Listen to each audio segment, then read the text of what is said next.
Hey everyone, welcome to Infinity Harry. If you're enjoying our unique takes on Harry Potter and want to see more exciting content, don't forget to hit that subscribe button. Today we will see second part, What If Harry Potter's Struggles Revealed Snape's Inconsistencies.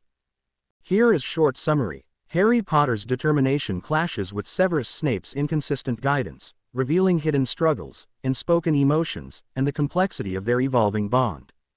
But before we start, if you want more stuffs like this, then please support to subscribe this channel and share with your friends. Let's start the video. Harry was glad that all the Gryffindors were at supper when he returned from his shopping trip with Professor Snape. He went into the dorm and hid his board under the bed. After Ron's reaction to the broom and clothes, Harry didn't want to make him even angrier. Harry went back down to the common room and started his homework. He worked for a good hour before his friends showed up. "So how was your day with Professor Snape, Harry?" Hermione asked with a smile. "Oh, it was good. We had lunch at the Leaky Cauldron and Tom made a great soup for us." Well, it was kinda the truth. Tom had made a great soup, but Harry didn't really eat it. "We had a really good time at the toy store and I got to try out a new hoverboard. It was brilliant," Harry said with a smile. Hermione was happy for Harry and gave him a little one-armed hug. "So did Snape buy you anything else?" Ron asked with a little edge to his voice. "Just my school stuff and something at the toy store. It's no big deal though," Harry lied. "Are you sure he didn't buy you another Firebolt 5000, just in case you break your new one or it gets a scratch on it or something?" Ron said sarcastically. "Do you got a problem with something, Ron? I mean, you've been writing me about Snape buying me stuff and I'm getting sick of it. If you have something you want to say, then just say it." Ron looked a little angry and said, "It just seems like he buys you a lot of stuff and I don't know, maybe he's trying to buy your respect or something." "He doesn't need to buy my respect, Ron. He's been really good to me and I actually feel wanted when I'm around him. Not like I'm leeching onto someone else's family or unwanted like at the Dursleys. Can't you just understand that?" That was the first time Harry had mentioned the Dursleys since school started. Ron said irritably, "No Harry, I can't. I mean, he's tortured you for 5 years and then all of a sudden he's like this super dad buying you cool stuff and taking you out of school for fun trips. I don't know, it just doesn't seem right. Do you really think he wants to be your dad now? Dunno, but he makes me feel important or something. Like I'm not such a bother to have around. Just be careful, Harry," Ron said. "I still don't trust the guy. Ronald, I'm surprised at you. Can't you just be happy for Harry and let him be happy he has someone other than the Dursleys?" Hermione said crossly. Harry suddenly didn't feel so good and stood up and gathered his books. "Well, I think I'll turn in." Harry wanted to get out of there before all the Gryffindors came back and started asking questions about his day with Snape. He said good night to Hermione and ignored Ron. All night he tossed and turned due to the terrible pain in his stomach. He thought about telling Severus but remembered the condition of his back and thought he might feel better in the morning anyways. Harry was on his way down to potions when he was suddenly struck with severe stomach pains. He stopped walking and leaned against the stone wall trying to catch his breath. Malfoy and Crabbe walked up behind him and smacked his book bag to the ground, sending his books sliding across the hall. Harry grabbed his wand and turned towards the Slytherins. "Back off, Malfoy. I'm not in the mood to deal with you," Harry said as he began to wobble a bit from the pain. He placed a hand on the wall to steady himself. "What's wrong with Potty now? Not so brave without your daddy here to watch over you, are you?" "What the bloody hell are you talking about, Malfoy? Get out of my way," Harry said as he tried to walk around the group of Slytherins. "Are you gonna go run down to the dungeons and tell your daddy on me?" Malfoy said as he punched Harry on the shoulder and pushed him back against the wall. Harry wobbled a bit but held his wand up to Malfoy's face. "I said back off." Harry had enough of being knocked around by people and he was feeling like hell and didn't have any patience left. Harry gave Draco a huge push on the chest, knocking the Slytherin to the ground. Draco stood up with a smirk on his face and said, "Okay Potter, let's not use our wands then." Draco and Harry both put their wands back into their pockets and squared off. Harry's head spun and his stomach protested as he took a few steps towards Malfoy. He cocked his arm back and threw his fist into the surprised Slytherin's face. The connection was solid. Draco's nose began to bleed profusely and he sputtered out, "You'll pay, Potter," and wiped his nose with the back of his hand. Draco quickly whipped out his wand and angrily yelled out, "Crucio." Just before Malfoy yelled out the spell, Harry's stomach cramped severely and he fell to the ground in intense pain. Malfoy thought that his spell had hit Harry and he became frightened of being caught. He panicked as he looked at the expressions of pure fear on all the Slytherins watching Harry clutch at his stomach and beep in pain. Malfoy didn't know what to do and just ran. All the rest of the Slytherins followed him down to the dungeons. Harry knew he hadn't been hit with the Cruciatus curse. He knew how that curse felt from his encounter with Voldemort, and this pain was different. These were the same stomach pains he'd been having since returning to the Dursleys. He continued to pant as he tried to stand and hold the wall for balance. He heard people coming and decided to try and find a place he could hide until the pain passed. He painstakingly walked around the corner and saw the statue of the one-eyed witch. Harry slowly made his way to it, knowing that it was actually a secret passageway into Honeydukes at Hogsmeade. If he could just rest in the passageway for a few minutes, he knew he would feel better. He pulled his wand out and tapped the witch, saying, "Descendium." The hump on the back of the witch opened up and Harry crawled in, sinking down to his knees in the dank, dark tunnel. Within a few minutes he had passed out, shivering with fever. When Harry didn't show up for potions, Snape was at once concerned. Who wouldn't be after seeing the condition of the boy? Snape knew he hadn't been eating and could tell that he tired easily after spending the afternoon with him yesterday. Snape told the class the assignment for the day and then walked over to Hermione as she was beginning to collect the ingredients. "Ms. Granger, may I have a word?" Hermione followed Snape into his office and already knew that this was about Harry. "Ms. Granger, do you know where Mr. Potter is?" "No, sir. I was wondering myself. I saw him in divinations earlier though," Hermione said with concern. Could you please ask him to see me when you next see him?" "Certainly, Professor." "And Professor." "Yes, Ms. Granger. Harry looked really happy last night," Hermione said as she went back to the potions lab. Snape hid his smile at hearing those words. That was exactly what he wanted for the boy. Snape watched as the students filed in for supper and began to get an anxious feeling at the absence of Harry. During dessert, Granger finally walked into the Great Hall with a look of panic on her face.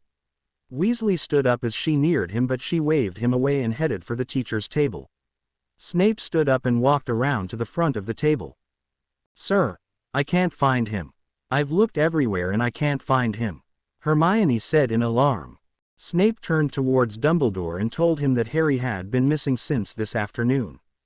Dumbledore immediately requested the help of his staff and groundskeepers. All the teachers were concerned for the pallid boy and they searched the castle with a great urgency.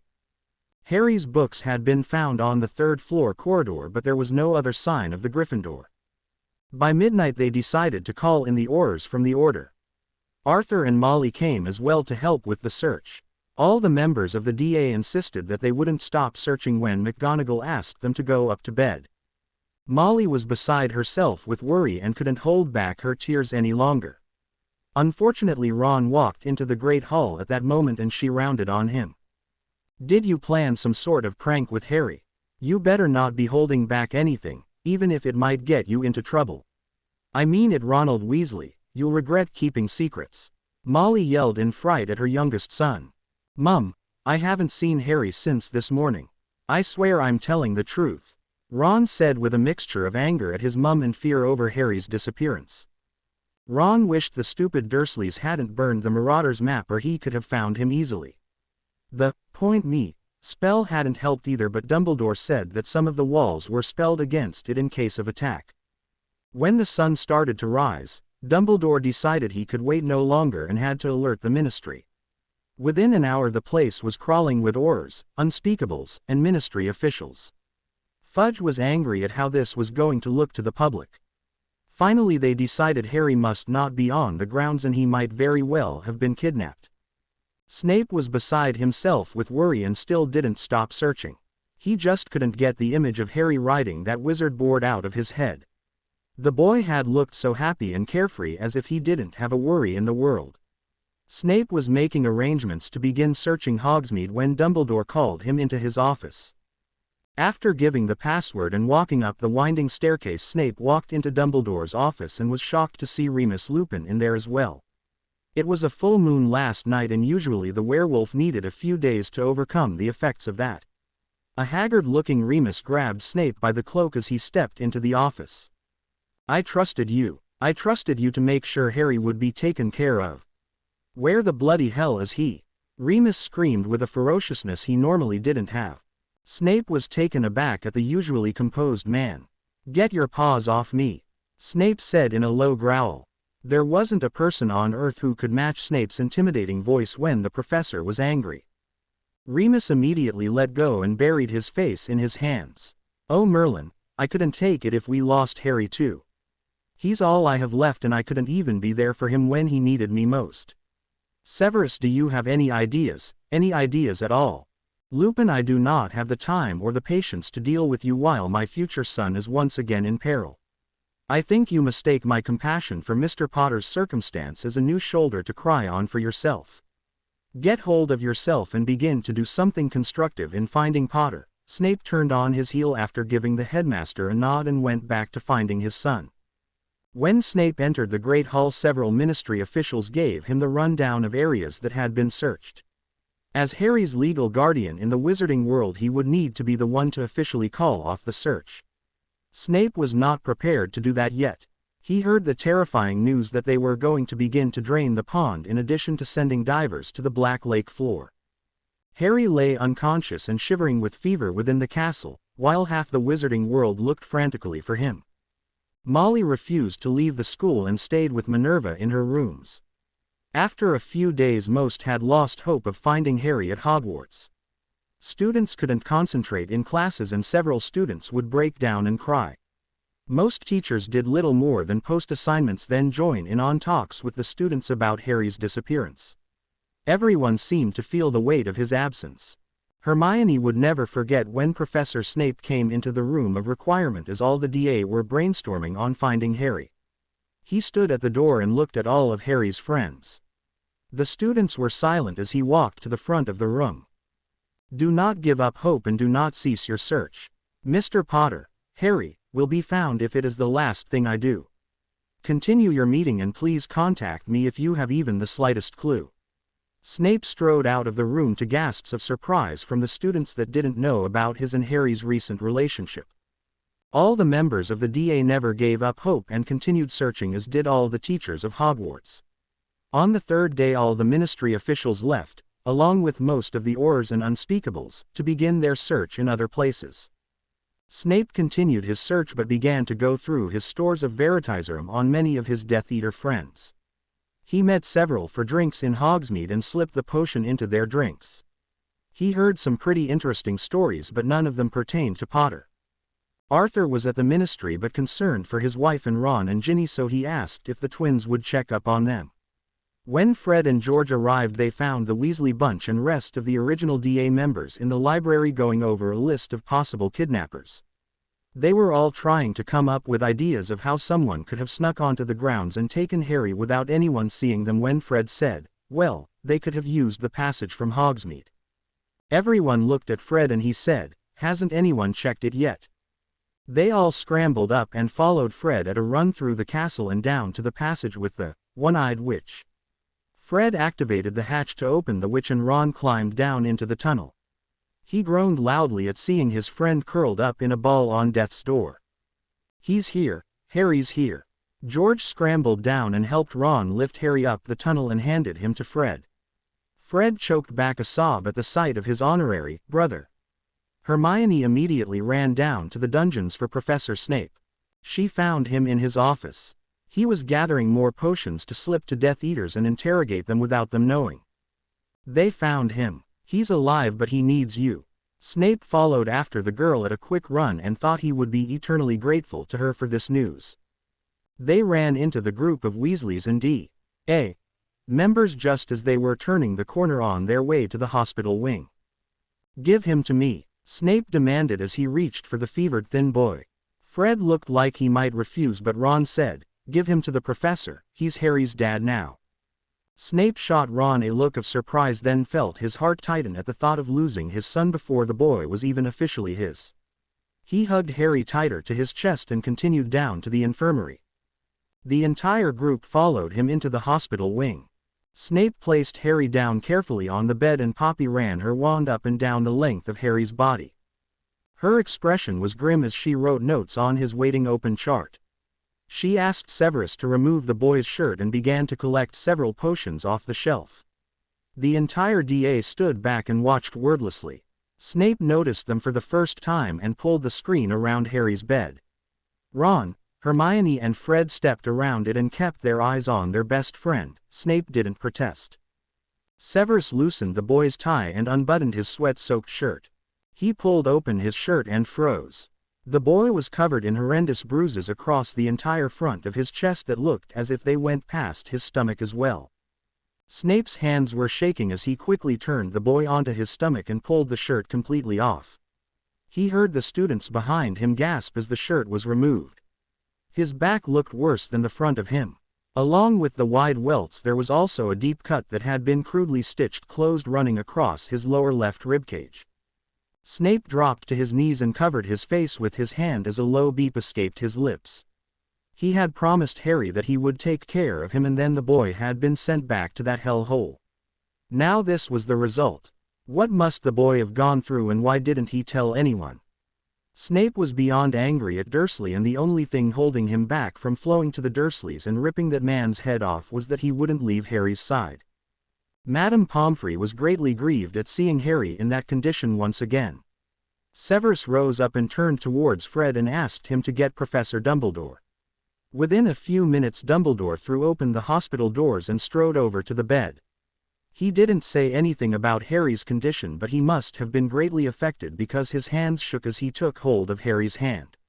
Madame Pomfrey went into nurse mode and began to clean up the dried blood around the stitches. "Wait, Poppy. I need to bring someone back to see Mr. Potter in this condition," Dumbledore said, and he left through the flow. "Well, I guess I should address this fever first anyway. Severus, would you please hold Mr. Potter while I give him a fever potion?" Poppy turned to find the fever potion amongst all the other potions. Severus turned Harry over carefully and then put his arm under the boy's neck and shoulders to lift his head. Poppy slowly poured the fever-reducing potion into Harry's mouth. "Professor, you should know that Harry hasn't eaten much since we returned to school," Hermione offered. "I don't think Harry had much to eat since I last saw him this summer," Snape said with worry. "His Muggle family didn't put much stock into feeding the boy, it appears." Hermione had giant tears rolling down her face, and Ron was having a hard time holding back his own tears. They watched as the professor gently placed the boy back down on the bed and placed a cold washcloth on his fevered forehead. Then Snape sat next to him on the bed and took hold of Harry's hand, rubbing it gently. He started talking to him about the day they spent together in Diagon Alley, and Hermione stood next to him and watched Harry's face relax a little. Ron never thought he would see the professor be so gentle and caring with anyone, let alone his best friend. Ron knew he would never again call Professor Snape mean names after witnessing this scene. Dumbledore came out of the fireplace followed by Minister Fudge, Percy Weasley, Sir Stanton and Madame Bones. Severus stood to the side so they could get a good look at Harry's condition. "Who did this to him?" Fudge demanded and looked towards Professor Snape for answers. "His uncle," Snape stated clearly. But that's impossible. Sir Stanton saw the boy every few days and said he was fine," Fudge said accusingly as he shot a quick look at Stanton. "He didn't look like this the last time I saw him. He was excited about school starting and looked fine," Stanton said with an air of self-righteousness. "Do these bruises and—" Snape gently rolled Harry over onto his stomach, exposing the deep wound on his back. "Does this cut look like they are less than a week old? The boy looks as if he has been someone's personal punching bag for weeks. Don't you dare stand there and say you were watching out for my son Stanton. Why don't you tell everyone who you really work for?" Snape said in a voice so scary that Hermione backed away fearfully. Sir Stanton shuffled his feet and said, "I don't know what you are talking about, Professor." Madame Bones stepped in before the two squared off and said, What happened to Mr. Potter? Where was he, Professor? He crawled into a secret passage in the castle and passed out.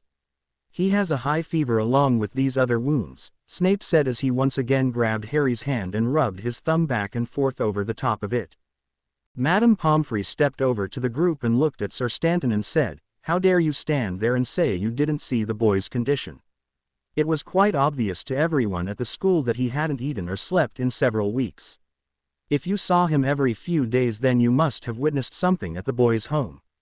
Sir Stanton had definitely witnessed a few untoward scenes with the boy and his family, but he certainly was not about to admit it. He clearly remembered the time that Petunia had asked him to stay for supper. The house had smelled of pot roast, and that happened to be Sir Stanton's favorite dish. During supper, a drunken Vernon had punched the boy in the ribs for not eating his supper. Then, seeing that Sir Stanton had no adverse reaction to that, Vernon struck the boy on the mouth and told him to get up and clear the dishes. Sir Stanton thought back to how the boy looked to him for help, and when none came, the boy's shoulders sagged and he resigned himself to his punishments. That was neither here nor there, Sir Stanton thought, as he didn't work for the boy, he worked for Vespa, and she didn't want the boy removed from the house. Vespa had made it clear to him that all she cared about was Mr. Potter drinking the tea she had supplied for Stanton's visits. Sir Stanton shook his head and said, "Well, you know how these kids hide things. Madam Bones, is this enough evidence to give me full custody of Mr. Potter now?" Snape asked with suppressed anger. Sir Stanton panicked at hearing those words and quickly said, "Wait. Now wait just a minute. I am the boy's official." Snape moved so quickly no one knew what happened. He grabbed the pompous man by the shirt and lifted him off the ground. "Do not say one more word or you will live to regret it." He dropped the man and Sir Stanton fell to his knees with fear clearly written on his face. Madam Bones pretended as if she hadn't just witnessed that scene and said, "Professor, you will get full custody of the boy. Please file the appropriate papers and schedule a court date for the adoption. I feel the ministry needs a complete shakedown and people should pay for this injustice. We will start with Vernon Dursley." She looked directly at Stanton. "Maybe a few drops of Veritaserum will help Sir Stanton to remember exactly who he works for," Snape said as he looked directly at the man. Fudge stepped in and said, Now let's move along so Nurse Pomfrey can attend to matters at hand." Severus looked down at the sleeping fevered boy and began to help Poppy rub healing cream into his wounds as the group of ministry officials flowed back to the ministry. Poppy removed the so-called stitches from the boy's back and waved her wand over that spot several times before the wound closed up. When they were finished, Severus rolled Harry onto his back again. Poppy pulled out a pair of hospital pajamas and handed them to Severus. Severus looked at the two Weasleys and Granger and said, "Perhaps you could let everyone know that Mr. Potter is back." They understood that Harry wouldn't want them to witness Snape changing him and began to walk out. They stopped when Snape said, "You will never know how grateful I am to all of you for not giving up." The group nodded and left to wait out in the hallway with the rest of the DA. When the doors closed, Severus put the shirt on Harry and then took the boy's socks and shoes off. As he pulled his pants off, he saw the rest of the injuries inflicted onto the boy. Snape called Poppy over and she healed a deep wound to Harry's leg and applied the magical healing cream to the boy's battered thighs. When the boy was washed up and dressed again, Severus tucked the blankets around him and sat down in a chair next to the bed. Severus held his hand and talked of the new Quidditch field he intended to build at Snape Manor for Harry. Suddenly Harry sat up and started choking. Snape quickly stood up and patted Harry on the back, becoming more alarmed with the boy as he began to turn red. Poppy, come quick." Harry suddenly stopped coughing and began to vomit violently. The only thing he had in his stomach was the medicine, but that came up along with a purple foam. Poppy and Severus had never seen anything like that before and wondered if Harry ate something while he was down in the tunnel. The exhausted boy lay back against the pillows as Snape waved his wand and cleaned up the mess on the covers. Harry looked around and tried to figure out what had happened to him. He felt so dizzy and tired. How did he get here? He looked at Snape's worried face and Snape put a cup of water to the boy's lips. Harry drank greedily and Snape had to pull the cup away before the boy made himself sick again. Harry asked wearily, "What happened? Your friends found you in a secret tunnel after 3 long days. Everyone was very worried about you." Harry looked at him with confusion and said, "Sorry. I just needed to rest a bit and then, I don't know what happened." "Harry, why didn't you tell me about the bruises and cuts?" Harry could hardly deny it as he could clearly feel they had been attended to. He didn't say anything and looked away. "Harry, look at me when I'm talking to you." Harry turned to face the teacher once again. "Why didn't you tell me?" Snape asked again. Harry shook his head and looked down at his hands. Snape grabbed his chin and forced him to look at him. "Why didn't you tell me?" "Why? You couldn't do anything. You said you would before, but it doesn't matter anyways. Harry, you were tortured by your uncle. Why didn't you tell the ministry when they checked on you?" "Sir Stanton said my uncle was just trying to help me. He was Severus. Uncle Vernon was trying to make me better. It was kinda like punishment for killing Sirius and learning not to get my friends killed. For Sirius and for you." Harry held back his tears as he had been taught, but it was with great effort and he began to lose that battle. A giant tear escaped and rolled down to Harry's chin. Snape caught it and looked at it. Snape was heartsick thinking Harry had suffered silently like this for him. The boy had been tortured, thinking it would keep Snape safe in some mixed-up crazy way. Snape's heart broke at that thought. He carefully leaned in towards Harry and wrapped his arms around the sick boy. Harry lost control of his emotions and cried into the professor's shoulder. Snape rubbed the boy's back gently and promised him everything would be okay now. When the boy calmed down a bit, Snape gave him another small sip of water. Harry started coughing and once again vomited the water up along with more purple foam. Snape flicked his wand and the mess was gone. Harry leaned forward and held his stomach. Snape gave him a look of great concern. "Harry, how long have you been feeling ill like this?" Harry shrugged his shoulders and said, "Why does it matter? Answer the question. We are not at the Dursleys, and unlike that repulsive man, I do want to hear when you are feeling ill." "Have you been feeling ill lately?"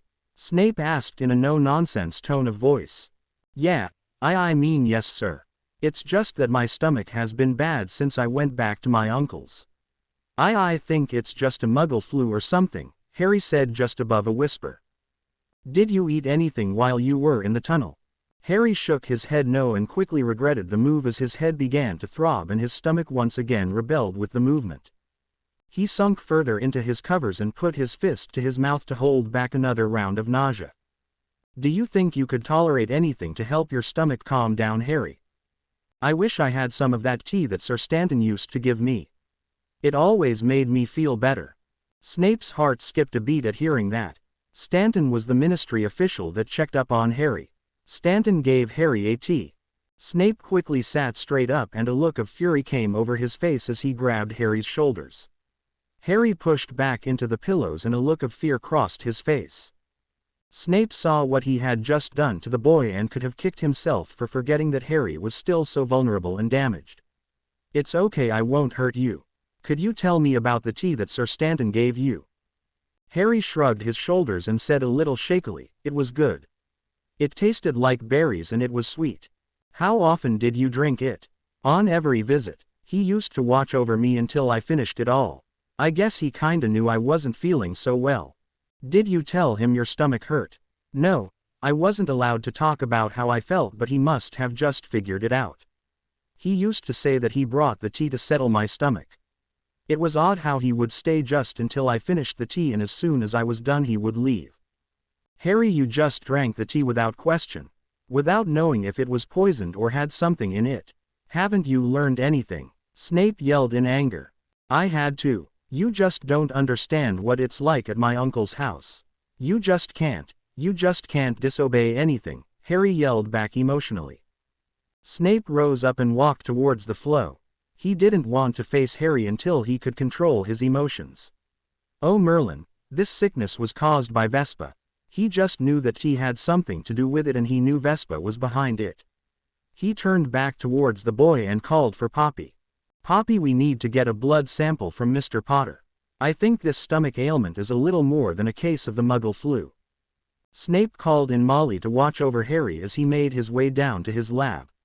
Within an hour it was confirmed. Harry had been given a highly toxic magical poison that there was no known antidote for.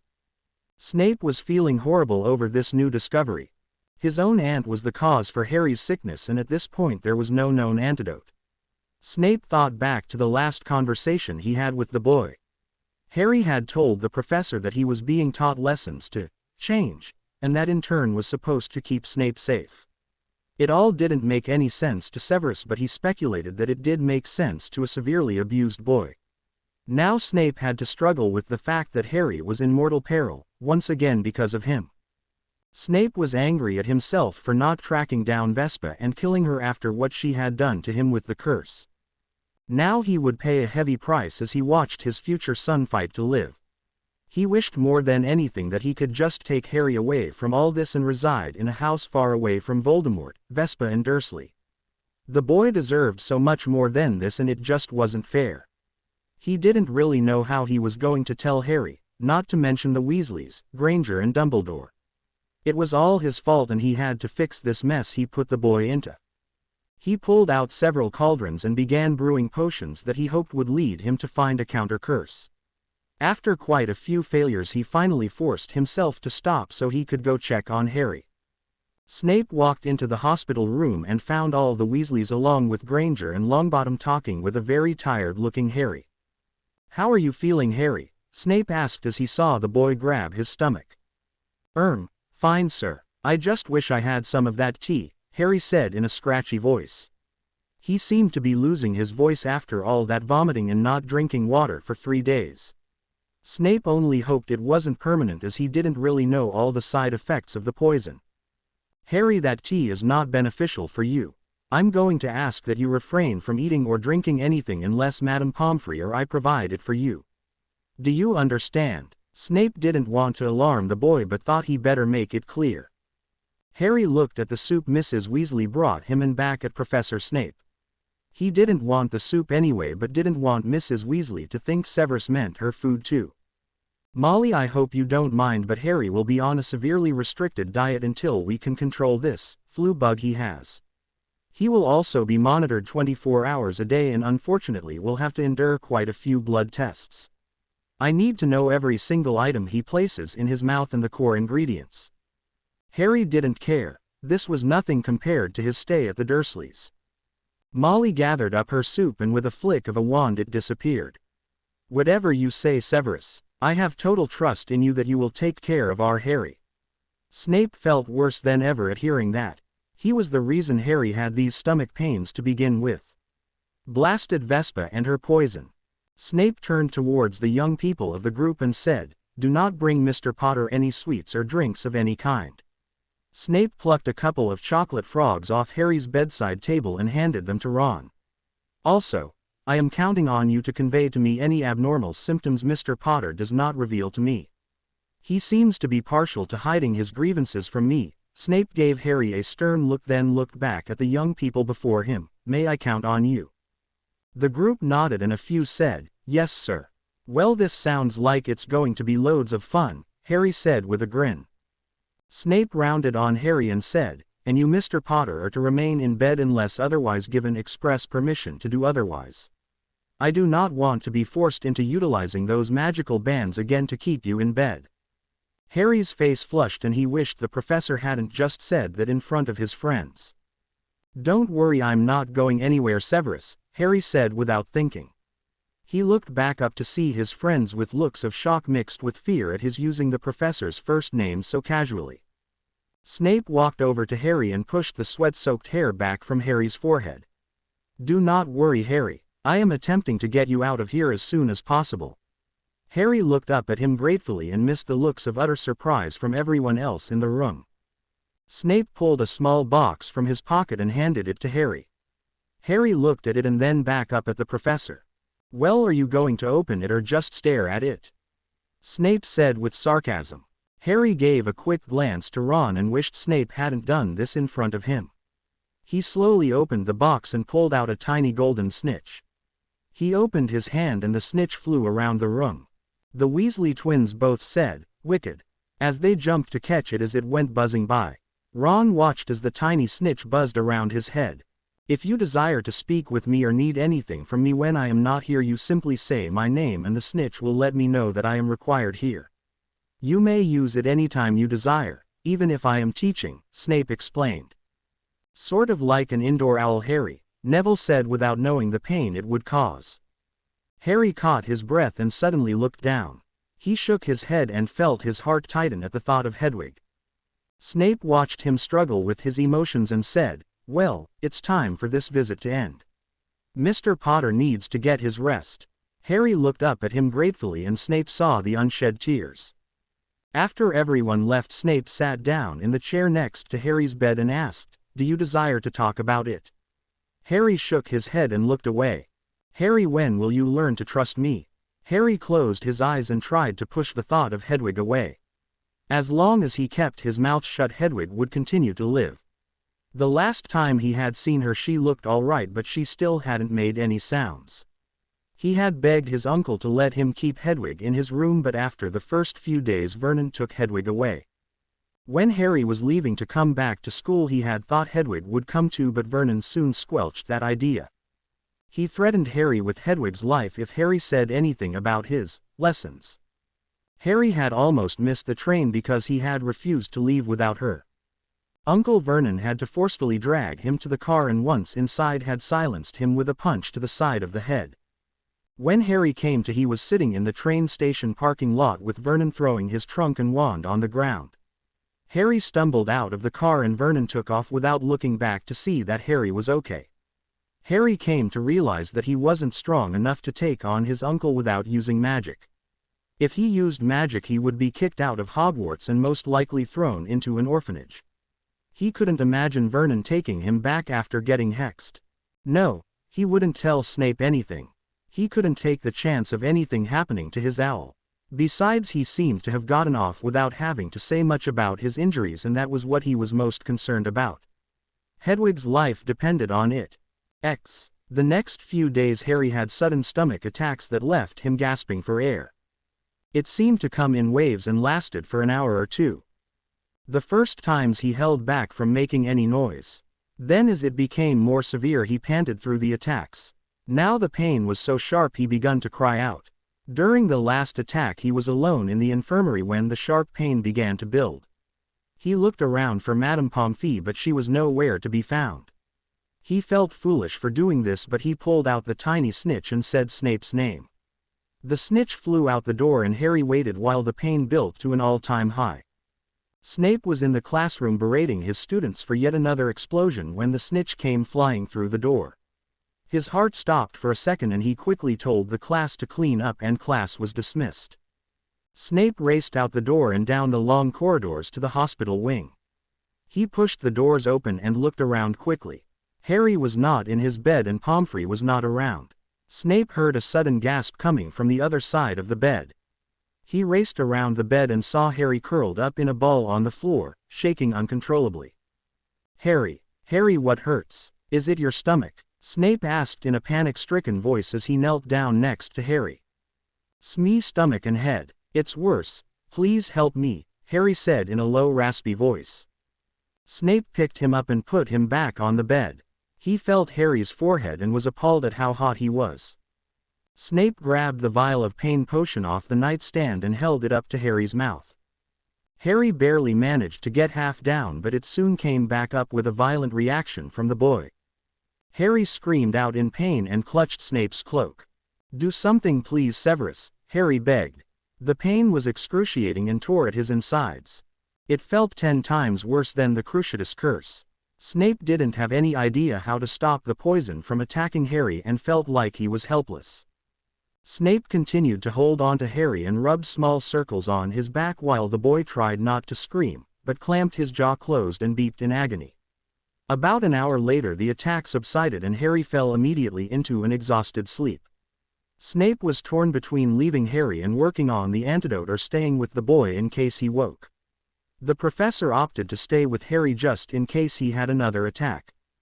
Snape's schedule had been grueling and he had only had an hour here and there to sleep. He stayed with Harry as much as he could, but his first priority was the antidote. Just when he thought he was getting closer, he would find that it didn't work. He extracted more vials of blood from Harry until Harry's body wouldn't tolerate any more blood loss and Madame Pomfrey had to give Harry a blood replenishing potion. The potion didn't stay down and Harry became weaker. Snape had been working with the potion healers at St. Mungo's, but no one was any closer. That night Harry lost his voice completely from vomiting and screaming. His scratchy whisper was barely audible. Snape was at a loss and thought he should let everyone know that Harry had been poisoned by Vespa and there was no known cure. Snape had not told anyone because he thought he would have found the antidote by now and didn't want Harry to worry needlessly. Now it seemed the boy was going downhill fast and the attacks were much more frequent. Severus couldn't describe how he was feeling because he had never felt that paternal love for anyone before Harry. His heart ached every time he thought about Harry and the poison running through his body. Severus was back down in the dungeons working on the antidote when the snitch flew through the door. He immediately ran back up to the infirmary. As he walked through the hospital doors he could hear Harry calling for him in that scratchy strangled voice and Molly reassuring Harry that he was on the way. "I'm here, Harry. I'm right here," Snape said as he sat on Harry's bed and took hold of his hand. "Just don't leave, Kay," Harry whispered as he squeezed his eyes closed in pain. Snape didn't know what happened to make Harry want him there so badly, but he certainly wasn't going to leave the boy in that condition. He pulled an empty chair closer to the bed. Snape sat down and leaned closer to Harry as he placed a hand on the boy's face. "I'm not going anywhere." Harry relaxed and let himself fall into a fitful sleep and escape the pain temporarily. 2 hours later Snape woke after falling into a disturbed sleep. He opened his eyes and was surprised to see Harry awake as well. The boy didn't know he was being observed as he stared at the ceiling with giant tears falling onto his pillow. He didn't make any sound but just stared upwards and let the tears flow. Snape watched silently, knowing that Harry had been taught to suffer without any noise or bothering anyone with his pain. Snape reached his hand to the boy's face and rubbed Harry's cheek with his thumb. Harry didn't move or say anything. "Could you tell me what you are thinking about, Harry?" Snape asked quietly as he continued rubbing Harry's cheek. "It just hurts so much and nothing is helping. I can't take it anymore, Professor," Harry said in a sad raspy whisper as he continued looking up. "Harry, I'm trying hard to find the solution. Please, please don't give up hope. What's really wrong with me?" This was the conversation Snape had been avoiding. He watched as the tears stopped coming from Harry's eyes, but the boy continued looking up. "It seems Vespa is opposed to this adoption and the tea you were given from Stanton was poisoned. I'm trying to fix it, Harry, but I haven't found the right antidote yet." Snape waited for Harry's response. Harry took in a deep breath and looked over to the professor. "It's not your fault, Professor. I just want you to know that," Harry said as he closed his eyes and put a hand on top of the professor's. Snape wasn't ready for that kind of response. He thought the boy might get angry or cry or ask all sorts of questions. All Harry thought about was making sure Severus was not blaming himself for what his aunt did. Snape was taken aback at how selfless this boy was, and it ripped his heart apart to know he couldn't help him. "You make me proud to become your father. I hope you know that," Severus said, and he saw a small smile appear on the boy's face. After watching Harry sleep for close to an hour, Severus called Molly to stay with him once again. It was 2 a.m. and the halls were quiet at Hogwarts as Snape made his way down to the laboratory to continue on the antidote. As he walked into the lab he saw a lavender owl sitting on his workbench with a scroll tied to her leg. "Vespa's owl." Snape pulled the scroll off the owl and opened it. A small vial fell onto the workbench. Snape picked up the vial and read the letter from his aunt. "Dearest Severus, by now I can only presume that young Mr. Potter is in immense pain. He is only days now from losing his life. I am most assuredly the only one who is able to save him. As you well know, I am a superb potions master myself and the best in the world at dark arts potions. The poison given to Mr. Potter will kill him unless he takes the antidote I kindly sent to you. He must drink the antidote every 3 days as it counteracts the poison and stops it from functioning. I am a compassionate woman and will send the vial of antidote to you every 3 days, if you do as I say. Firstly, you must stop any absurd ideas of adopting the mudblood boy. Secondly, you must not pursue any vindication from Sir Stanton. As you may have figured out by now, Sir Stanton works for me. As soon as you applied for guardianship of Mr. Potter, I employed Sir Stanton to make sure the adoption did not happen. Since you figured out about the blood curse I placed on you, I am now forced to turn my attention to young Mr. Potter. I will not stand by and watch as our family estates end up in the hands of a mudblood orphan boy. Sir Stanton will be watching out for my best interest, and you are to leave him unharmed. As a matter of fact, you are to treat him as your superior and abide by any orders he gives, as those orders will actually be from me. The antidote requires plenty of uninterrupted sleep for it to work properly and loses its potency with less sleep. Please advise your boy to eat at every meal, as the antidote is rather harsh on the stomach. He must drink the entire vial and stay in bed for 12 hours after each dose. Remember, if you fail to heed either of my commands, I will not send the next vial of life-saving potion. Your loving Auntie Vespa. P.S. The owl cannot be tracked, so do not waste your time trying to find me. Immediately after reading the note, it burst into flames and disappeared. Snape was livid. How could the evil bitch do something so vile and to a child? Snape needed to get to Harry and relieve his pain immediately. He pulled out a syringe and drew out a tiny amount of the antidote to study later, then quickly stopped it back up and headed to the infirmary. As Snape walked through the hospital doors, he saw Harry rolled up in a ball on his side, clutching his stomach as Molly rubbed his back and spoke softly to him. The boy was covered in perspiration and his face was showing the agony he was going through. "Harry, do you think you could manage to sit up for a moment?" Snape said, and he grasped Harry's arm and helped him into a sitting position. "What is it, Professor?" came the pain-filled voice. "Just drink this and we'll see." Snape didn't want to give the boy false hope. Snape put the vial to Harry's mouth and tilted the potion in. Harry scrunched up his face at the taste and swallowed the entire contents of the vial. "Molly, do you think you could bring some of your soup for Harry?" "Certainly, Severus," Molly said a spell and flicked her wand as a hot bowl of soup appeared on Harry's nightstand. "Sir, I can't really eat that right now," Harry whispered out. "You have no choice," Snape said in a no-nonsense tone of voice. Snape would be sure to follow the instructions to the letter. He lifted the spoon to Harry's mouth and watched as the boy begrudgingly swallowed. Within an hour, Harry was sleeping soundly and Severus sat next to him, hoping that this would work. Snape soon fell asleep after having only a few hours' sleep in several days. The morning sun struck Snape in the eyes and he immediately sat up and looked towards Harry. He was amazed at the sudden change in the boy. Harry was sitting up in bed, eating a bowl of cereal and looking back at him. "Harry, how are you feeling?" Snape asked with hope, as he could already tell the boy was in much better condition. "Brilliant. Whatever you gave me seems to have worked," Harry said through a mouthful of cereal. His voice was still scratchy, but he sounded so much stronger. Snape placed his hand on Harry's face and felt that he was cool to the touch. "I feel good enough to go for a ride on my hoverboard." "Do not even think about it. You must stay in bed and sleep all day, Mr. Potter," Snape said as he tried to use a firm voice but was so pleased at seeing Harry so healthy that he barely managed from smiling. Harry looked up at the professor and smiled. Snape was overcome with emotions and looked away. The rest of the morning was spent chasing Harry's friends from visiting the young Gryffindor so he could get the required sleep the antidote called for. It seemed that every time Snape left the hospital room he would come back to see a group of young people surrounding Harry's bed and talking incessantly. Harry joining right along, enjoying the company. Snape came back up from a potions class and walked in on Harry, Weasley, Finnegan and Longbottom jumping from bed to bed trying to catch the tiny snitch. Snape was worried beyond belief at how this would affect the antidote. He watched as Harry dived across the beds and was extremely angry at Potter for not abiding by his rules.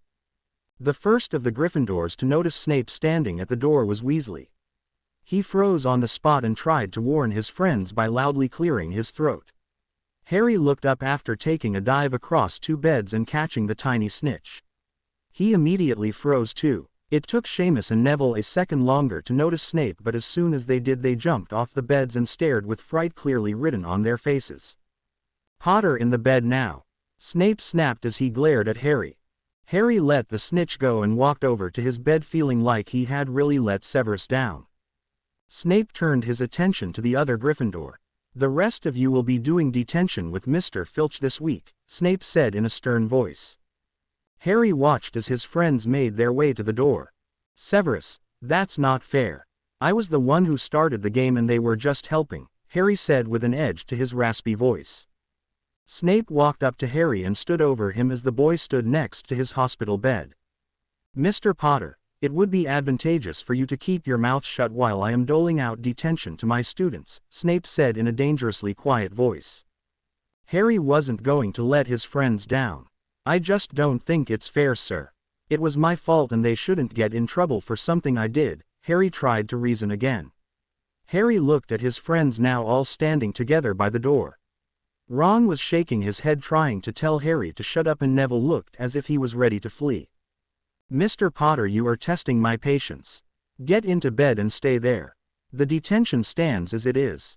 Now I do not want to hear another word on the subject, Snape hissed. Harry stood firmly next to the bed and folded his arms in front of him in anger. Mr. Potter, I will give you one more chance to get into bed before I toss you in, Snape snarled. Harry stood firm and said, Professor, these are my best friends and if it had been Ron's dad who caught us I know Mr. Weasley wouldn't give everyone detention. Harry looked down in embarrassment over having such a strict guardian. He didn't want his friends to hate Snape. Harry looked towards his friends again and saw that Neville was actually shaking and Ron had his hand covering his face as if he didn't want to watch. Severus was worried about Harry. He thought about what Harry had just said and came to the conclusion that Harry did have a disadvantage to having his guardian at school to watch over him while the other students did not have to worry over such matters. If this would make the boy stay in bed then it was worth conceding. Mr. Potter, I will rethink my decision, however you must reside in bed the rest of the day. Yes, sir, Harry said as he watched his friend's look of astonishment. At least they won't hate Snape now. Fine. Snape turned towards the three Gryffindor. You may go, but the next time you visit Mr. Potter remember that he needs to get plenty of rest and remain in his bed, Snape said firmly. Thank you, sir, Ron and Seamus said with surprised expressions as they escorted Neville out the door. Harry looked up to the professor with gratitude. Sorry I disobeyed you, sir. Harry, I am trying not to be so strict with you, but there is certain behavior that I will not tolerate. One of them being your utter lack of concern for your own health. I will not stand for you putting your health in further jeopardy. If you disobey me again I will be forced to punish you. Snape wanted to make sure Harry understood completely. Yes, sir, Harry said as he rolled onto his side, looking away from the professor. What did Snape mean by punish? Snape reached a hand out to Harry's shoulder and the boy moved purposely away. Are you angry with me? Snape asked with surprise. What did I do? Didn't I just let his friends out of detention? No, and you don't have to stay and babysit me, you know. Harry's voice clearly had an edge to it. Harry, I have another class to teach at the present time and do not have the time nor the patience to try and figure out this teenage angst you are displaying. Now, why are you angry with me? Just leave me alone. I'll do what you say and stay in bed, Harry said as he began to feel his stomach hurt again. Snape was at a total loss as to what he should do with this angry teen. This wasn't familiar territory for him. Usually he didn't give a second thought to any of his students' feelings and the students certainly would not speak to him with such disrespect. Harry, get some rest and we will discuss this when I return, Snape said as he thought he would pay a visit to Molly for parenting advice before returning to the infirmary after class. Severus reached for Harry's shoulder again and gave it a little pat. Just as Snape was approaching the infirmary doors he heard Harry call his name. Snape walked back and stood at the foot of the bed. Yes, Mr. Potter. Snape watched as Harry grabbed his stomach and panted with pain. Snape knew that Harry had overexerted himself and would now have to pay the price. Harry didn't really know why he had called Severus back. He had been angry over Snape saying he would punish him for not staying in bed. But the more he thought about it, the more he knew that Snape wouldn't hurt him. Now he didn't know what to say but didn't want Snape to leave thinking he was still mad at him. Harry, is there something I could do for you? The professor was a little confused as to why the boy had called him back. I'm sorry, came a near whisper. Snape walked around to the bedside and pulled the chair closer to Harry and sat down. Harry reached over and grabbed the professor's hand without saying anything else. Severus understood completely and held on tighter to Harry's hand. Severus called Madame Pomfrey over. Poppy, could you please ask Professor Flitwick to take over my class? My son and I need to spend some time together, Snape stated proudly with a slight grin towards Harry. The infirmary was quiet and Madame Pomfrey still had not come back from her lunch. Snape had decided he would skip class to sit with Harry and make sure the boy got the rest he needed to ensure the antidote worked properly. Snape thought about the antidote once again and the note from Vespa. He couldn't believe that his aunt took him for such a spineless fool. Did she honestly think he would just let her run his life and not retaliate? Snape thought back to the so-called commands she had issued. The first one telling him not to adopt Harry was absolutely absurd. There wasn't anything or anyone who could stand in the way of the adoption. The second was beyond his realm of futility. Did Vespa honestly think that he would stand by and let Sir Stanton tell him what to do? That would be the day. There wasn't a wizard or witch alive who could make him do anything he didn't want to do. The real problem was that Harry had to have that antidote every 3 days to neutralize the poison in his system. Snape had never seen a poison like that in all his years as a potion master. He remembered talk within the family about Vespa's greatness at being a potion master in her younger days. He thought she had given it up but now knew she had been working on more sinister potions. He knew that whatever poison she had given Harry would be something of her own making. Duplicating the antidote would take time but he hoped he could eventually do it. The biggest problem was how he was going to get the poison out of Harry's system so the boy wouldn't have to keep taking the antidote the rest of his life. Snape felt horrible for putting the boy in the middle of this family feud, however unintentional it was. Snape thought about Harry and how emotional he had been earlier. Was the boy just suffering from the side effects of the poison or had he really been angry? This teen anxiety is not my area of expertise. Snape saw Harry startle awake and quickly took hold of his hand to let him know he was safe. Harry closed his eyes again and relaxed. Snape watched the boy and tried to remember what it was that had made Harry angry with him earlier. Snape thought maybe it had something to do with him saying that he was going to punish Harry if the boy got out of his bed again. No, that could not be it. Surely Harry knows I will have rules to abide by. Snape looked at Harry and saw he was awake now and staring off with a thoughtful expression. How does your stomach feel, Harry? Okay. Better than yesterday. Professor. Yes, I really am sorry about how I acted earlier. Harry, why did it upset you so much when I said I was going to punish you? Snape asked with the hope of opening the off-limits subject. Harry didn't say anything but just shook his head.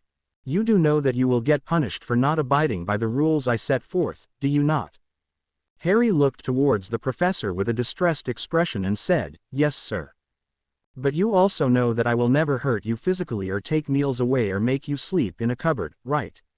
Snape wanted to make sure Harry understood he would no longer be subjected to abuse. Harry closed his eyes and said, Yeah, I know, Professor. It's just hard, you know, to forget. Snape thought that sounded reasonable after all the boy had been through. Maybe he should push the topic a little more and get Harry to open up about the Dursleys. What did you imagine I was going to do to you when I said I would punish you? I don't really want to talk about it, okay? Harry's scratchy voice said with sadness. You shouldn't pretend like it never happened though. Perhaps you could enlighten me on how you came to get that cut on your back. Snape knew he was pushing the boy but needed to hear Harry say it. I can't remember, Harry said and let go of the professor's hand. Snape's heart skipped a beat as he hoped that Harry was lying about not remembering. Snape knew that if Harry truly couldn't remember, then the boy had bigger emotional scars than anyone knew. Harry, you do not need to conceal it from me. I saw everything. I saw every bruise and broken bone and that dreadful cut on your back, Snape persisted. Harry sunk further into the blankets and shook his head as if in denial. I'm tired, Kay. Snape wasn't about to let the boy off the hook that easily. You'll sleep much better if you stop pushing down all the memories and begin to talk with me. It isn't healthy to pretend like nothing ever happened, Harry. Harry scrunched his eyes as a sudden memory flashed in his head. Boy, you're going to pay for all the bad things you do. Please, Uncle Vernon, please, I'm trying so hard to change. Snape watched as Harry broke out in a cold sweat and pulled the covers tighter around himself. Harry, talk to me. Tell me, Snape implored as he reached for Harry's hand again and rubbed the back of it with his thumb. Harry made himself push the memory back down and away. No, he wouldn't talk about it. He didn't want to have to relive the terrible things that happened. He shook his head and said, Severus, please don't make me say it. It didn't happen, nothing happened anyways. Oh Merlin, Harry was suppressing the abuse. Snape was at a loss and didn't want to push the boy further than he could handle. Snape put his other hand on Harry's face and said, I will not persist, but I will not let you deny what happened. It would not be beneficial to your well-being. I will be with you every step of the way, but it is a journey you must take. I'm tired, I'm really tired, Harry said in a panicked voice and moved away from Snape's touch, pushing the professor's hand away from his face. He didn't want anyone touching him. Snape knew he had pushed the boy too far and felt bad for that. If the boy wasn't ready to talk, then maybe he shouldn't persist further. Snape placed a hand on Harry's face again and felt the boy tremor. Snape said, Harry, it's okay. You're safe and we won't talk about this any further. Relax now and get some sleep. It was eerie how the boy seemed to just obey and stop shaking. He watched as Harry soon fell into a deep sleep. Oh Merlin, this was going to be a hard task. The boy was too frightened to even think about what happened. Truth be told, Snape was frightened to hear it. Harry was in a deep sleep when Voldemort suddenly invaded his dreams. Harry watched in horror as Hermione and Ginny walked into Honeyduke's candy store and a dark cloaked figure followed them in. Suddenly the figure grabbed Ginny as Hermione's back was turned. Ginny kicked and tried to scream, but the dark figure covered her mouth and held her tight as he fled the store. Harry's scar burned with pain. Harry woke up with a start and looked around for help. He needed to get someone to help him find Ginny, and quick. Harry scrambled out of bed and was running towards the infirmary doors when they swung open and Ron and Neville walked in. Ron, I think a Death Eater has Ginny. Quick, we have to get to Hogsmeade, Harry said in a panic. Ron looked totally confused and said, Harry, calm down, I just left Ginny by the lake and she wasn't going into Hogsmeade. What happened to make you think she was taken? I had this vision or something and it felt so real. I dunno, I think it was Voldemort. Are you sure, Ron? Are you really sure Ginny is okay? Harry pressed his fingers to the scar in hopes that would dull the pain a bit. I'm sure, Harry. I just saw her and she was going to finish her homework with Hermione down by the lake. Ron, I have to see her for myself. It was so real, and maybe she changed her mind and went to Hogsmeade, Harry said with panic still in his voice. Harry, you know Professor Snape wanted you to stay in bed. Why don't I go get Ginny and bring her back here? No, I need to see right now. It already could be too late, Harry said as he grabbed his bathrobe off the bed and stepped into his slippers. Harry led the way down the corridor and down to the main entrance. Several students stopped to stare at him and a few said hi, but Harry ignored everyone and kept his quick pace up to find Ginny. As he reached the entrance, Ginny and Hermione walked through the doors. Harry, you're up. I thought you weren't supposed to get out of bed, Hermione asked with a hint of sternness to her voice. Harry was shocked but relieved to see his friends. It must have been another false vision, like the one with Sirius at the Ministry. It just felt so real.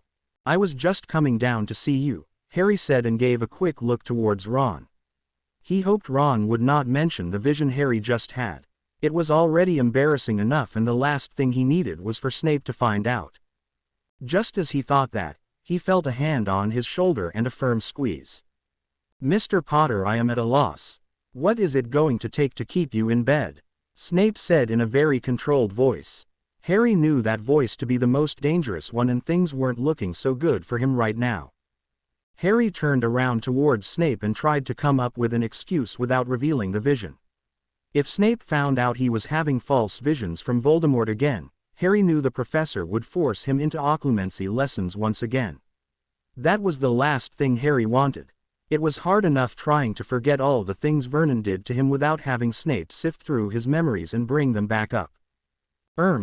I just needed to get something from the kitchens to eat. Mr. Potter, do you think me a fool? Snape asked as he looked at the rest of the students and then back at Harry. What are they up to now? Harry wasn't sure if he was supposed to answer that, so he just looked down at his feet. I will bring you food, However, you must get back to bed." Snape watched as the other Gryffindors said goodbye to Harry. Snape followed Harry back up to the infirmary and said a spell. A bowl of hot soup appeared on the nightstand. Harry could smell the chicken soup and it turned his stomach. Suddenly he wished he had come up with a different lie to tell the professor. Professor. Yes, I'm not really hungry anymore," Harry said as a wave of nausea hit him. "Well, that's too bad, isn't it? If you were so hungry you had to ignore all my orders and roam the corridors with your friends to get food, then you are hungry enough to eat this," Snape said angrily and held a spoonful of soup to Harry's mouth. Harry grabbed the spoon and the soup sloshed off onto his covers. He took another spoonful and began to begrudgingly eat. After the fourth spoonful his stomach rebelled and he vomited all over his covers. Snape looked disgusted as he waved his wand over the mess and it disappeared. "Have we had enough of this farce? Why don't you tell me why you were really roaming the hallways?" Harry shrugged his shoulders and looked out the window, embarrassed by the whole incident. He lay further down on the bed and looked up at the ceiling. "Mr. Potter, I have another class to attend to and I no longer trust that you are sensible enough to adhere to simple instructions. Therefore, I am going to put a spell on the covers to keep you from wandering." Snape said a few words and flicked his wand towards Harry. Harry tried to push the covers off but they remained firmly in place. "Severus, you can't do this." Harry tried to scream out but it came out in more of a strangled whisper. He fought against the covers but they became tighter. Severus had no idea the panic the boy was feeling. Snape turned on his heel and strode out the door with robes billowing behind. "Severus, come back," came Harry's panicked voice as the doors to the infirmary closed firmly. Being forcefully held against the bed triggered something in Harry's mind. It was like the floodgates had been opened and all the memories of Vernon came at him in full force. Harry fought against the covers as his mind raced back to Privet Drive and the punishments Vernon inflicted on him. A flash of memory. Being tied to the bed. The heavy belt. The short silver knife. Harry lost all conscious thought of where he was and held still without crying out as he had been taught by Uncle Vernon. An hour later Madame Pomfrey came into the infirmary and checked on Harry. She saw him lying still and his eyes wide open. "Mr. Potter, how are you feeling?" The nurse checked Harry's temperature and still the boy didn't answer. "Mr. Potter, are you all right?"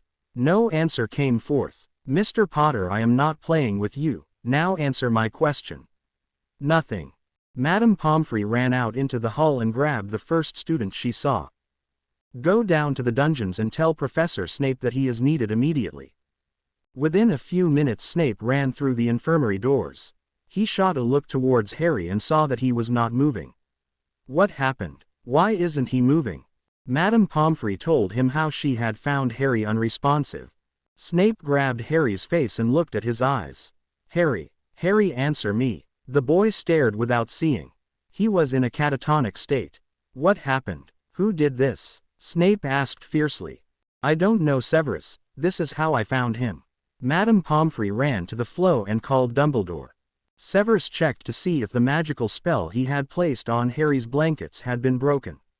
He waved his wand over the bed and found that the spell was still intact. Dumbledore came into the room and went directly over to Harry. Harry was not moving and he looked into the boy's unseeing eyes.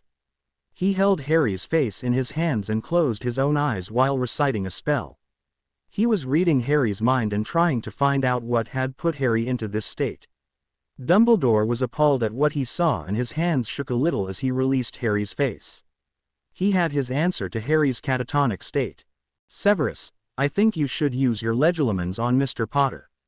He seems to have fallen into a state of shock that would best be explained by you looking into his current thoughts," Dumbledore said with an angry edge to his voice. He was actually quite upset that Snape had forced the boy to stay in bed by magical means and wanted Severus to see the damage it had caused the boy. Snape looked to the headmaster with confusion but pulled out his wand and stood next to Harry. He pointed his wand at Harry's head and said, "Legilimens." Snape was plunged into the pits of hell. He saw Harry being tied to a bed and Vernon Dursley coming towards him with a knife. He could feel Harry's fear and see the boy shake uncontrollably in his mind. He could feel Harry struggle with holding back his cries of pain. Suddenly the memory was pushed down into blackness and Harry's owl came into view. The owl sat silently and stared at the boy with fear. A flash of Dursley came racing back and a belt being swung. Back to blackness again. The owl staring back. The shiny knife and an angry Dursley flashed through the boy's thoughts again but were quickly pushed down and the owl reappeared. He had the overwhelming feeling that Harry was trying to keep the owl safe and was pushing the abuse he suffered out of his memories to do it. Snape began to make sense of the thoughts and memories Harry was going through. Harry was protecting his owl by not admitting to being abused by Dursley. Dursley must be holding Harry's owl to keep the boy quiet. The despicable man was blackmailing Harry with his beloved owl as hostage. Snape tried to get Harry's attention while in his memories but the boy was so far gone that he didn't seem to comprehend. Finally Snape pushed himself out of Harry's memories and found himself on his knees next to Harry's bed. Snape quickly stood up and faced Dumbledore. "I did this to him. I didn't know Dursley used to tie Harry to a bed and torture him. I didn't know Albus. I never would have kept Harry in his bed by force if I had known." Snape's voice broke and he felt miserable for causing Harry to withdraw completely and relive the hell he had been through. Dumbledore stood watching the man before him berate himself and take the blame for Harry's current state. "Professor, I know you didn't do this on purpose but we are dealing with a severely abused boy. You cannot apply the same standards to him as you once were able to. Furthermore, it is not prudent to use physical means to make him abide by your rules," Dumbledore said as he watched the professor compose himself once again. "I know what I have to do, Albus. I know how to make Harry come back to us. I need to go back to Privet Doctor and get his owl back," Snape said with determination. "Severus, you have been banned from going back to Privet Drive. If the Ministry finds out they will put you in jail," Dumbledore said as he too tried to come up with a plan to get Harry's owl back. "Albus, I don't care where they send me as long as Harry comes out of this state of shock. I'm going back to Privet Drive," Snape said and stormed over to the fireplace. He threw flow powder into the fire. "Number 4 Privet Drive," Snape said and stepped into the flow. Vernon had been home every day since he had been fired from his job. He had actually started missing his lessons with the boy. They had helped him to release his pent-up frustrations at the world and how unfair it was. Vernon thought it quite unjust that he had been so kind to an orphan boy and taken him in, only to have been accused of abusing him. Hell, he had only been trying to teach him a few lessons. Vernon also thought it unfair that his own wife was starting to nag him about getting a job.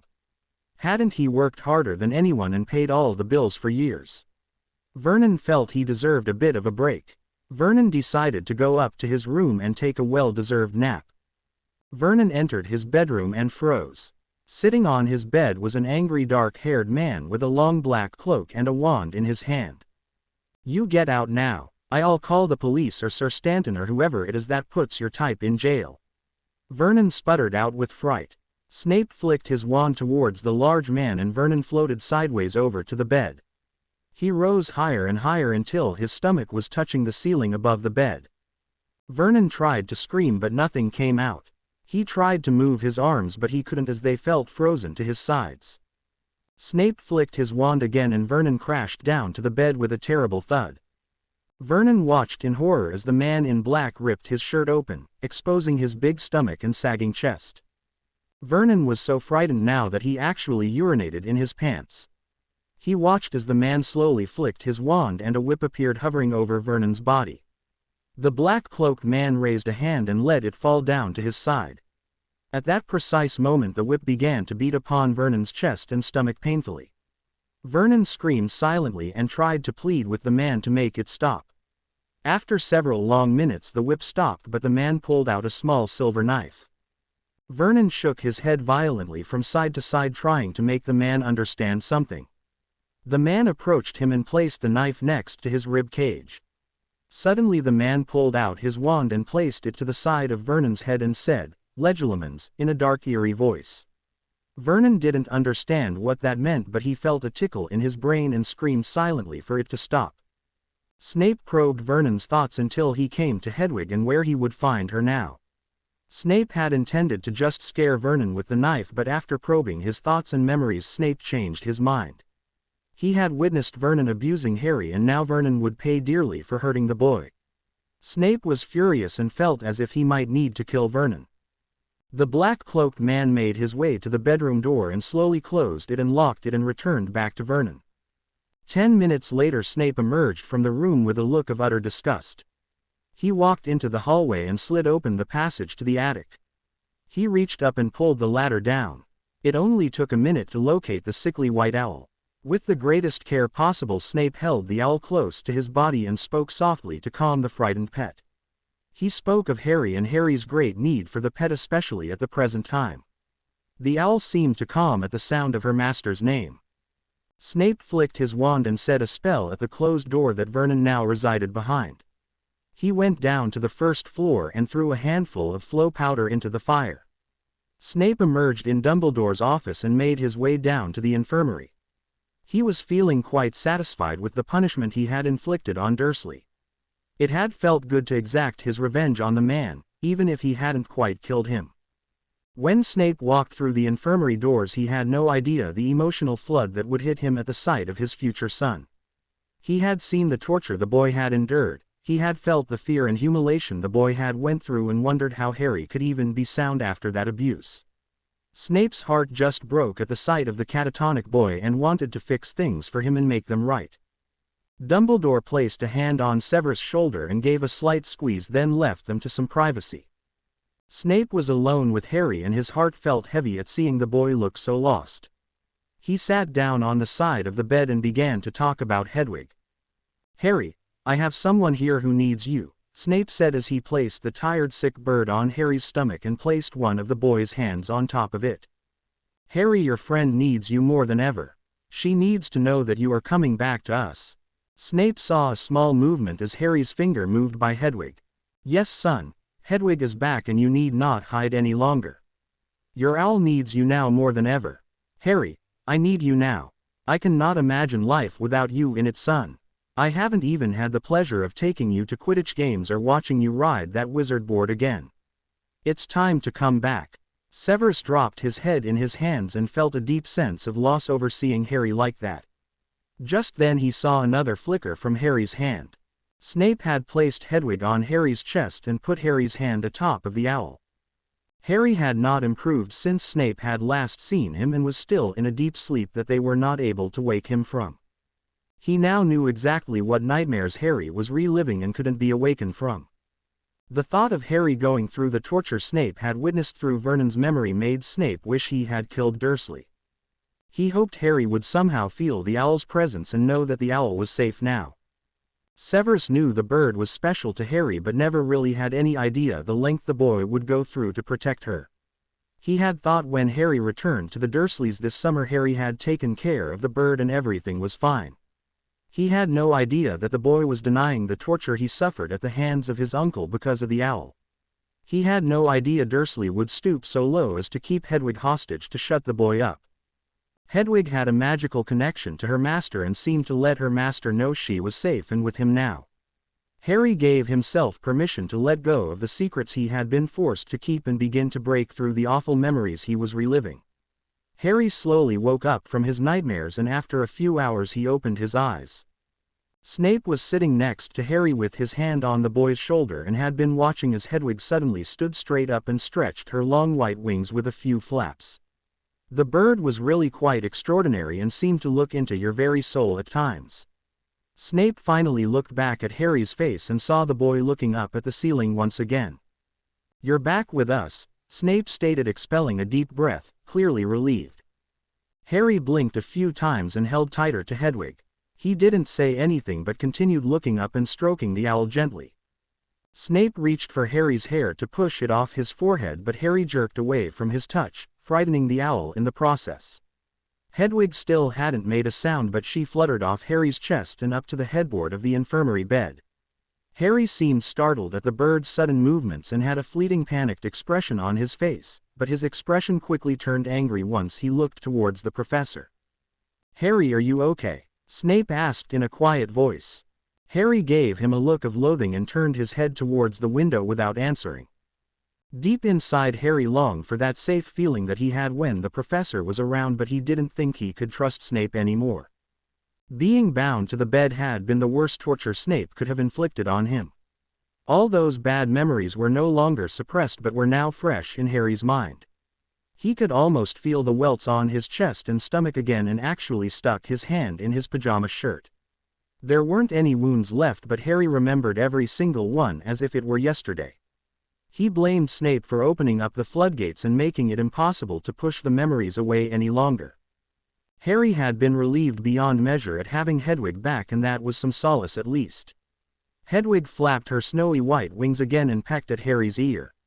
Harry reached over to his nightstand and fished out a piece of chicken from the soup he hadn't eaten earlier. The bird ate with gusto and Harry knew she probably hadn't been fed properly.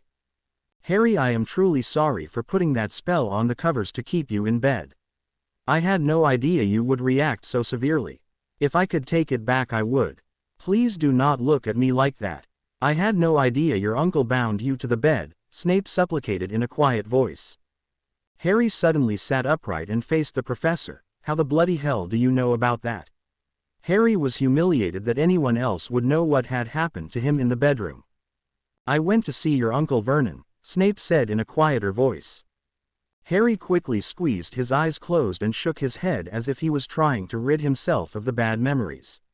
He was mortified beyond belief that Snape now knew all his secrets and had probably looked through Vernon's memories as well.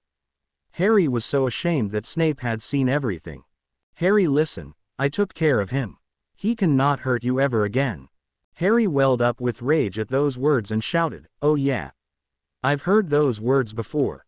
I don't trust you, Severus. How can you even say that you took care of Uncle Vernon? Believe me, he always has the last say and I have no doubt I'll be back at the Dursleys again. So just get the bloody hell out of here and leave me the alone." Snape was shocked at the way Harry had just spoken to him. It took him a moment to compose himself. Did Harry actually think Dursley would get hold of him again and Snape would let him? The more Snape thought about it, the more he could see how Harry might think that. Judging from the past, Snape had been helpless at keeping Harry away from Vernon. Snape's look of shock disappeared as he knew he had to be the parent in this situation and took on a look of sternness. "Mr. Potter, I am not only a professor at this school but also your guardian. I will not be spoken to in that manner. I will let it pass this one time, but that is only due to the recent situation. If this had been any other time you would be in grave trouble." "Oh yeah, what are you going to do to me, huh? Now that you saw how I was treated at the Dursleys, you can pick from a whole bunch of ways to torture me. Why not beat me with a belt buckle or burn me with a cigarette, or better yet, why not stab me with a knife? Any one of those will get me to do what you want." Harry's voice was giving out again and the last came out in an emotional, raspy voice. Snape reached for his hand again and Harry moved it quickly. "Harry, I do care what happens to you. Just stop, Severus, just stop pretending to care. I don't think I want you taking care of me anymore. It just hurts too much." Harry was so furious he was panting and trying to catch his breath. "At least when you used to treat me like dirt I knew where I stood with you.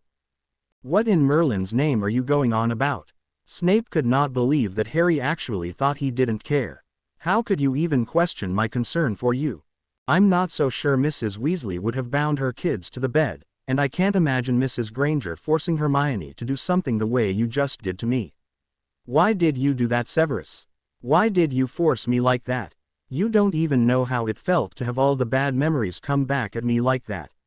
It felt worse than dying and you did it to me. I just hate you and want you to get away from me. I had absolutely no idea you would react that way." Snape was hurt by Harry's accusations. This was getting too painful. He was not prepared for the emotions he would be feeling for Harry. He had never felt the need to protect anyone like he did for Harry. "Do you wish me to leave?" Snape hoped Harry said no but knew what the boy would say before he said it. "Yeah," Harry said with force as he wiped at a tear that had escaped. At this point Snape thought maybe the boy needed more time to digest the situation. Snape hoped Harry would calm down and realize just how much he really did care for him. He actually felt heaviness on his heart at leaving the boy so angry at him. As much as he did not want to leave Harry on his own, he decided to go back down to the dungeon and work on duplicating the antidote. He slowly stood up and stopped at the foot of the bed. Harry, I hope you come to the conclusion that I had no intention of doing such psychological harm to you. I never would have forced you to the bed if I had known. Nor would I ever hurt you, ever. We have so much to talk about and I want to be there for you, but you have to forgive me, once again. I don't want to keep upsetting you, so I won't come to you unless you ask me to. But know this, I am still your guardian and will still be watching out for you. I just wish you would let me be a father too." With that said, Severus walked out the door and headed down to the dungeons. Harry was so confused and upset at everything. He turned onto his stomach and punched his pillow, then collapsed on it and cried. The memories were so fresh and now he had no one to be there with him. He was so angry at Snape for ruining everything and angry at himself for being so scared. A little later, after he had calmed down and ordered food for Hedwig, his friends came in to say good night and stayed until Madame Pomfrey kicked them out. They had asked about Snape and Harry gave a non-committal reply about his whereabouts. Truthfully, Harry thought the potion teacher had probably just got tired of him and decided this father thing wasn't worth the time. The next morning, Hedwig came flying up to Harry's bed and gave him a nip on the ear to wake him. Harry sat straight up and looked closely at Hedwig. She seemed much stronger and healthier already. Harry figured it was because of Hagrid's magical care for her. Harry had sent Hedwig down to Hagrid last night to be checked over and healed. Now the bird looked great and Harry felt pretty good himself. Madame Pomfrey walked in and assessed the Gryffindor carefully. She had received a long list from Severus this morning on symptoms to watch for. Finally, after a good hour, she simply said, "Well, Mr. Potter, I think you may attend classes today." Harry was excited beyond belief. He couldn't wait to get out of here and see all his friends again. He quickly threw his legs over the side of the bed and was just about to stand when Madame Pomfrey put a hand to his chest. "Just a minute, young man. There are whole lists of rules you must abide by or end up back here again. First, Professor Snape says you must eat at least 3 full meals a day. Second, you must get your full 8 hours of sleep, and lastly, if any sort of odd pain occurs, you must promise to tell the professor or myself. Is that understood?" Madame Pomfrey said, and was mildly curious as to why the professor had given her the list instead of telling Potter himself. "Yes, Madame Pomfrey," Harry said as he leapt out of the bed. He headed to the bathroom to shower and change into the school uniform Snape must have brought in for him last night while he was sleeping. Harry held the uniform in his hands and knew this was another brand new set that Snape must have just had made. He picked up his cloak and saw the fur lining and silver Gryffindor clasp on it.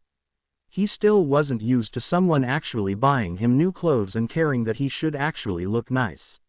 The Dursleys had never given a care to how he looked and had even told him how ashamed of him they were. Harry looked at the handmade shirt and saw his initials sewn inside. He felt so hollow and alone, almost as if he were missing something very important to him. Harry walked into the Great Hall for breakfast feeling as if every eye in the place was on him. As he scanned the room, he found that he was right, almost everyone was staring at him.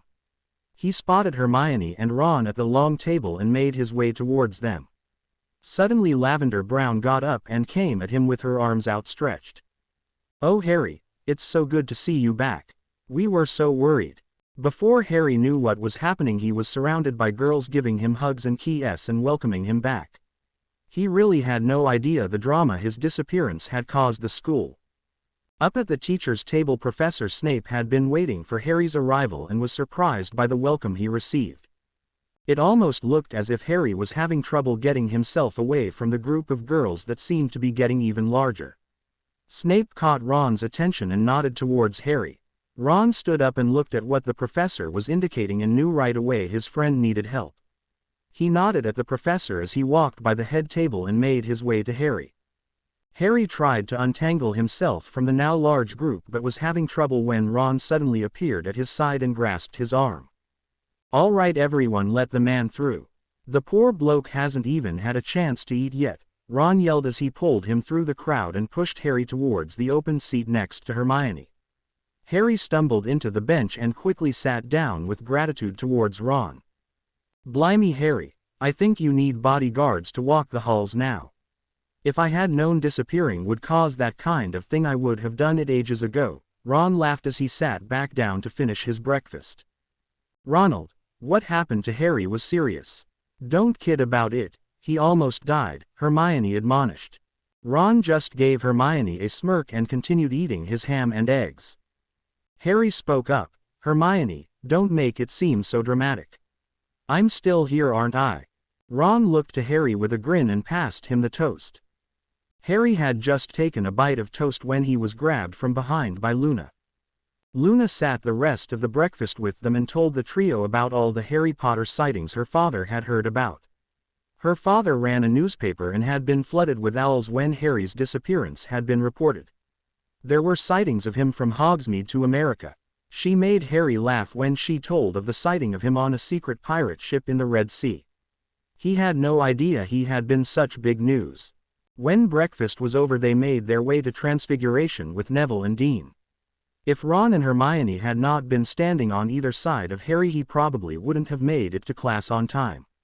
Every few steps he was stopped and welcomed back or asked for an autograph.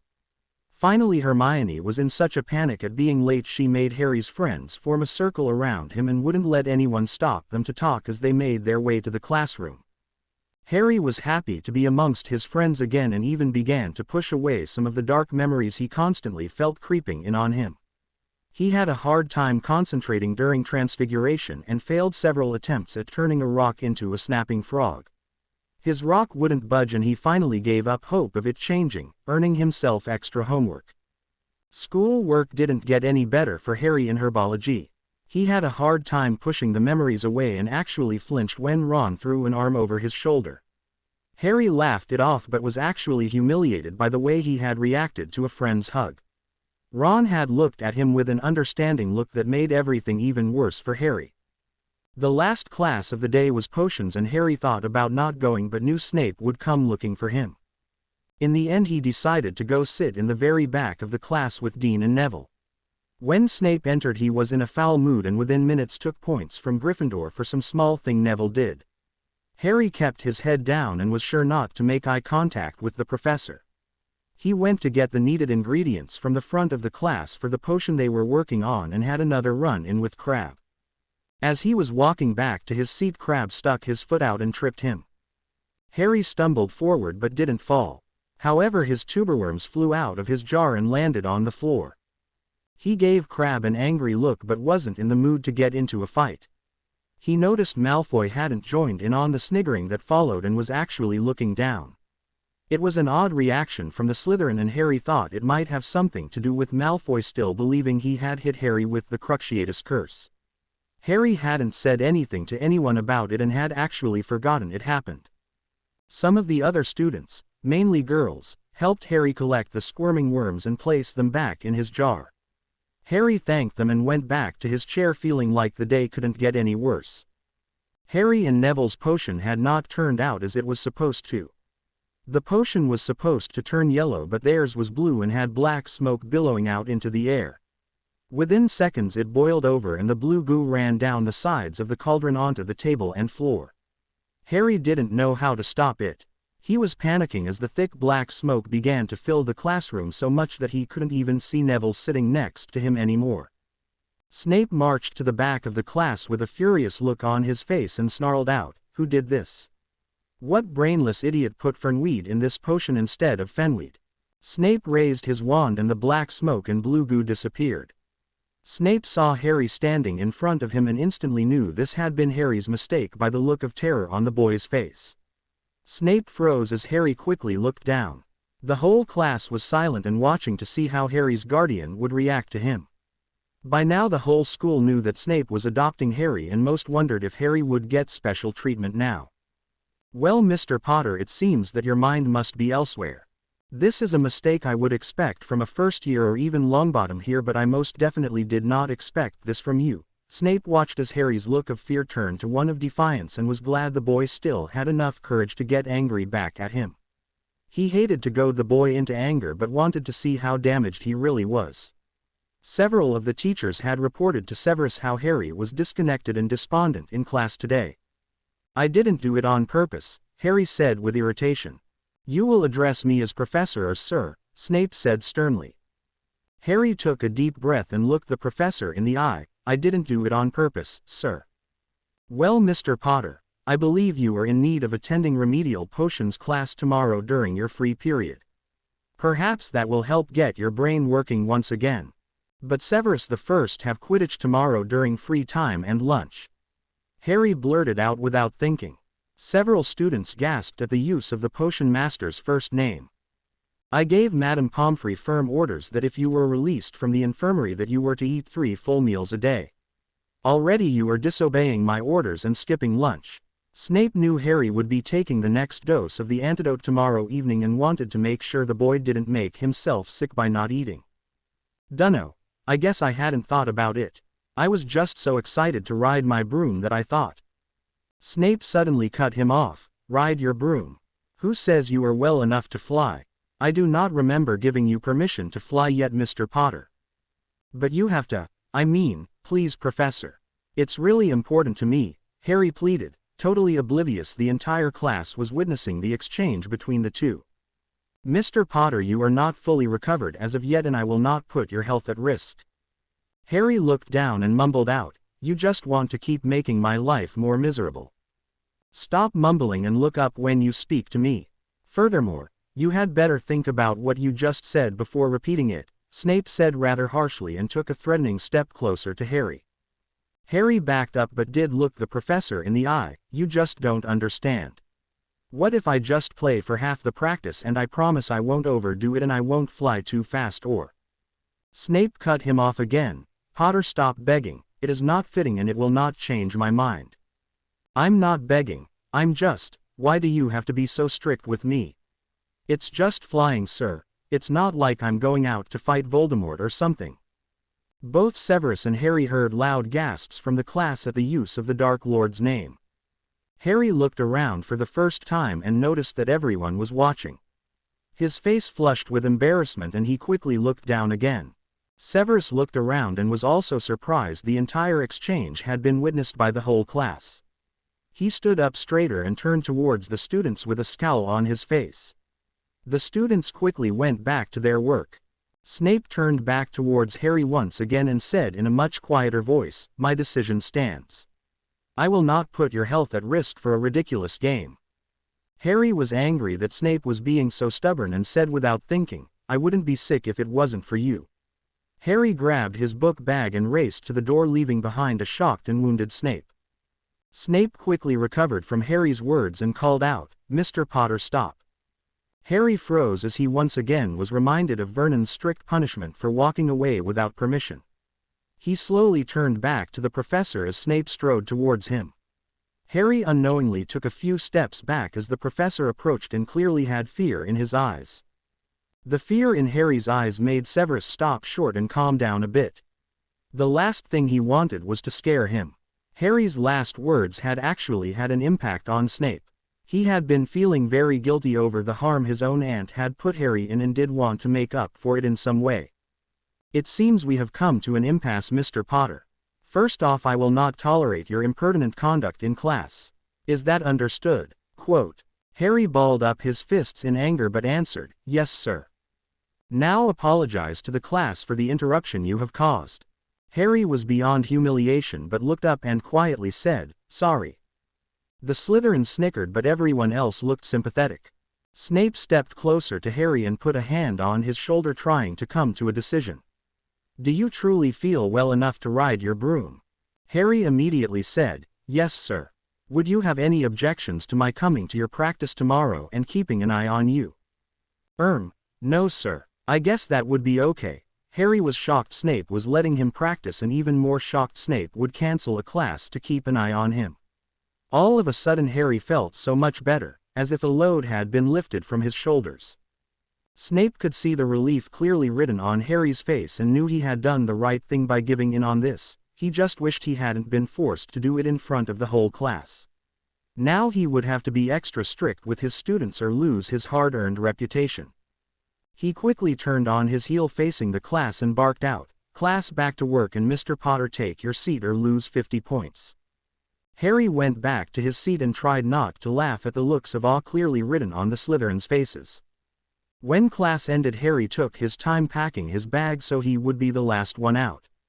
After the last student walked out the door, Harry walked up to the professor's desk and waited for the professor to notice him. Severus looked up from his paperwork and looked into Harry's eyes. "Well, we put on quite a show, don't you think?" "Yeah, I guess I was a little distraught," Harry said while pushing his book bag further up on his shoulder. Severus walked around the desk and stood in front of Harry. "May I ask how you are dealing with everything?" "I'm okay. You know," Harry trailed off, not knowing what to say. That is not what I heard from several of your teachers. They say you are having difficulty concentrating, and after watching you in my class one feel I must agree," Snape said with his hands clasped in front of him. It's just really hard to concentrate. I can't stop thinking about stuff and it just keeps getting in the way. I hate the way I act all jumpy and hate the way everyone is always staring at me. I don't know, Severus, I just wish I could get away from here sometimes. I just need to get my head together and stop thinking about Uncle Vernon all the time," Harry said, not knowing he was so desperate to talk about it. Severus was so relieved Harry was talking with him once again, and even more relieved he was opening up about Dursley. He wanted to help the boy any way he could to get past the atrocities that he had suffered. "Well, you do have your own bedroom in my rooms here at Hogwarts. Maybe you could take the antidote down there and stay for the weekend too. It would give you a little break from your fans. Are you sure you want me around the whole weekend, sir? Harry, when will you learn to accept this relationship between us? You keep denying that you are actually worthy of my time and concern," Snape said, and watched as Harry let his shoulders relax. Harry looked up at Severus and asked, "Professor, does it bother you that everyone knows that you're going to be my dad, I mean guardian?" Severus placed both hands on Harry's shoulders and pulled him closer. "Harry, nothing would give me more pleasure than becoming your dad. And once it is official, I will be proud to call you my son." Harry closed the gap between them and leaned his forehead against the professor's chest. Severus placed a hand on the back of Harry's head. "Son, it's good to have you back." Harry felt exactly the same way. The next morning during breakfast, the owls came with the morning mail. A large lavender owl landed before Snape, and Harry watched as the professor held the life-saving vial in his hand with care. Snape looked up and saw Harry watching him as he carefully put it in his inside pocket. Their eyes connected and Snape gave Harry a small sad smile. Harry smiled back but really wanted to cry at the thought of having to take that horrible antidote the rest of his life. His face must have conveyed some of what he was thinking, because Snape wrote something on a paper and gave it to a house elf to bring to Harry. A second later the house elf handed Harry the note and disappeared. Harry opened the note and read it. "Just a few more doses until I find the cure. Be careful at practice today. Severus." Harry folded the note back up and stuck it in his pocket.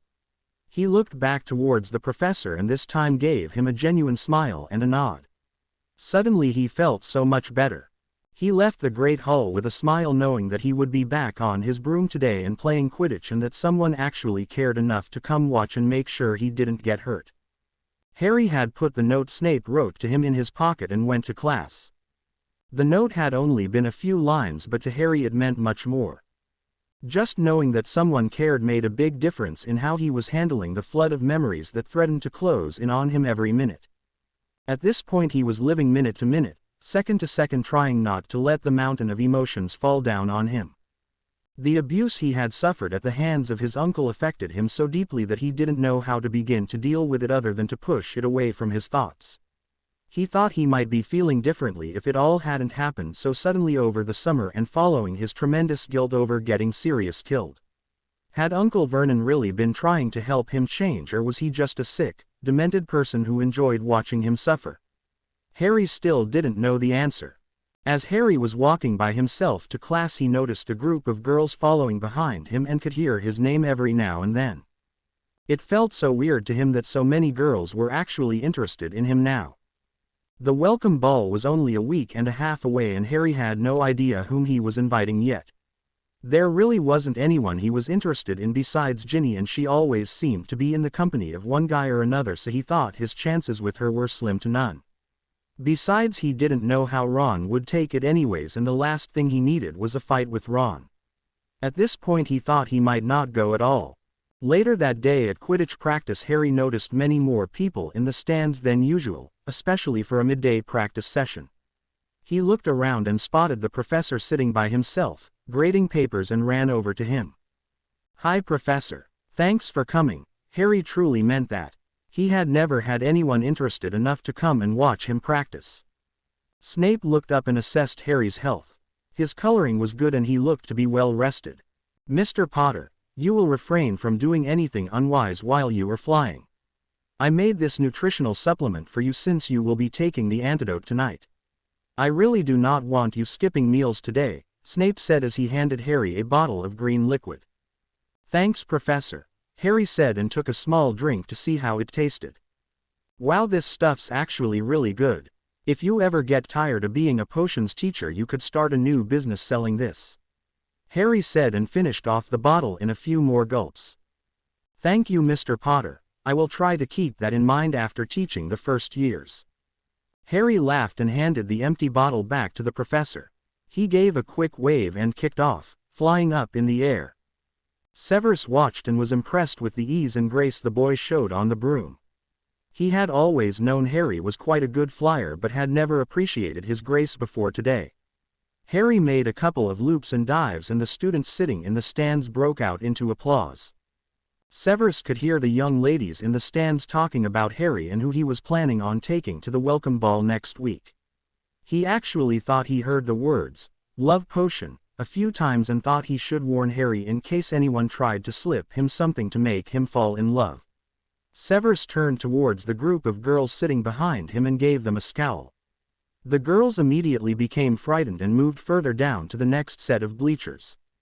Severus went back to watching Harry and thought maybe the boy was showing off for his benefit. He really should put a stop to Harry standing on the broom, but he didn't want to ruin Harry's chance to show off a bit. Just in case Harry fell, Snape pulled his wand out and held it in the ready. Luckily he never needed to use it and Harry finished practice with a spectacular spiral spin, landing directly in the pitch in front of Snape. The wind the spiral created blew Snape's papers across the bench. Severus looked back towards Harry and saw how the boy was just waiting to hear a little praise from him at his Quidditch skills. Snape presumed the Dursleys never attended anything Harry had excelled at and the boy probably never had the approval he so desperately sought from them. "Harry, come here," Snape said and stood up, motioning to the space in front of the bench. Harry looked a little worried and said with trepidation clearly in his voice, "Yes, sir. Sorry about the papers, I guess I overdid it." Harry stood before the professor nervously tapping his broom with his fingers. Snape slowly reached a hand out to Harry's face and the boy flinched ever so slightly. "I just want you to know how proud of you I am. Your performance was amazing," Snape said and rubbed the spot of mud off Harry's cheek with his thumb before pulling his hand back. Harry was utterly speechless. He thought Snape had called him over to reprimand him and instead he was actually proud of him. It touched Harry deeply and he felt a lump in his throat and quickly looked at his broom to hide his emotions. "I'll see you tonight after supper. Do not worry about packing clothes, I ordered extra clothing for you to keep in my rooms here at school." Snape watched as Harry looked up at him with disbelief. "What is it? Is everything all right?" Snape asked. Harry shook his head and said, "It's nothing, sir."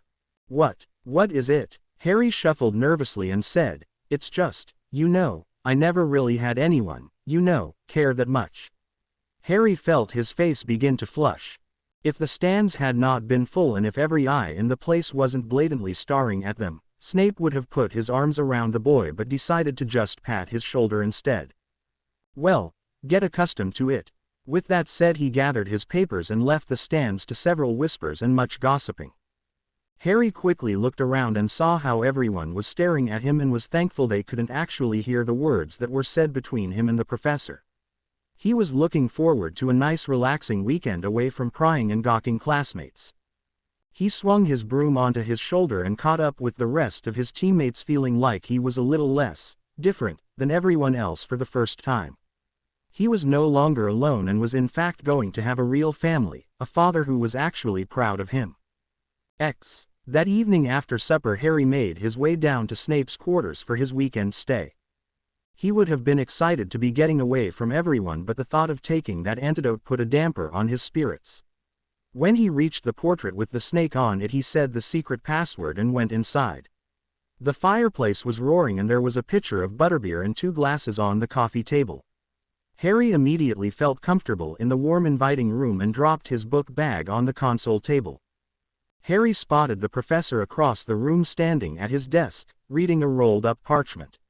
He had an angry scowl on his face and looked a little tense.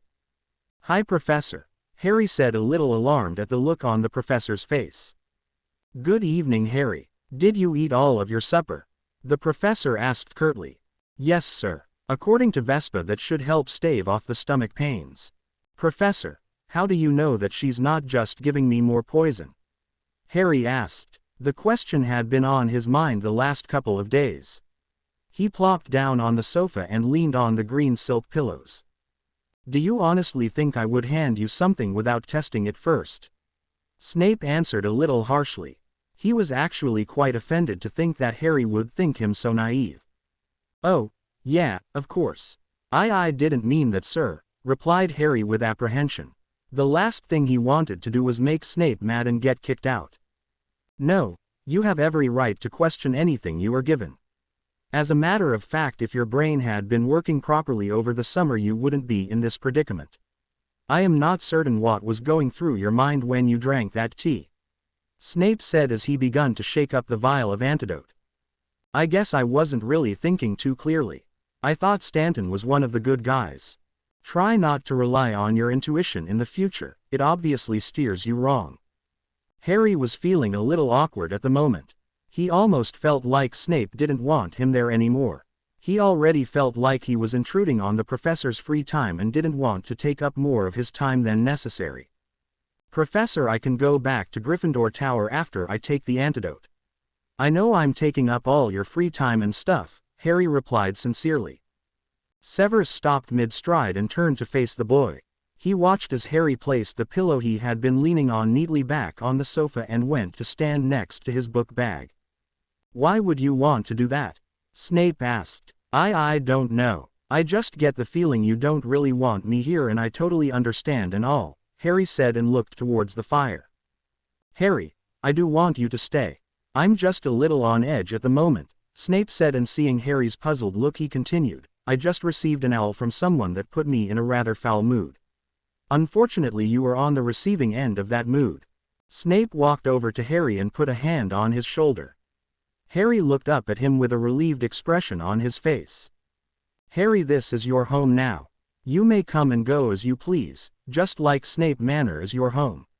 You need not ask to come for the weekend or any other time.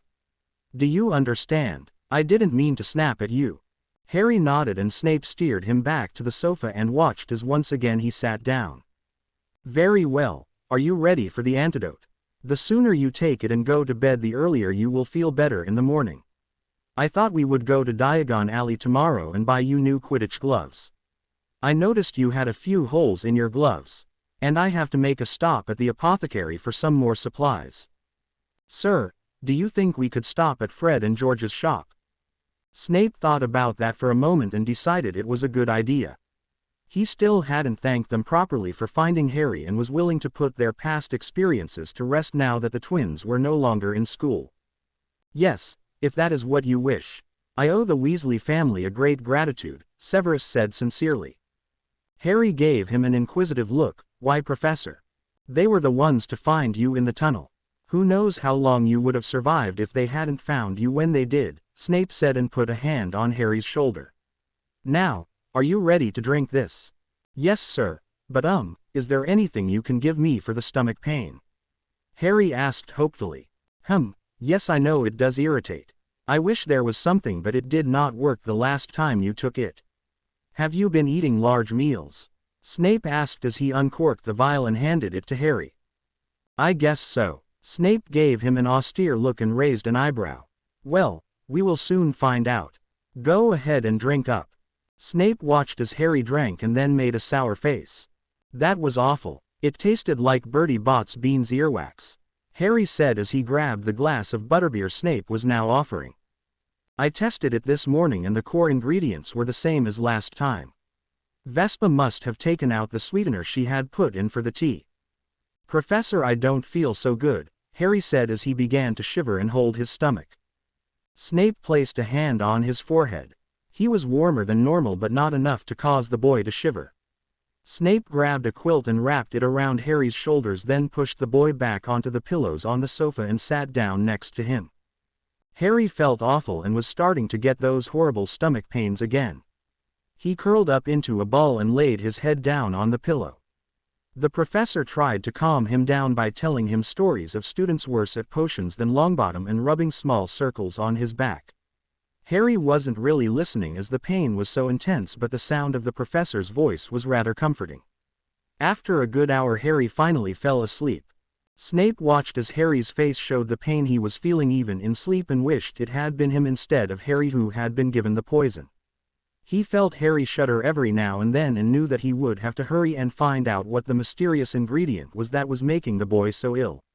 The professor wrapped his arm around Harry and leaned his head back against the sofa. Within minutes he fell into his own fitful sleep. Harry awoke in the middle of the night feeling feverish and parched. He sat up shakily and looked around for something to drink to get the horrible taste out of his mouth. His glass from earlier was empty, so he slowly made his way into the kitchen to get some water.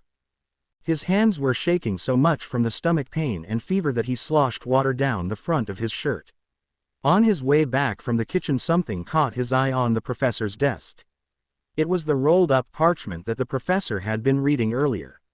He knew it was from Vespa as he could see the lavender insignia. Harry thought that must have been what had put the professor in such a foul mood last night. Harry slowly unrolled it and read what Vespa had to say.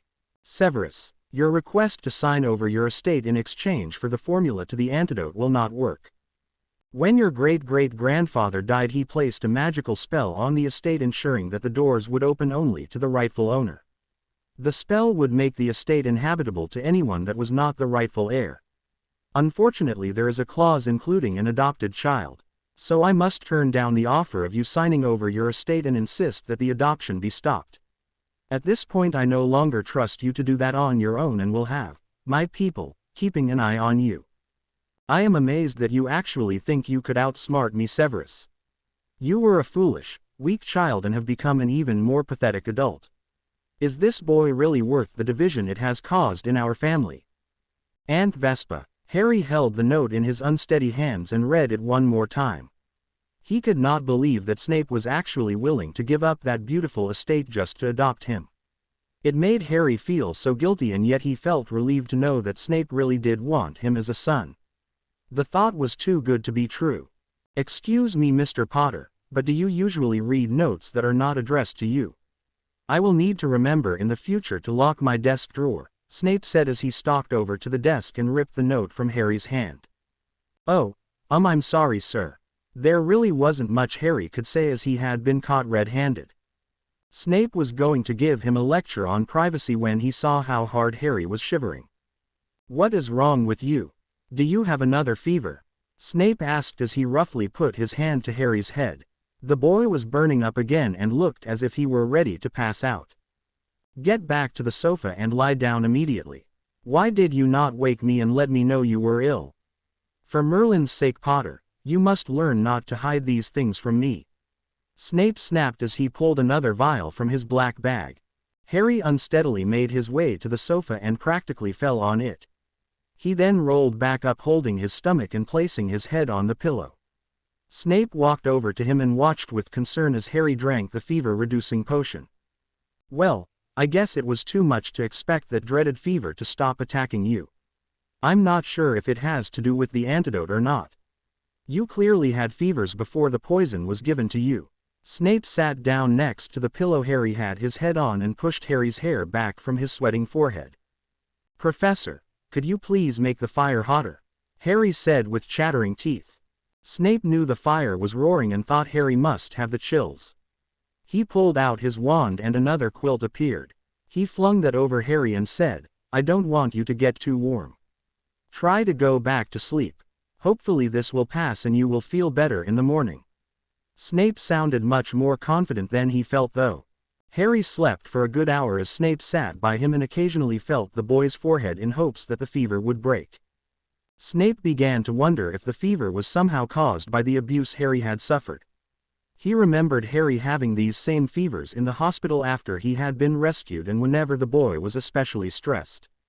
Snape knew that he would have to get Harry to open up and talk about the abuse he suffered this weekend. He could tell that Harry was trying to fight off the memories and would often catch the boy shaking his head as if to clear his mind of something bad. Just as Snape began to doze off again, Harry woke up with a start and began to scream. "He's got her. He's got Ginny. I have to find her." Harry scrambled to his feet and was heading towards the door when Snape caught his arm and swung him around so they were standing face to face.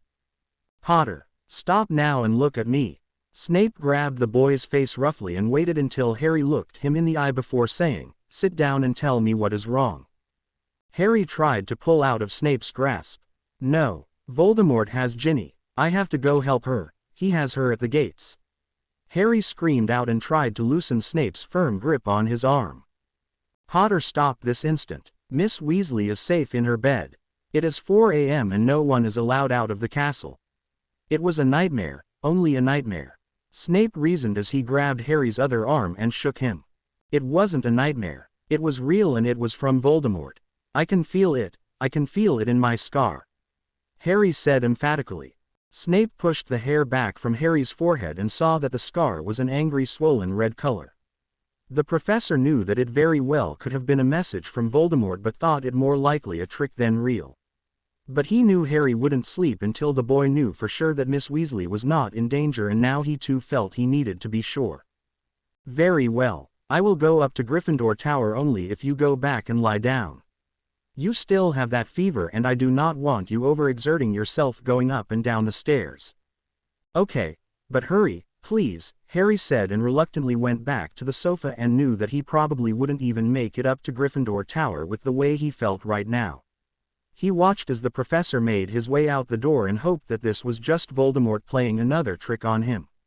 It really bothered him how Voldemort knew to use Ginny as the bait.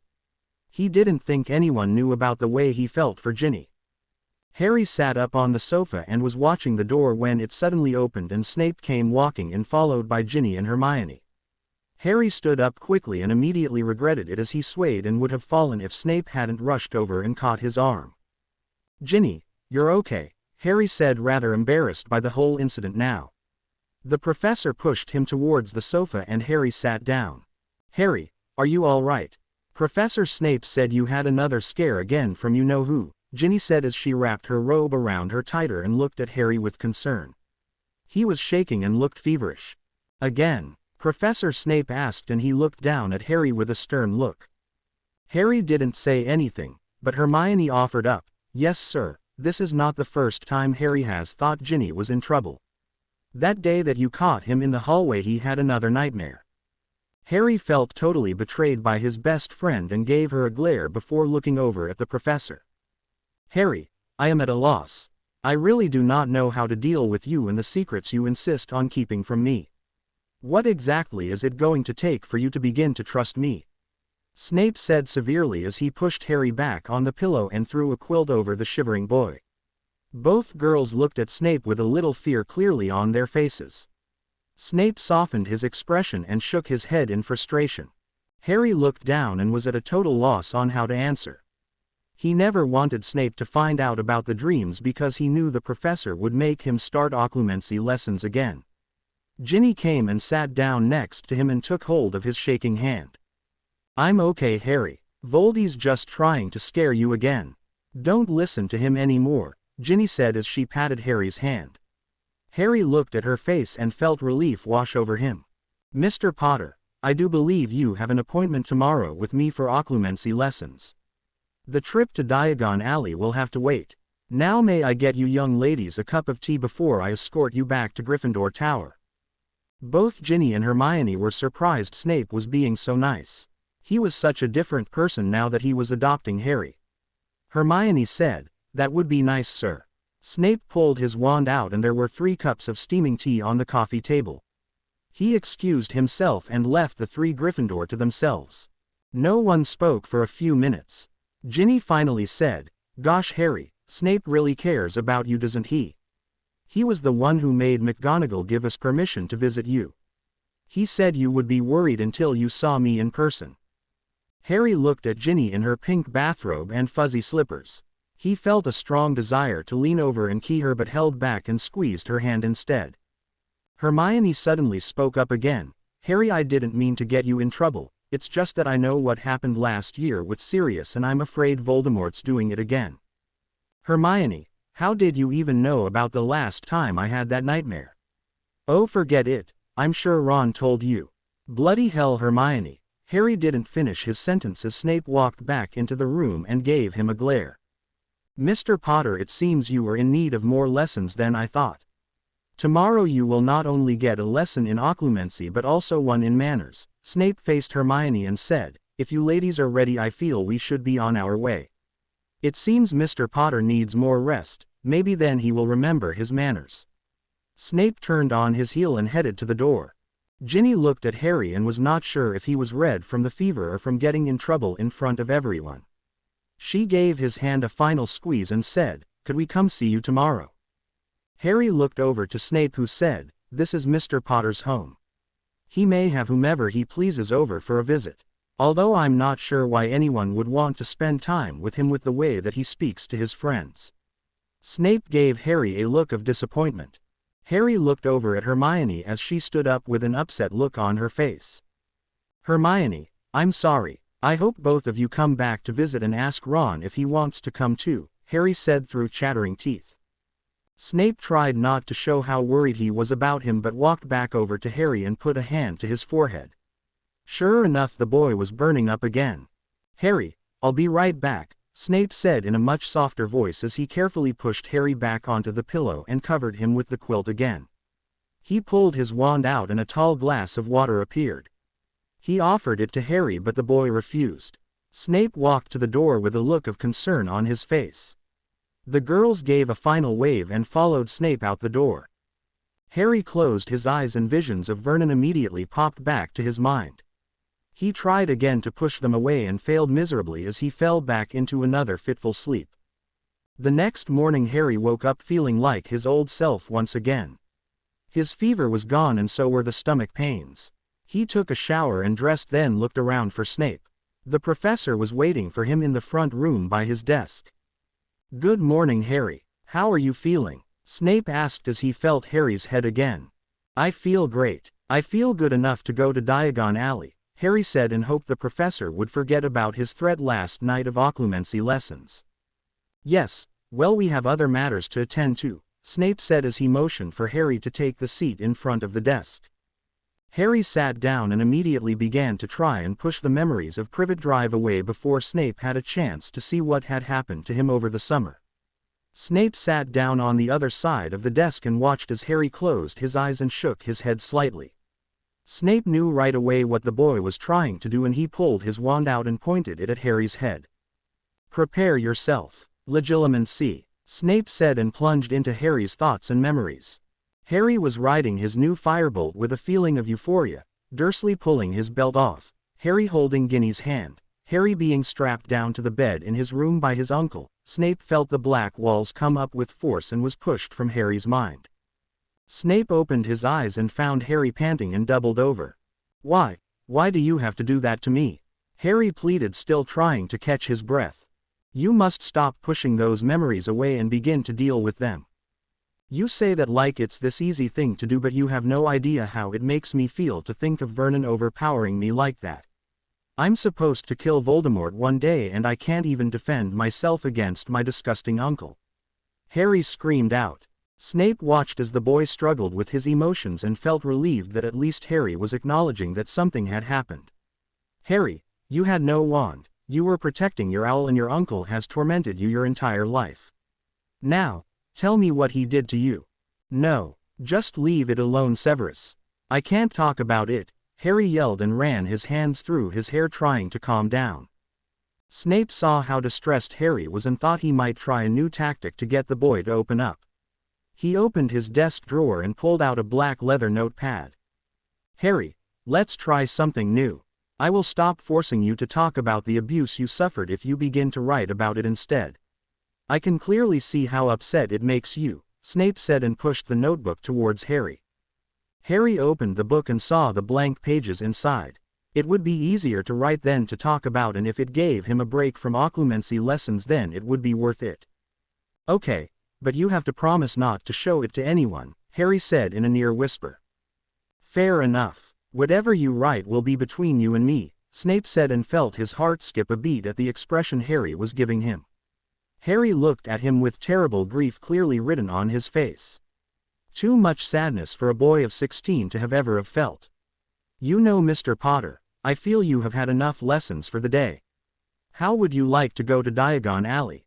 Harry nodded and shoved the black notebook away, trying not to think about the words that would be written in it. He stood up and looked to Severus with gratitude. Harry and Snape walked into Hogsmeade and apparated into Diagon Alley. They stopped to have a big breakfast with Tom at the Leaky Cauldron.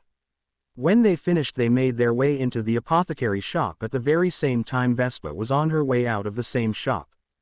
Harry and Professor Snape stood face to face with Vespa Snape. Harry and Professor Snape were in Diagon Alley walking into the apothecary shop just as Aunt Vespa was walking out the door. At first they all froze when recognition took hold. Then Snape whipped his wand out, but not before Vespa had her wand pointing at Harry's head. Put your wand away, Severus, or the boy will pay, Vespa hissed in an evil tone of voice. Severus slowly lowered his wand and put it back into his robe. Vespa kept her wand pointed at Harry's head as she watched her nephew. She continued holding the wand to Harry's head and sneered at the look of alarm her nephew was showing. It became very obvious to her that this boy was very special to Severus. So, you are choosing to not heed my warning, I see. It is obvious you are still planning on adopting the orphan. Tisk, tisk, Severus, you are much more dim-witted than I had thought, Vespa reprimanded, as she lowered her wand slightly and pushed it into Harry's chest. Snape knew she was an expert at non-verbal spells and dared not make a move against her with her wand pointing at Harry's heart. He looked into Harry's eyes, shaking his head so the boy would not attempt to do anything reckless. Harry saw Snape's signal to remain still, feeling a sudden panic at the thought of Vespa's control over him at the moment. Harry looked at Vespa and saw the evil glint in her eye and ugly sneer that she usually wore.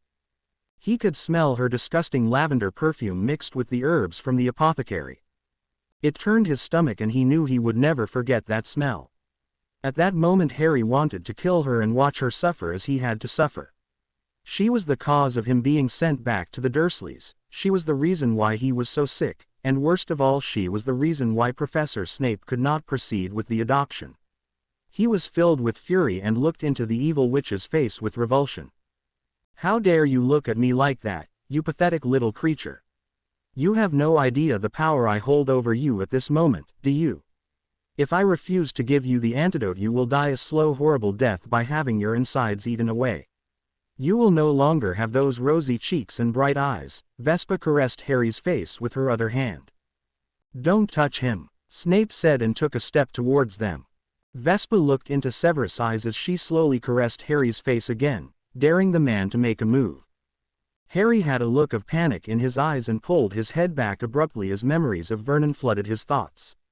His stomach was in knots and he felt as if he might vomit. Vespa roughly grabbed his face and slapped him hard. Harry was shocked as he put his hand up to his stinging cheek looking towards Severus. He wanted to throw a few spells at the disgusting hag and was wondering why Severus wasn't already doing it. Severus looked into the boy's eyes again, giving a slight shake of the head. He took another step towards them as Vespa quickly grabbed Harry's arm. Severus knew he would not be quick enough to get Harry away before she cast a curse. He was livid and shaking with fury at Vespa. He saw Harry's violent reaction to being touched like that, knowing he would need to address that with the boy soon. He felt an overwhelming need to protect Harry and moved a little closer to him. Back away, Severus, Vespa hissed and pressed the wand harder into Harry's chest. Snape heard Harry take in a sudden breath. He quickly stepped back, not wanting Vespa to harm the boy any further. A few ladies had stopped to watch when Harry had been slapped. Now a few more were watching and Vespa suddenly became aware of their whispers. Vespa, we are in the middle of Diagon Alley with several witnesses around. You must lower your wand immediately before you begin to draw a crowd, Snape said as he tried to reason with her. His hand was now under his cloak and around his wand. Oh yes, as soon as I release the boy I know exactly what you will do. You leave me no alternative but to take young Mr. Potter with me." Vespa tightened her grip on Harry's arm like a vice. Severus immediately grabbed Harry's other arm and yanked him away from Vespa before she could apparate with him. Vespa lost her grip on Harry as Severus pointed his wand at Vespa, yelling out, "Stupefy." A yellow streak came flying out of Vespa's wand that brushed by Harry's arm, and the boy screamed in agony as he fell to the ground. Snape threw himself over Harry and looked back at Vespa just as she apparated with a loud pop. Vespa was gone, and along with her the best chance they had at getting the antidote along with the formula. Snape quickly stood up, pulling Harry with him. Harry held his hurt arm close to his body, feeling relief at being away from Vespa's control. "Is it bad? May I take a look?" Snape asked and gently rolled up Harry's sleeve, revealing a giant angry welt. "I'm okay, Professor. It just stings a little," Harry lied as he cradled his arm once more. "Let's get back to Hogwarts and see what I have to fix that," Professor Snape said with an anxious look to his eyes. Snape was angry at himself for not capturing Vespa, letting her get away. He knew that she would not be sending the antidote again, leaving less than 3 days for him to find the formula on his own. He had been so close, but there was always something missing that he could not find in the formula. He was frustrated beyond belief. The thought of Harry dying was a painful concept to him, but he knew it was now a possibility. Snape put his arm over the boy's shoulder and pulled him closer, escorting Harry into the apothecary's shop. Harry leaned into the professor, feeling safe once again. He took deep breaths and tried to forget about the terrible pain emanating from his arm. He could feel his arm starting to swell as it throbbed, and he tried to focus his attention on the professor's arm over his shoulder. All his life he had seen Uncle Vernon comfort Dudley that same way. He had always watched and hoped that someday Uncle Vernon would hate him a little less and comfort him like that. Now the professor was doing just that, and Harry didn't want to forget the feeling of having someone care that much. He knew that other people would just take a parent's physical touch for granted, but he never would. Every time the professor had ever thrown an arm around him or pushed his hair back or even touched his face had been a memory that Harry would roll around in his mind whenever he began thinking of the abuse he had suffered. He needed those little moments to store away and take out when he began to feel despair closing in on him. It was becoming progressively harder to hide the depression that was always with him. He knew it had a lot to do with Uncle Vernon, but also had a feeling it had to do with the poison coursing through his body as well. He didn't know how to keep it at bay anymore and now thought it would only get worse. Snape steered Harry to a corner in the shop and gave him a pat on the shoulder. "Wait here, I have to talk with the apothecary." Snape looked at Harry closely. "Are you all right, Harry?" Harry nodded his head yes, feeling a lump in his throat and was afraid to speak. Snape gave him another questioning look and then began to gather all the ingredients he would need. He questioned the apothecary on Vespa's purchases. He purchased the exact same ingredients as she had and hoped he would be able to work out the mystery of the poison in time. Harry remained quietly standing in the corner, cradling his injured arm and thinking about the poison eating away at his insides. He knew what this encounter with Vespa meant and was nervous at the thought of dying like she had described it. He hoped she would send the antidote or that Snape would somehow manage to find out how to make it in time. He thought of his friends and Remus and the Weasleys and how they would react to his telling them that he had been poisoned by Snape's aunt. He didn't think it would go over well and hoped they didn't get angry at the professor. He already knew how bad Professor Snape had been feeling over the whole thing and didn't want to make him feel any worse. When Snape was finished with his purchases, he stood before Harry and searched the boy's face for how he was feeling. He saw the bright red hand print clearly on Harry's pale face and wanted to kill his aunt with a vengeance. "Let's return," Snape stated abruptly, walking over to the flow. He needed to get his emotions under control before talking with the boy. He knew how Harry tended to take the blame for everything and wanted to make sure Harry didn't misinterpret his anger. Harry nodded his head and followed the professor through the flow into Hogsmeade. On the walk back to Hogwarts, Harry kept letting the thought of the poison inside him come to the surface. He tried to push it away, but the memory of feeling his insides burning just last night was strong. He knew how hard it would be to hide all this from his friends and decided not to go back to Gryffindor Tower anytime soon. It was so hard to hide the nightmares he had been having every night, and he felt so much safer with the professor. "Sir, do you mind if I stay with you for a while?" "No, I do not mind at all. As a matter of fact, I was going to suggest it myself. I would like to take several more blood samples and keep a close eye on that arm. If my guess is correct, I believe your arm may begin to feel worse before it starts getting better," Severus said, and looked towards Harry for his reaction. Harry shook his head. "Nothing ever goes right for me, does it?" Snape wished that he could deny what Harry had just said, but with all honesty he knew he couldn't. "Someday you will have everything you ever wanted and look back to these days as a mere memory." Harry quietly replied, "I almost did have everything I ever wanted." Snape looked at the boy's slumped shoulders and hanging head, suddenly realizing what it was that Harry was referring to. The only thing the boy had ever wanted was a family who loved him unconditionally. "Harry, this adoption will go through.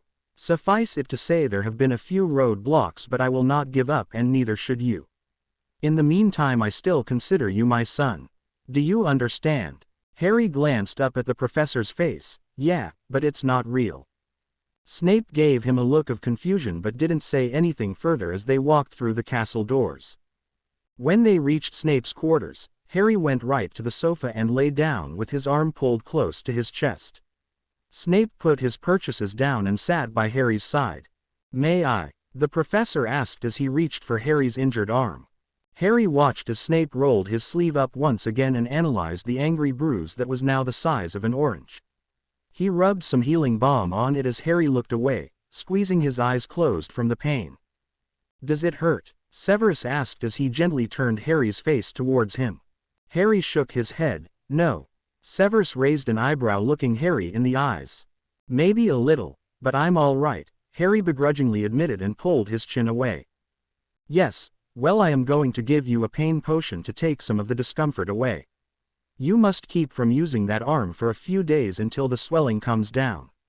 No Quidditch for 2 days." Snape caught Harry's chin again, giving him a firm look. Harry agreed with a nod. "I will be spending the rest of today down in my laboratory and want you to sleep down there so I can keep an eye on you. Do you mind?" "No, sir," Harry replied, and actually felt better about not having to be alone right now. He was getting more nervous about the poison in his system, and being by himself would only make him think about it more. "Harry, there's one more matter I wish to address. When Vespa touched your face, you reacted in a most peculiar way," Snape stated, and hoped Harry would open up. "Yeah, so," Harry said with anger rising. "So, I wonder if it has anything to do with Dursley?" Snape asked cautiously. Snape wasn't exactly sure what had happened to Harry behind closed doors. He had seen into Vernon's memories, but it was through the man's interpretation of events.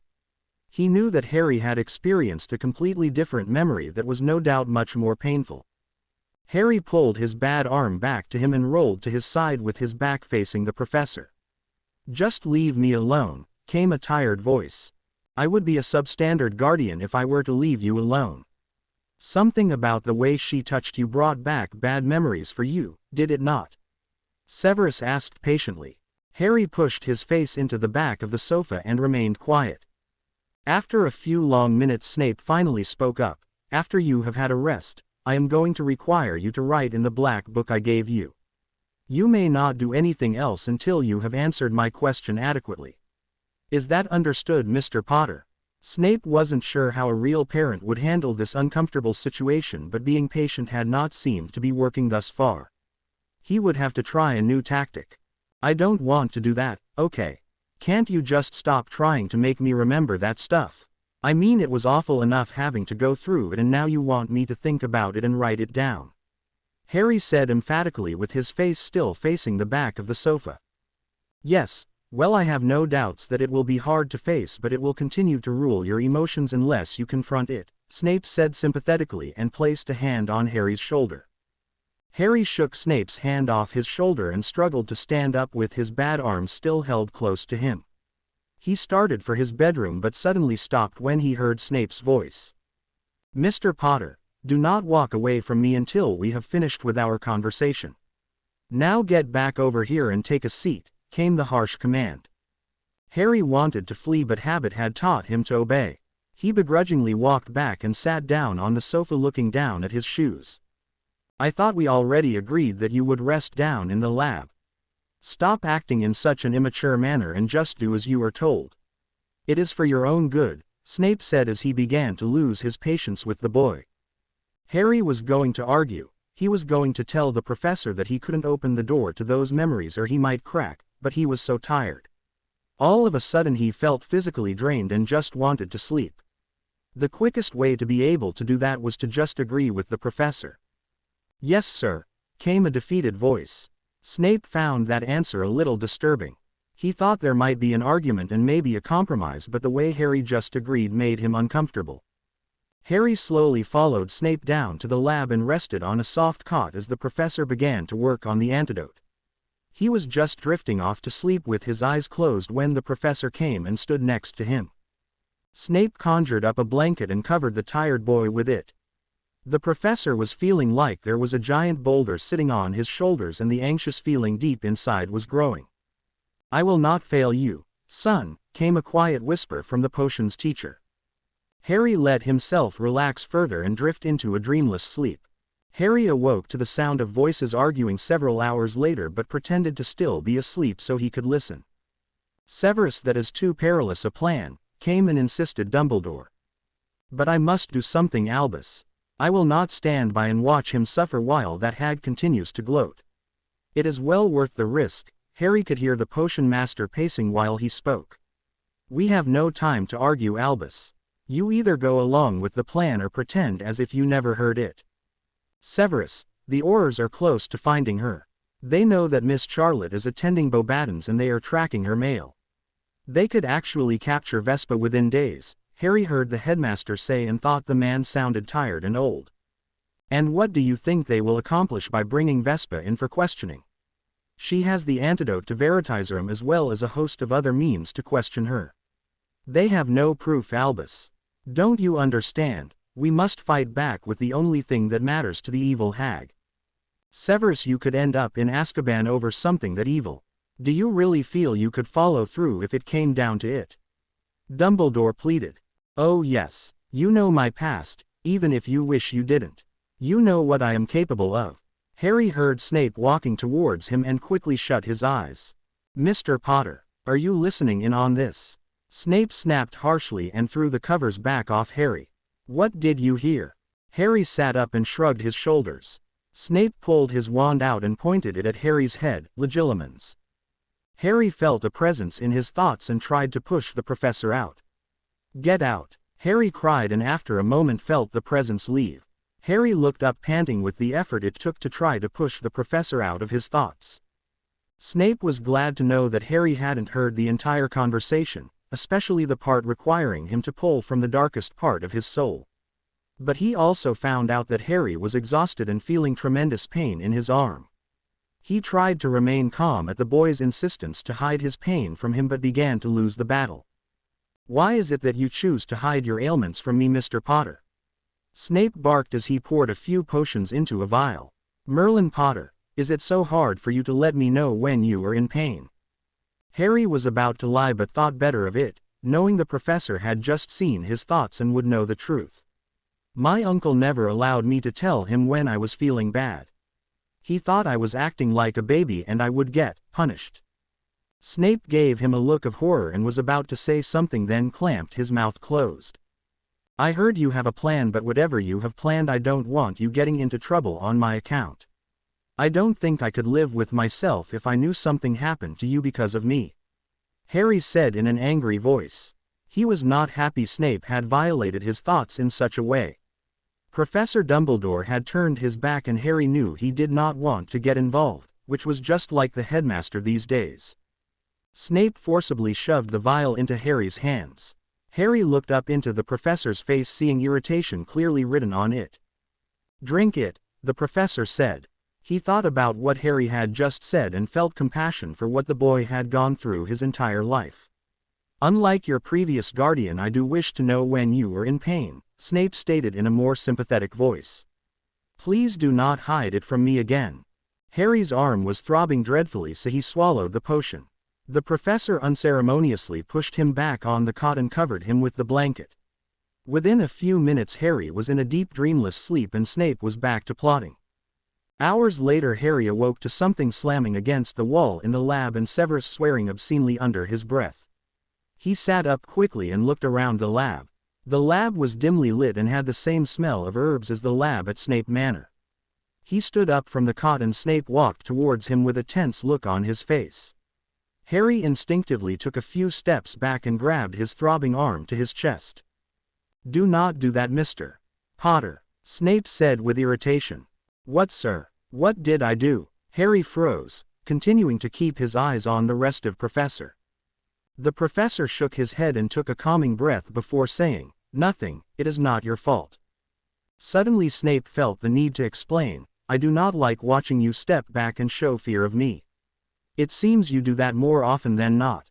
Harry was utterly humiliated, and worse, he knew the professor would insist on the black book now. I don't know why I just did that, sir. I can't stop myself from doing that. I'm sorry." "Don't apologize," the professor snapped, his nerves on edge after spending the entire evening on a fruitless endeavor. "That is the other matter we must address as well. You apologize when it clearly is not your wrongdoing. Damn Dursley did that to you." Snape shook his head and walked away from Harry. Harry stood watching Snape. "Damn Dursley did that, what?" Harry felt ashamed, not about Vernon so much as about feeling that the professor was disappointed in him. "Exactly what do you mean about Vernon and doing something to me?" "What I mean, Mr. Potter, is that you have changed dramatically since fifth year." "I attribute that to Dursley," Snape answered in a matter-of-fact tone and continued working with his potion, his anger gone now. Harry felt his face warm up. "So, is that what everyone saw him as, this wounded, frightened boy?" Bloody hell, that was not the way he wanted to act and certainly not the way he wanted other people to see him. He had to kill Voldemort one day for Merlin's sake. He couldn't be perceived as some weakling crybaby. Snape looked up at him, studying him for a minute before saying, "Suffice it to say, Mr. Potter, it is not your fault. You had no control over that situation." Those were just the thoughts he had been consumed with since returning to school. "That's just it. What happened to the uncontrolled magic? I can't understand why I could blow up my aunt over a few nasty words about my parents and have a snake scare Dudley, but when my uncle..." Harry suddenly stopped, not wanting to reveal anything further. "When your uncle what?" "Continue," commanded Snape. Harry shook his head and looked down at his feet. "Look at me when I am speaking," came the stern command. "I said continue." Harry forced himself to look the professor in the eye. "Well, it's just that I don't know what happened to me this past summer. I mean, I never, ever would have let Uncle Vernon hurt me like that before, but this summer I felt, I don't know, helpless to stop it. It was so weird. I kept thinking my wandless magic might kick in, but it never did. That thought has been bothering me. Have you ever considered that it might not have kicked in as you put it, because you might have felt that you deserved it?" The professor stopped stirring and scrutinized Harry's reaction to that. Harry felt as if he had been doused with cold water and took a sudden breath in. Had he deserved what that disgusting pig had done to him? He thought back to the first beating and remembered feeling like he was paying the price for getting Sirius killed. Maybe Snape had a point after all. Maybe he did deserve it. "I guess you're right, I did deserve some of it. But not." Snape abruptly cut him off. "I did not say you deserved any of it. Of all the idiotic things to think, boy, what must be going through that mind of yours? I said, you might have felt that you deserved it, therefore the uncontrolled magic that you seemed to possess when you were angry did not react the same as before. For Merlin's sake, Harry, stop thinking you are the cause for all things evil in this world. Do you really think that? I don't want to be like this anymore either, you know. It's not like I'm proud of the way I turned out." Harry swallowed a lump that had formed in his throat. He had to get back to being the way he used to be and stop being such a disappointment to the professor. "Harry, I have had a long night with no sleep and feel I am not conveying my thoughts on the abuse you suffered sufficiently. I suppose your bravery will return to you when you have healed emotionally. Now let's end this discussion until I have had time to reflect on a more appropriate way of conveying my feelings on the matter." Now he thinks I'm not brave anymore too. Good. I didn't want to talk about it anyway. Snape thought that over and replied, "No, you never do you? The black book is in order today before anything else. Snape turned his back on the boy, and gathered up more ingredients. No, I'm not doing that book thing. It's not something I feel like getting into right now, Harry stated. Maybe being a little more assertive would help take away the fear that was always lurking in the shadows. Writing in the book was never up for debate, Harry. I am your guardian and you will do as you are told, came the stern voice. Tell me about the plan and then maybe I'll consider it, Harry challenged. You will do it regardless. The plan is rather complicated, but all I need from you is to keep our encounter with Vespa a secret. No one, and I mean absolutely no one, is to find out about the poison and what happened yesterday. Do I make myself clear, Mr. Potter? Yes, sir. I can keep a secret, you know. I can do a lot more than that too. You know I have come up with pretty detailed plans of my own in the past. Snape rolled his eyes at that and said sarcastically, if you were referring to your past escapades at this school then, no thank you, I do not require your assistance. If you recall, you needed help to survive those astounding plans. Harry looked indignant. Those astounding plans did save a few friends, and he suddenly stopped talking as he realized one of his plans had actually killed a friend, Sirius. Snape came to the same supposition at exactly the same time. Harry, you only did what you thought was best for Black. You were trying to help, and I am sure he knew that before he passed. Harry couldn't stand to hear Severus talking about his godfather, even if it wasn't anything bad about him. Just forget it. I'll keep my mouth shut. Snape watched the boy take control of his emotions again, knowing that Harry still had tremendous guilt over the whole incident. If he could only let out his guilt and pain, it would begin the healing process. Perhaps that should be the first topic to write about in your book. Severus, you act like this is just another assignment in your class. I'm not doing it though. You can give me a troll for this one, Harry stated in anger. If the thought of Sirius is too painful, then begin with Dursley. Oh sure, that's a lot less painful, Harry replied sarcastically. I'm not writing down anything that has to do with Vernon. I think the whole idea is stupid, Harry said as he made his way to the stairs. Mr. Potter, you will do as you are told, Snape used his low, dangerous voice. The one Harry hated hearing the most. Severus, you can't make me bring up those memories any more than you can make me return to my old self again. I know I'm not the son you had hoped for, but I can't deal with that other stuff right now. The emotions Harry felt were barely containable. Harry, you can be so dim-witted at times. I never said you were a disappointment to me. As a matter of fact, Severus stopped speaking as the dark mark on his arm flared up with intensity and he tried to hide the pain he was in. Go on. We'll finish this later, Snape snapped, wanting Harry to leave before the dark mark flared with more pain, as Severus knew it would. The last thing he wanted was for Harry to see him in pain and take that upon his shoulders as well. Harry ran up the steps, slamming the door behind him in anger. Snape was on edge and felt the tremendous weight on his shoulders to find the antidote. The last 5 antidotes had not worked and he had thought he was so close. Harry had slept the night in the lab and he had watched as the boy clenched his stomach in pain several times throughout the night. It had been a whole day since they had seen Vespa at Diagon Alley and the clock was ticking. He really did not want to have to implement the plan, but as time moved on he knew he was closer to doing just that. Snape began going over the conversation he had just had with Harry and realized the boy actually thought they found him to be an unworthy son. He thought of a way he could prove to Harry that he was indeed not a disappointment to him. He called Madame Bones and they set a meeting that day to begin the adoption process. At this point Vespa had nothing to hold over him and the adoption could take place. After Harry showered and changed, he walked past the black book on Snape's desk, pushing it under a few letters. He just couldn't deal with that right now. Instead he went upstairs to find his friends at breakfast. He wasn't sure what kind of retribution he would suffer for disobeying Snape, but right now he didn't care. The moment he stepped into the great hall and smelled the delicious aroma of Sunday breakfast, he realized how hungry he was. He looked down the Gryffindor table and spotted Ron stuffing his mouth with ham and made his way to him. Several people had stopped to watch him and whispers could be heard around. Harry was not certain what they were whispering about and tried to ignore them. Ron looked up as Harry sat down with surprise at first and then alarm clearly written on his face. "Whoa, Harry, did Snape do that to you?" Ron asked and pointed to Harry's face. Harry had completely forgotten about the red handprint on his cheek. "No," Harry said emphatically, "Snape's not like that, he wouldn't hurt me." "Who did it then? And what's wrong with your arm?" Ron asked as he stuck another fork full of food into his mouth. "It's a long story, I'll tell you later, but Snape did not do it," Harry said as he began piling food on a plate. Ron shook his head and asked, "Do you think you'll be able to play Quidditch with that arm?" "Yeah, I can play." Suddenly Harry had a brilliant idea. "Hey Ron, have you ever heard of a hoverboard?" "Sure, I saw one in Diagon Alley this summer.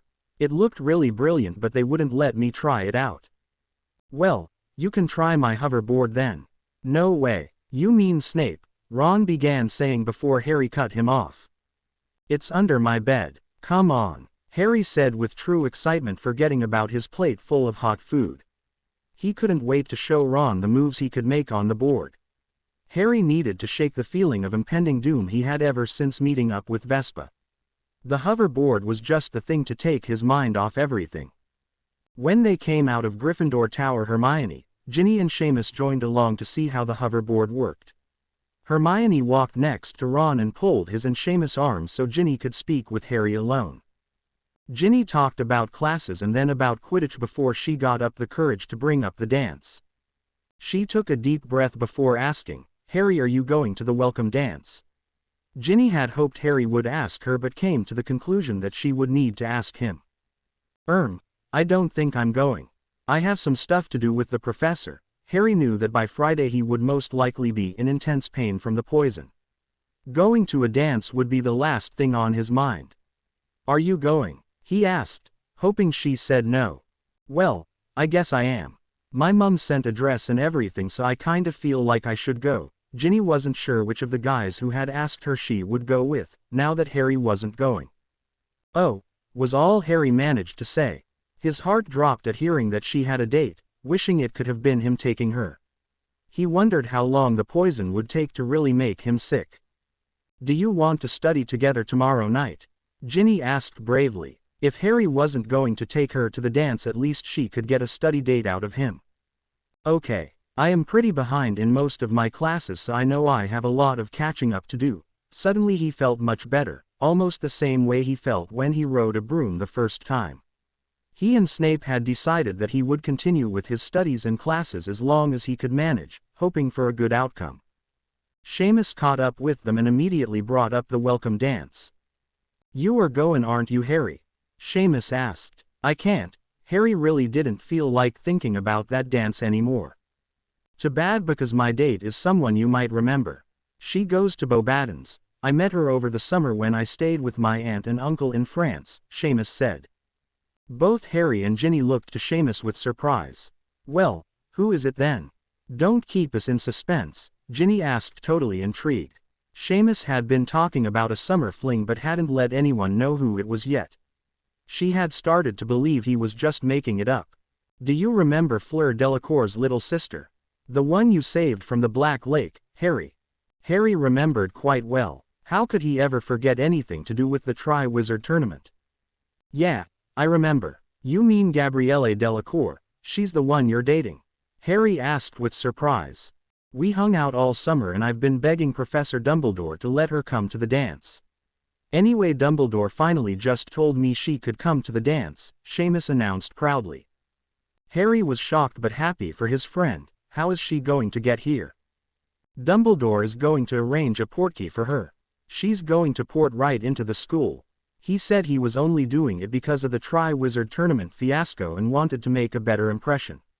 He gave me a big lecture on how much trouble everyone was going through to get her here and how I better be a perfect gentleman. Anyways, at least I get to see her again." By then Ron and Hermione had caught up with them and both Gryffindor were just as surprised over Seamus' new girlfriend. They began to question him about her until they finally reached the outskirts of the lawn. Now Harry really wished he could go to the dance. What he wouldn't give to see the look on Malfoy's face when Seamus walks in with a half-Vila Beauxbatons girl. When they were close to the Forbidden Forest, Harry explained to Ron exactly how the board worked and offered to let him take the first ride. Ron refused and said he'd rather Harry show him how it worked first. A crowd was beginning to form since a few people had seen Harry and Ron running out of the castle with the board. Neville, Seamus, Ginny and Hermione were standing around the board with a few other students standing back to watch. "Harry, are you sure you're well enough to be riding that? I mean, when we saw you a few days ago you looked pretty bad." "The professor said you had the muggle flu," Hermione said with concern as she eyed the way Harry was protecting his arm. "And what happened to your face and arm?" "Nothing. I'll tell you later," Harry answered and looked over to the crowd beginning to form. "Harry, is Professor Snape aware that you have that thing out here?" Hermione asked with apprehension as she pointed to the board. Harry rolled his eyes at her. "Hermione, it's fine. The professor doesn't care." He lied, knowing how mad the professor would be if he found out about this. But he really needed to get out of the dungeons and feel normal for a little while. He tried to explain how easy it was to ride the board. "It's just like Muggle surfing, only in the air. I'm not even using my arms." Harry let go of the hurt arm and shook it a little as if to shake the pain away. It still hurt, but he was too excited to not ride the board. "Honestly, Harry, you should have protection of some sort," Hermione said in an exasperated tone. Harry waved her off and stood on the board as it began to rise off the ground. He leaned forward and immediately started zooming across the grass towards the Forbidden Forest. Just as he was about to hit the big pine tree, he leaned back and tipped up the front of the board, causing it to go into a giant loop. He could hear Ron and the guys cheering. He flew around a few more times and then decided to try something even more daring. He let the board rise until it was almost level with the top of the pine tree and then pushed his foot down on the front of the board. The board came spiraling down towards the lawn and Harry lost his balance. He was flung off the spinning board and landed halfway down the pine tree. Harry felt the branches scratching his face and arms and grabbed onto the branch before he fell the rest of the way down. He was hanging onto the branch, about 30 feet in the air.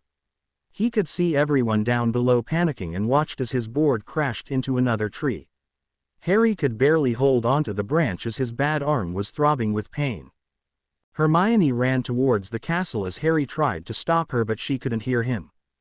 Ron went to get the hoverboard and stood on it. He was rising steadily and tentatively holding his balance. He leaned forward and the board started moving towards Harry. Ron steadied himself and let the board rise again until it was level with Harry.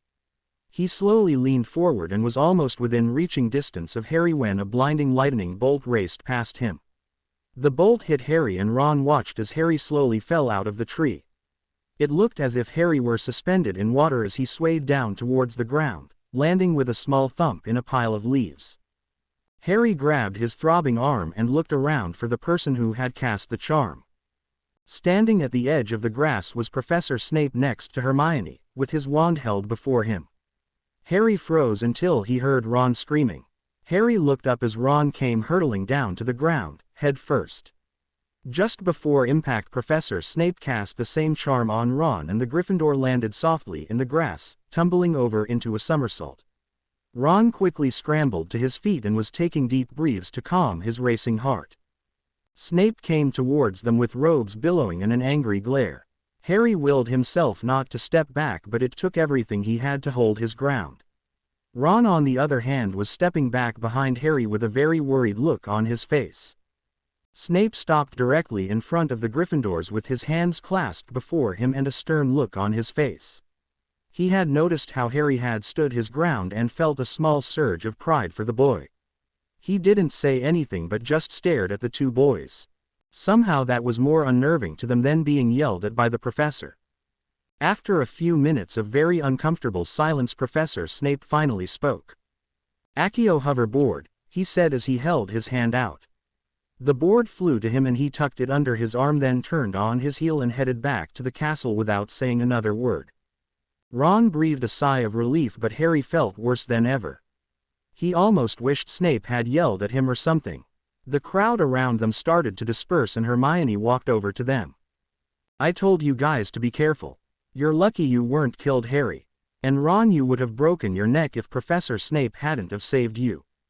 Harry stared after the professor until he could no longer see him. He felt like he had just let Snape down again and felt horrible. After more lectures from Hermione on their recklessness, they went to the castle to finish up their homework. Later that evening he had a hard time concentrating on his homework as thoughts of being alone in this mess began to close in on him. He had wanted to tell Ron and Hermione about the poison, but Professor Snape had disagreed. Harry wished he could at least talk with Professor Snape about it, but knew he would be furious over the whole hoverboard incident now. Maybe giving him some space was a good idea right now. Harry was sitting on the floor before the fire with his books spread out in front of him. He could see Ginny out of the corner of his eye talking with Dean and laughing. By the time they finished talking, Dean sat close to Ginny with a very satisfied look on his face. At that moment Harry hated Vespa with a vengeance. Because of her he would lose Ginny to Dean again.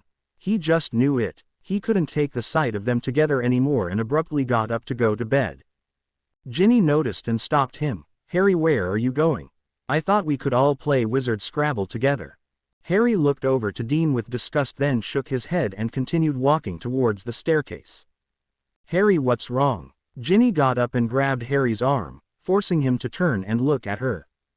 "Nothing's wrong. I'm just tired." He didn't sound very convincing but didn't really have a right to get angry at her.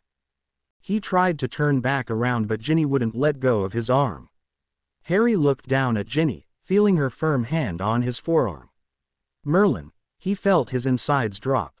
He suddenly needed to get away from there before he did something to embarrass himself. Harry pulled his arm out of her grasp and headed up the staircase to his dorm room. He flung himself on his bed, trying to think of something else besides Ginny. An hour later he was still fully dressed on top of the covers as he started nodding off to sleep. Without any warning his scar broke out into a fierce burning that felt like it might explode.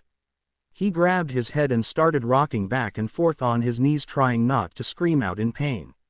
There was no vision or message from Voldemort, only the most intense pain he had ever felt emanating from his scar. -1 Harry was lying on his bed, fully clothed, trying not to think of Ginny and Dean. He was failing miserably at the task when suddenly his scar flared up with pain. It was a quick, powerful surge of pain, lasting only a few long seconds. Just long enough to take Harry's breath away and make him feel like he might vomit. The instant the scar flared with pain he had a quick vision of Voldemort with Lucius Malfoy. Voldemort was beyond angry as Malfoy hobbled at his feet. The flash of pain was soon turned into a dull throb and the vision was gone. He wanted to go down to the dungeons and let Severus know but felt too guilty over the hoverboard incident. Instead he grabbed his towel and went into the bathroom to shower. He let the icy cold water pound on the scar, making it a little more manageable. Why had he been so thoughtless today and ruined his relationship with the professor? He thought back to the way the professor didn't even say a word to him, knowing that it was worse than if he had been yelled at. Bloody hell, he knew he was ruining everything. Harry slept in Gryffindor Tower that night, waking up a few times during the night with nightmares, and his arm throbbing in pain. He wished he hadn't made the professor mad. By morning he was nervous and jumpy, wondering if Snape was still angry at him and if Vespa's lavender owl would be delivering the antidote that morning.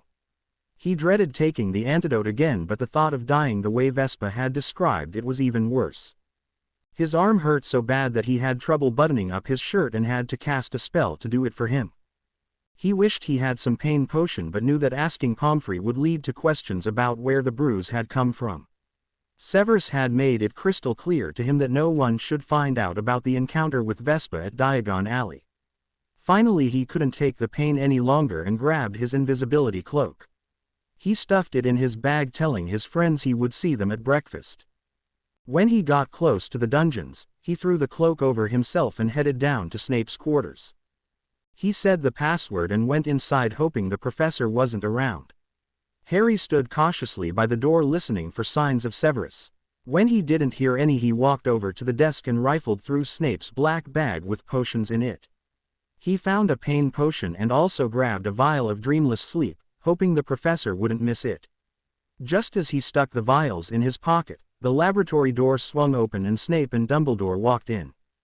Harry quickly hid in the kitchen, still under the invisibility cloak.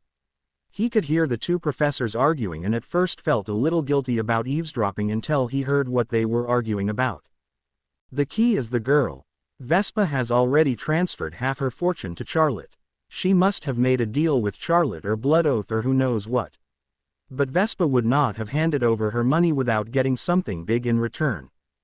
Harry could hear the anger in Snape's voice. Severus, that may be so, but there is still no way to get the girl to leave school grounds. You cannot take possession of the girl unless she can be lured off Beauxbaton's grounds. Dumbledore sounded tired, as if he had been arguing the same point for hours. Snape didn't back down. There must be a way to get within the school grounds and have her take hold of a portkey. Owling her a portkey is out of the question since all the owls coming and going are being searched. Or else there has to be a way to break in and kidnap her. Kidnap Charlotte. Merlin, no. Severus was risking his own life for him. Our best hope is to wait 2 weeks for the Beauxbaton school trip into town. You could be hiding and slip her a portkey then. She'll have no idea what it is and be portkeyed to the hideout. Once she is there, I really do not want to know what will be required to force Vespa's hand, Dumbledore said with fright clearly in his voice. Harry couldn't believe Snape was actually going to kidnap Charlotte and hold her ransom for the antidote. He did not want to put Severus in this position just for him. It sounded way too risky.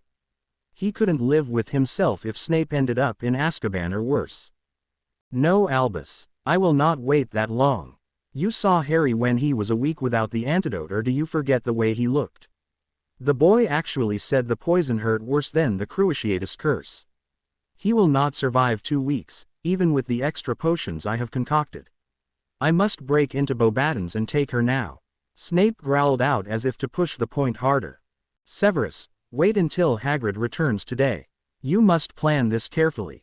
He is delivering the portkey to Miss Delacour later this morning so she may attend the Hogwarts dance on Friday. It was the best idea I could come up with to get Hagrid onto Beauxbaton's school grounds. I've asked him to check for any weak areas on the Beauxbaton's grounds that might help you to break in, if it comes down to that. Perhaps Vespa will have a change of heart and deliver the antidote today. Ha! Don't hold your breath, Albus. I was not actually planning on taking the girl today at any rate. I need a few days to get the hideout prepared. Does Hagrid know anything about Vespa or Charlotte? Snape did not want anyone else knowing anything about this plan. Harry's life depended on it. Of course not Severus. He believes he is checking security there for a report for the order. He already knows Madame Maxime is not to know anything about it. If there are any weak spots in security, I know Hagrid will find it. Harry heard the professors heading for the front door.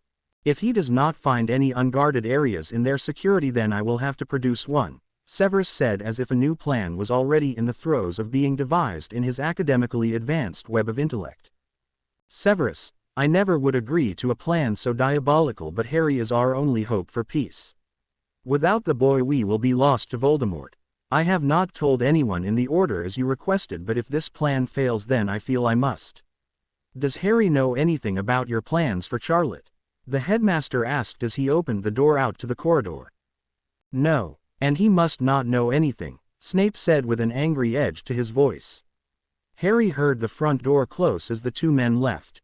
He stood in the middle of the kitchen trying to put all the pieces of this plan together. Snape would kidnap Charlotte right out of Beauxbaton's. No way. He would be seen and everyone including the ministry would be looking for him. He would end up in Azkaban for life. The risk was too great. Harry knew he had to come up with a plan to help Snape. He did not want to risk anyone finding out Snape had anything to do with Vespa or Charlotte. He sat down on the kitchen chair trying to think of a way to lure Charlotte off the school grounds. If he could just talk with Hermione or even Ron, he knew they would come up with something clever. But no, that would be too risky.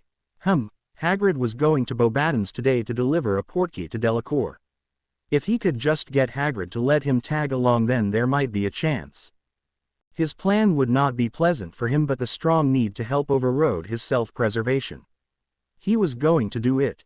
He would tag along with Hagrid and ask Charlotte if she would attend the Hogwarts school dance with him. He could give her his invisibility cloak and she could secretly use the portkey with Gabrielle Delacour. Charlotte could sneak out without Madame Maxime ever knowing anything about it. Harry knew if the headmistress found out she would surely need to ask Vespa's permission first. And Vespa would never agree to let Charlotte attend a dance with Harry. Once she was on Hogwarts grounds he would let Snape take over from there. He knew the plan was worth a try, it was the only hope he had to keep Severus from risking everything and ending up in Azkaban. Now, if he could just get Hagrid to take him along to Beauxbatons. Harry drank the pain potion, feeling instant relief, then made his way down to Hagrid's hut. He knocked on the big wooden door and was relieved when Hagrid answered. "Ari, good to see ya." The giant opened the door wider, indicating for Harry to come in. Harry stepped into the comfortable warm home. "Hagrid, I don't have much time, but I need to ask a huge favor." The giant looked a little reluctant but said, "What can I do for ya?" "I need to go with you to Beauxbatons today." Harry watched as Hagrid shook his head no. "Hagrid, it's really important to me. There's this girl there that I need to talk to." Hagrid suddenly broke out with a big grin. "Ari, I know I'd like to help ya, but Dumbledore would kill me if he caught me sneaking you off school grounds. And I don't even want to know what Professor Snape would do to me." "Hagrid, he'll never find out, I promise. I brought my invisibility cloak. Can't I just go with you?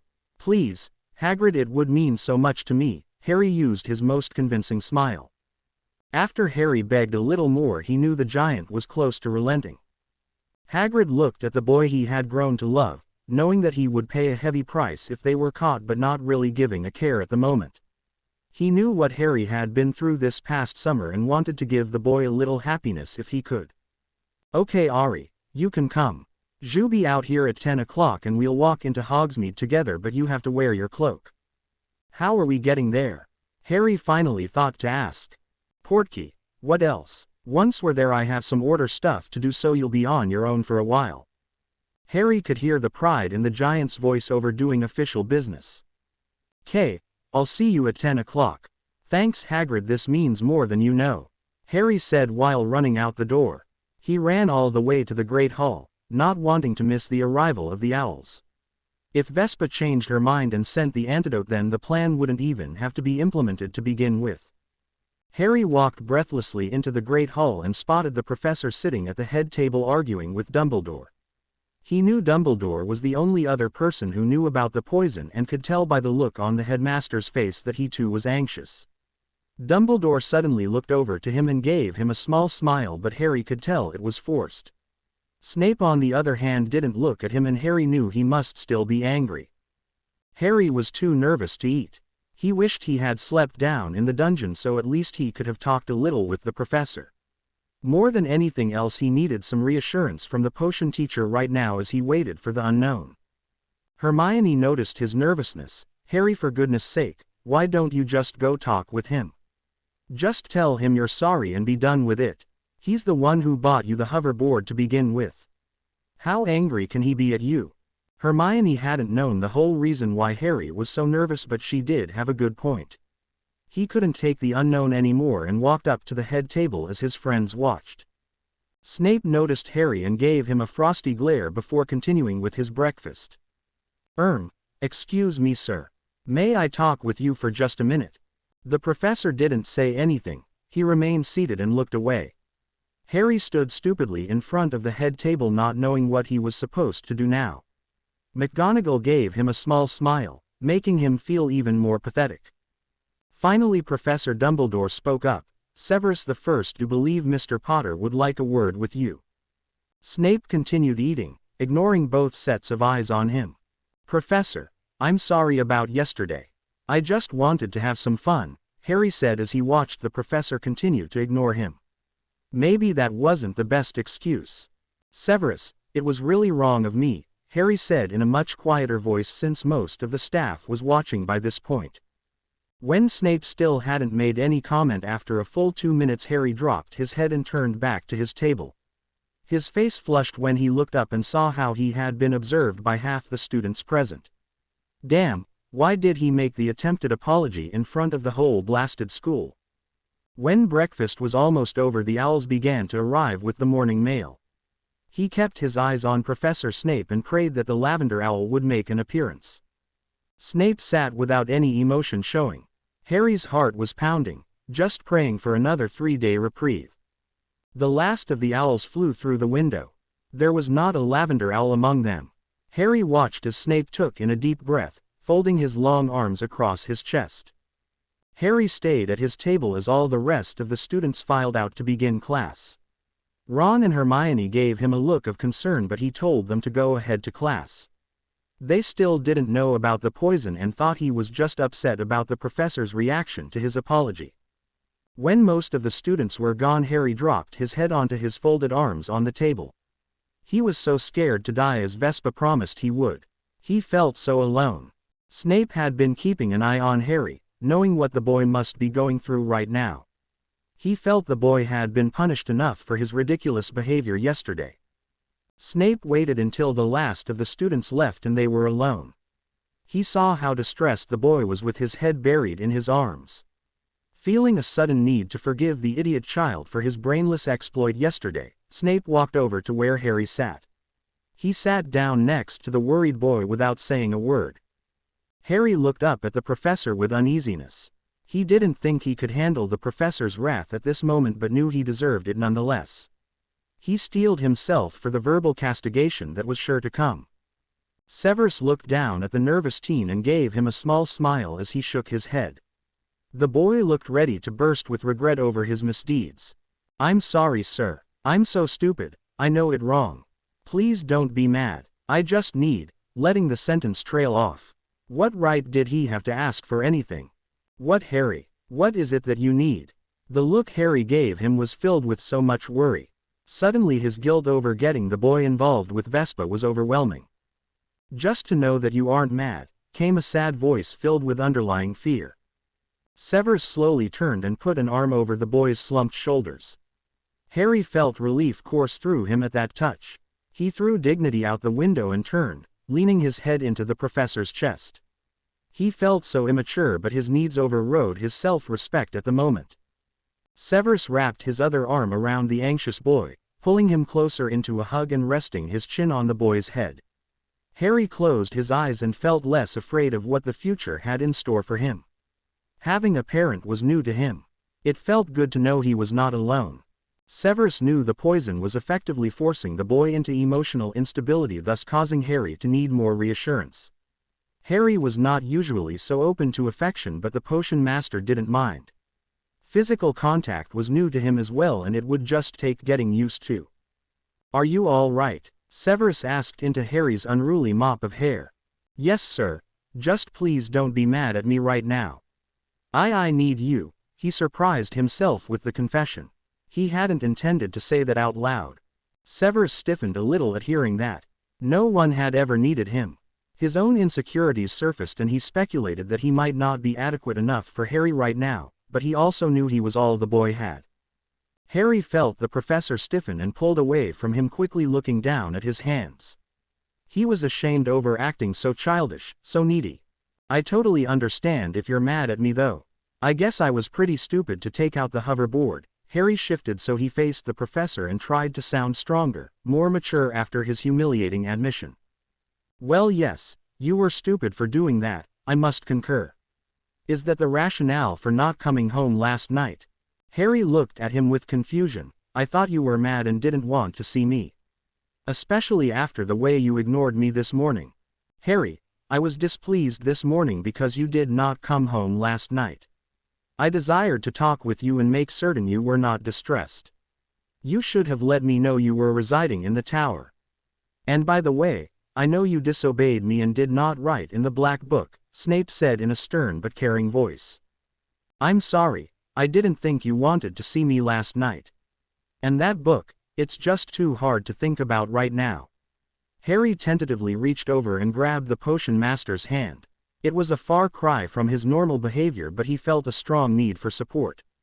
After all, he might actually die soon, he told himself. "Just please don't expect too much from me right now. I want to face everything that has happened, but it just feels too big." Snape continued to hold Harry's hand, rubbing his thumb back and forth on the back of it. "Harry, I do not know the first thing about having a son. Do not have high expectations.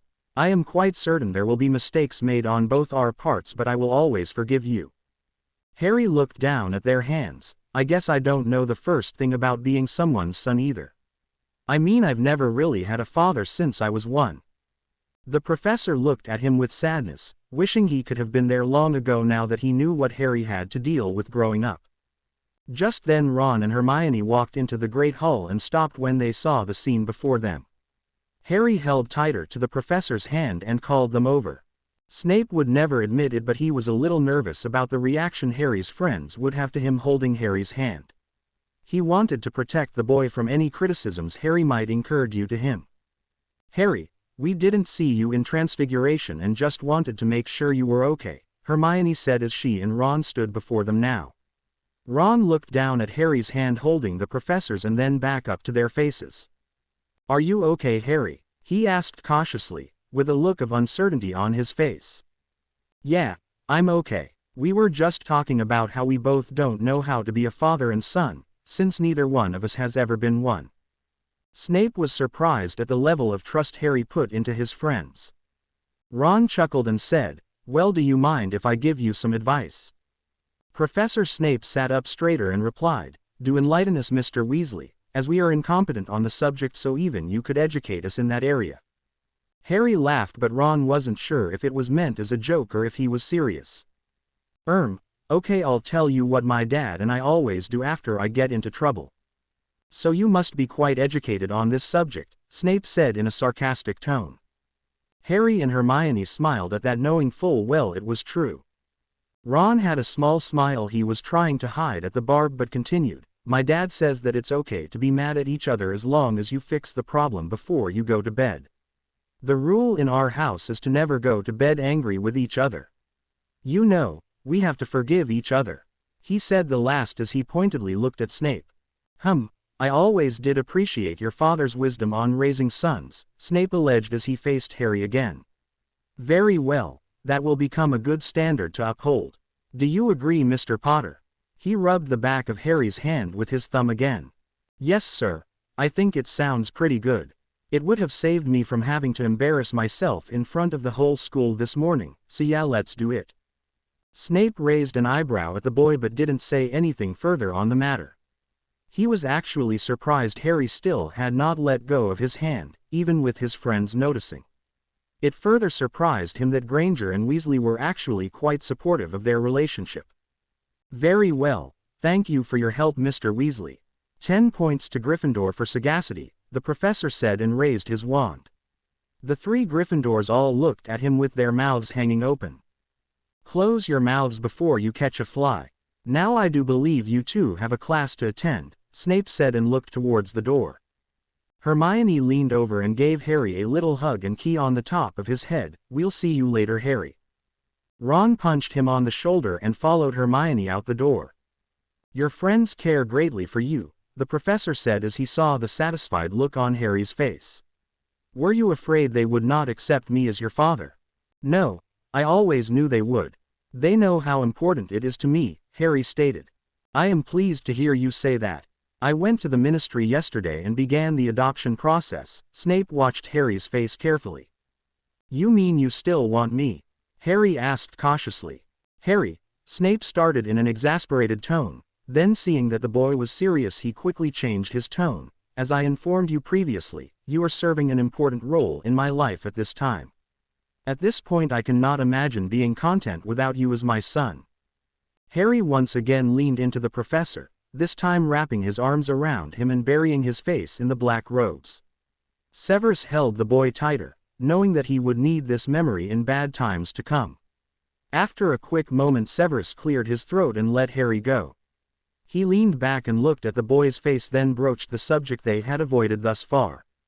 "Vespa's owl did not come today."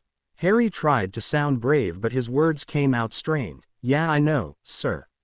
I don't suppose you're any closer to figuring out the antidote yet."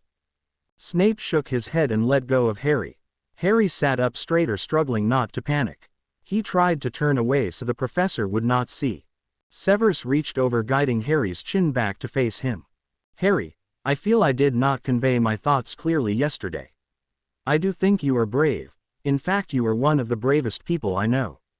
But being courageous does not exclude letting someone else support you when you are in need. Along with that, you do not need to hide the fear you have over the poison. I too feel that same fear. Harry pat his back, giving him strength for what was to come. They sat that way for several long minutes before he finally turned away with unshed tears still in his eyes. Harry, I am working on a potion that will prolong the effects of the antidote that still runs in your system. I will not be teaching today, so if you need me for any reason, you know to reach me in my lab. In all probability I will be there all day, including lunch. Would you like to have supper this evening in the dungeon? Yes, sir. Harry was actually looking forward to spending some time alone with the professor. Very well, I will see you this evening. I feel it would be beneficial if you spent the night down there as well. I believe the potion I am making for you will be ready by then, and I would like to keep a close eye on your reaction. Snape rose from the bench and draped an arm over Harry's shoulder as they walked to the door. We will also discuss your punishment for not writing in the Black Book. Harry was about to complain when Severus raised a hand and said, there will be plenty of time this evening to discuss the matter. I will see you then. Harry watched the professor head down to the dungeons and felt a little guilty over sneaking out with Hagrid today. The feeling quickly passed as he knew it was the best way to keep the professor from getting caught. Harry went back up to the tower and changed into one of the nicer uniforms with hand stitching along the collar. He pulled out the handmade black leather boots that he had been too embarrassed to wear around Ron, and put those on too. He grabbed his cloak with the fur lining and silver clasp, along with his invisibility cloak. On his way out he stopped and took a look at himself in the long mirror. His hair was still sticking up a little, so he grabbed a comb and tried to make it lay flat on top. When it wasn't working, he cast a charm to help make it cooperate a little better. One last look revealed a very neat, well-appointed young man. Harry hoped it would help sway Charlotte to come to the Hogwarts dance with him. Harry met Hagrid down at his hut and they walked into Hogsmeade together with Harry hiding under the cloak. Hagrid pulled the portkey out and they both held on as Hagrid chanted something Harry couldn't understand.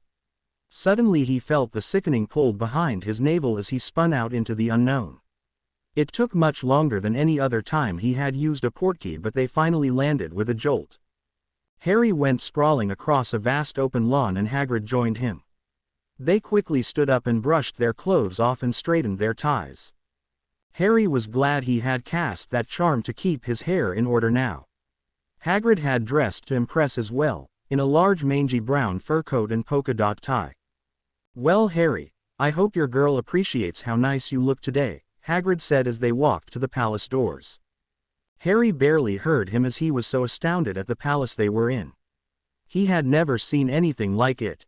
The grounds were immaculate with water fountains and statues lining the way to the entrance. Madame Maxime was there to greet them with a big hug for the half-giant. Harry noticed how shy Hagrid suddenly became. He keyed Madame Maxime's hand, bending over it with a flourish. Madame Maxime turned her attention to Harry then. Harry also keyed her hand as he had seen Severus do with his aunt. The giant woman welcomed them into the opulent palace. If Harry thought the outside was grand, he wasn't prepared for what the inside beheld. The walls were white marble, as were the floors. Beautiful statues graced the hallways and the place was filled with light and music. There were no untoward ghosts or scary cats with glowing orange eyes roaming the hallways. Mr. Potter, so good of you to visit us. When Hagrid owled me this morning with the news that you would also be attending, I shared it with the young ladies. I do not think I have ever heard so much happiness and joy at any announcement I have made. Madame Maxime said and laughed at the blush it caused Harry. She led them into a large hall with mirrors lining the walls and a choir practicing beautiful melodic songs. The choir suddenly stopped at the sight of Harry and the girls broke out into giggles and whispers. Madame Maxime introduced Hagrid and Harry, then called forth Gabrielle Delacour. Harry was surprised at how beautiful she was now. The last time he had seen her she was a 12-year-old little girl. Seamus was one lucky guy, he thought as he bent over Gabrielle's hand and gave it a key. He heard the rest of the girls break out into more whispers and giggles. He gathered all his Gryffindor bravery as he stood up straight and faced the girls. His eyes roamed the group for Charlotte and spotted her standing in the center. She gave him an icy glare. Oh Merlin, this is gonna be hard. Madame Maxime asked Gabrielle to escort Harry around while she and Hagrid settled a few matters. Gabrielle smiled brightly at that and began to introduce Harry to some of her friends as the adults left. The girls gathered closer to Harry, making it hard for him to keep an eye on Charlotte. Several of the girls pushed in closer, making Harry feel a bit trapped, when a voice silenced everyone. "How very rude. Back off and let me through," came the voice Harry had come to loathe. The girls suddenly moved further back, making a path for a very domineering Charlotte. "I see your manners have not improved," Charlotte said in a haughty voice. Many gasps from the other young ladies could clearly be heard. "At the very least I expect acknowledgement that we spent part of our summer together." Charlotte made it seem as if her and Harry had been close, clearly to impress the other girls. She arrogantly extended her hand towards him. "Charlotte," Harry said as he leaned over and kissed her hand to much grumbling from the rest of the girls. "It is nice to see you again. How is your lovely aunt?" He made sure his face did not show any signs of his true feelings. Charlotte gave him an inquisitive look before replying, "I have not seen or heard from her since school began." Harry had a hard time reading Charlotte. He did not know if she even knew about the poison her aunt had given him. She seemed a little too at ease, but it was hard to tell with someone as conniving as her. "What brings you to Beauxbaton?" Charlotte inquired as she flipped her long raven hair back. "Oh well, I just tagged along with Hagrid to deliver a portkey to Miss Delacour." "Oh yes, she has been quite the talk of the school," Charlotte said as she gave Gabrielle a sweet smile. "It is not every day a girl gets asked to a dance at Hogwarts." Charlotte stepped closer to Harry. Gabrielle simply ignored her and grabbed hold of Harry's arm, turning him away from the self-aggrandizing girl. "Come Harry, I will show you sights much more beautiful," Gabrielle said with disdain, giving Charlotte a slight sneer and pulling Harry out of the room. Harry stopped at the door and turned towards Charlotte. "Would you care to join us?" he asked and offered her his other arm, much to Gabrielle's disappointment. It seemed to Harry that there might be some sort of competition between the two young ladies that could work in his favor. At first Charlotte looked as if she might refuse but quickly changed her mind as the other girls clearly were jealous she had been singled out by Harry Potter. "I suppose I can spare a few moments to show an old friend around," Charlotte said just loud enough so everyone would know that she knew Harry well. The rest of the girls groaned in disappointment as they watched Harry leave with two of the most popular girls in school. The girls showed him around the grounds, both holding possessively to an arm. Harry thought he better ask Charlotte soon, before Hagrid showed up. Charlotte, I was just wondering if you would like to go to the dance with me." Harry watched as the sly raven-haired girl stood up straighter and looked smugly at the other girl. "Why Harry, how nice of you to ask. I would be delighted to go the dance." Harry felt relief at hearing her say that. Then she continued, "The only problem might lie with my aunt. I am sure Madame Maxime would force me to get permission and I cannot imagine Vespa will be agreeable." Harry thought Charlotte sounded genuinely disappointed, most likely due to not being able to tell the other girls she was going to a Hogwarts dance too. He was ready with an answer, "Yes, I agree, but maybe you could come without permission." Both girls gave him inquisitive looks. "I have something called an invisibility cloak. It actually makes you invisible. You could wear it and use the same portkey that Gabrielle will be using. Madame Maxime doesn't even have to know." Harry watched Charlotte's face as she thought of the plan. Gabrielle on the other hand looked a little miffed at the suggestion that Charlotte go to the dance too. Gabrielle spoke up first, "That does not sound very honest, Harry. I do not think that is such a good idea." Right away Charlotte admonished, "Gabrielle, how selfish of you. I cannot believe you would turn down a request from our esteemed visitor. Shameful." Gabrielle seemed a little flustered when she replied, "It's not that I wouldn't want to help you Harry, it's just that I don't want to get caught." "That's okay Gabrielle, I don't want you getting caught either. That's kinda how I felt when the mermaids in the Triwizard Tournament didn't want me to save you from the Black Sea." Harry knew that was a low blow, but he would stop at nothing for this plan to work. It did seem to do the trick as Gabrielle looked a little ashamed as she replied, "Oh, yes. I do remember how you risked so much to save me. I guess as long as this invisibility cloak really works then Charlotte may use the portkey with me." Both Harry and Charlotte broke out into big smiles. Harry pulled out his cloak and Charlotte tried it on. Harry felt apprehension at leaving the cloak with Charlotte, but it was the only way for the plan to work. After going over the plan a few more times, Hagrid showed up and announced it was time to leave. Harry thanked the two girls for being such kind escorts as they stood on the steps of the palace with Madame Maxime and Hagrid. The windows were crowded with girls peering out to watch the adorable boy who lived. Charlotte noticed the large audience and pulled Harry into an embrace. Liking the attention this brought her, she quickly gave Harry a key on the lips. Harry forced himself to key her back, having to stop himself from wiping his mouth with the back of his hand. The girls in the windows were absolutely green with jealousy, making Charlotte the happiest girl in the school. As Harry entered Hogwarts school grounds with Hagrid, he began to think of how he would tell Severus about his plan. His stomach was in knots at the thought of the professor's reaction. Whatever punishment he incurred would be worth it, as long as it meant keeping Severus safe. The trip to Beauxbaton had gone better than Harry had expected. He had thought he might have to beg Charlotte to attend the dance this Friday, but she had readily agreed. He had no idea he was so popular with the girls, making him feel a little pleasure in that fact. He thought back to his life at Privet Doctor and was so grateful to never have to go back there again. School in the Muggle world had been filled with taunting and embarrassing moments. Whereas school here was looking better and better. It suddenly occurred to Harry that just when life was getting good for him, he might not be here to enjoy it much longer. Life just wasn't very fair. Why couldn't he ever catch a break? Harry entered the Great Hall for lunch and spotted Ginny sitting with her friends. As he walked over to her, he heard his name mentioned. But as soon as the girls saw him, they started giggling.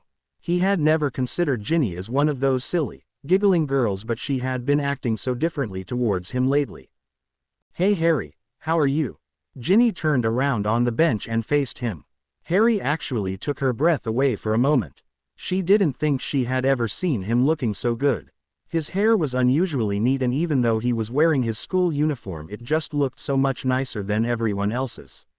And that fancy cloak was rather dashing over his shoulders. "Hi Ginny, I hope you don't mind if we meet down in Professor Snape's quarters to study this evening." Harry wasn't sure how that was going to go over with the professor, but Snape had been insisting he think of the place as his too. And if Ginny was there, then he wouldn't have to write in that black book.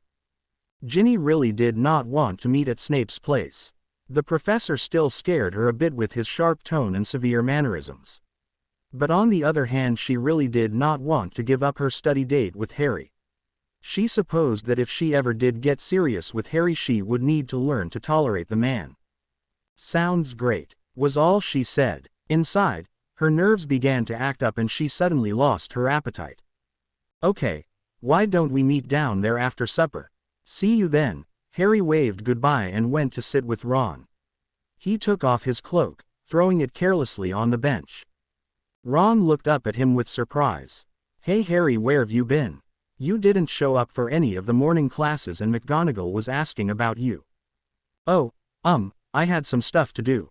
"What did you tell her?" Harry forgot to come up with an excuse in case someone asked where he was. "I told her you were with Snape. I think she bought it, but she did say you should have let her know." Ron was looking at Harry with an odd look on his face. What's the matter?" Harry asked. "Mate, I don't think you've been hanging out with Snape," Ron said with a grin. "How do you know?" Ron pointed at Harry's shirt collar and said, "You've got lipstick on your shirt." Harry flushed a crimson red as he grabbed his cloak and put it back on to cover his shirt again. He was really glad he hadn't taken the cloak off before he ran into Ginny. Ron, I have to tell you something." Harry knew he couldn't tell Ron exactly why he had asked Charlotte to the dance, but he did need to let him know something. "I went to Beauxbaton with Hagrid to deliver the portkey and I asked a girl to the dance." "Whoa Harry, how lucky can one man get? One man with all those girls? Who is she?" "No one. I mean, she's just a girl I met over the summer." Harry didn't want Ron thinking he liked Charlotte, but how could he explain without telling him more? The rest of the lunch was filled with Ron questioning Harry about Charlotte. Harry did the best he could answering questions. He was glad when lunch was over and he could get back to Gryffindor Tower and change his shirt. Later that evening Harry walked into Snape's quarters looking forward to spending time with his soon-to-be father. He couldn't help feeling as if a dark cloud was hanging over him every time he thought about confessing what he had done this morning. It was for Snape's own good, but Harry knew the potion master would not see it that way. He figured he would tell Snape when Ginny left after they had studied together. The thought of the adoption and the study date brought a smile to Harry's face. "You look pleased," Snape stated when he looked up from his book and observed Harry's smile. "I was just thinking about some stuff." Harry threw his book bag on the console table and went to join Severus. He plopped down on the sofa, shoving the pillows out of the way and leaning a little against the professor's arm. Severus put his arm over Harry's shoulder, giving it a slight squeeze. "How are you feeling?" "Good." After considering Snape's skeptical look, Harry added, "My stomach is a little upset when I eat." "Yes, that is to be expected. I will give you something to help with that after supper. I have ordered supper for us already." Snape got up and walked over to the dining table. With a flick of his wand the table filled with enough food to feed at least 5 people. Harry laughed as he walked over and sat down looking at the fancy array of food before him. Wow, all of his favorites and some stuff he had never tried before. He took a big helping of a meat dish with sauce on the top and small roasted potatoes. Severus watched Harry closely, trying to determine if the boy was in any pain yet. He wanted to make sure Harry ate but wasn't really sure what the boy would be in the mood for. Therefore he ordered everything he could remember Harry ever liking. The boy had good coloring, was in good spirits and was eating well. "The potion I made to extend the effects of the antidote is now ready. Do you have any objections to taking it after supper? Will it make me sick, like the other one?" Harry thought about his study date with Ginny. "I do not believe it will upset your stomach quite so much, as it only extends the effects of the antidote you took 3 days ago. How long do you think I'll have before, it gets bad?" He was thinking he just needed to get through Friday night. "I'm not quite sure, but I do believe we might extend the time you are feeling well for a week." Snape gave Harry an encouraging nod before he continued, "Perhaps longer." Harry knew exactly what Severus meant by fine, but he sure didn't feel that way. If Severus really stuck to his own plan, it would put him in serious jeopardy of ending up in Azkaban.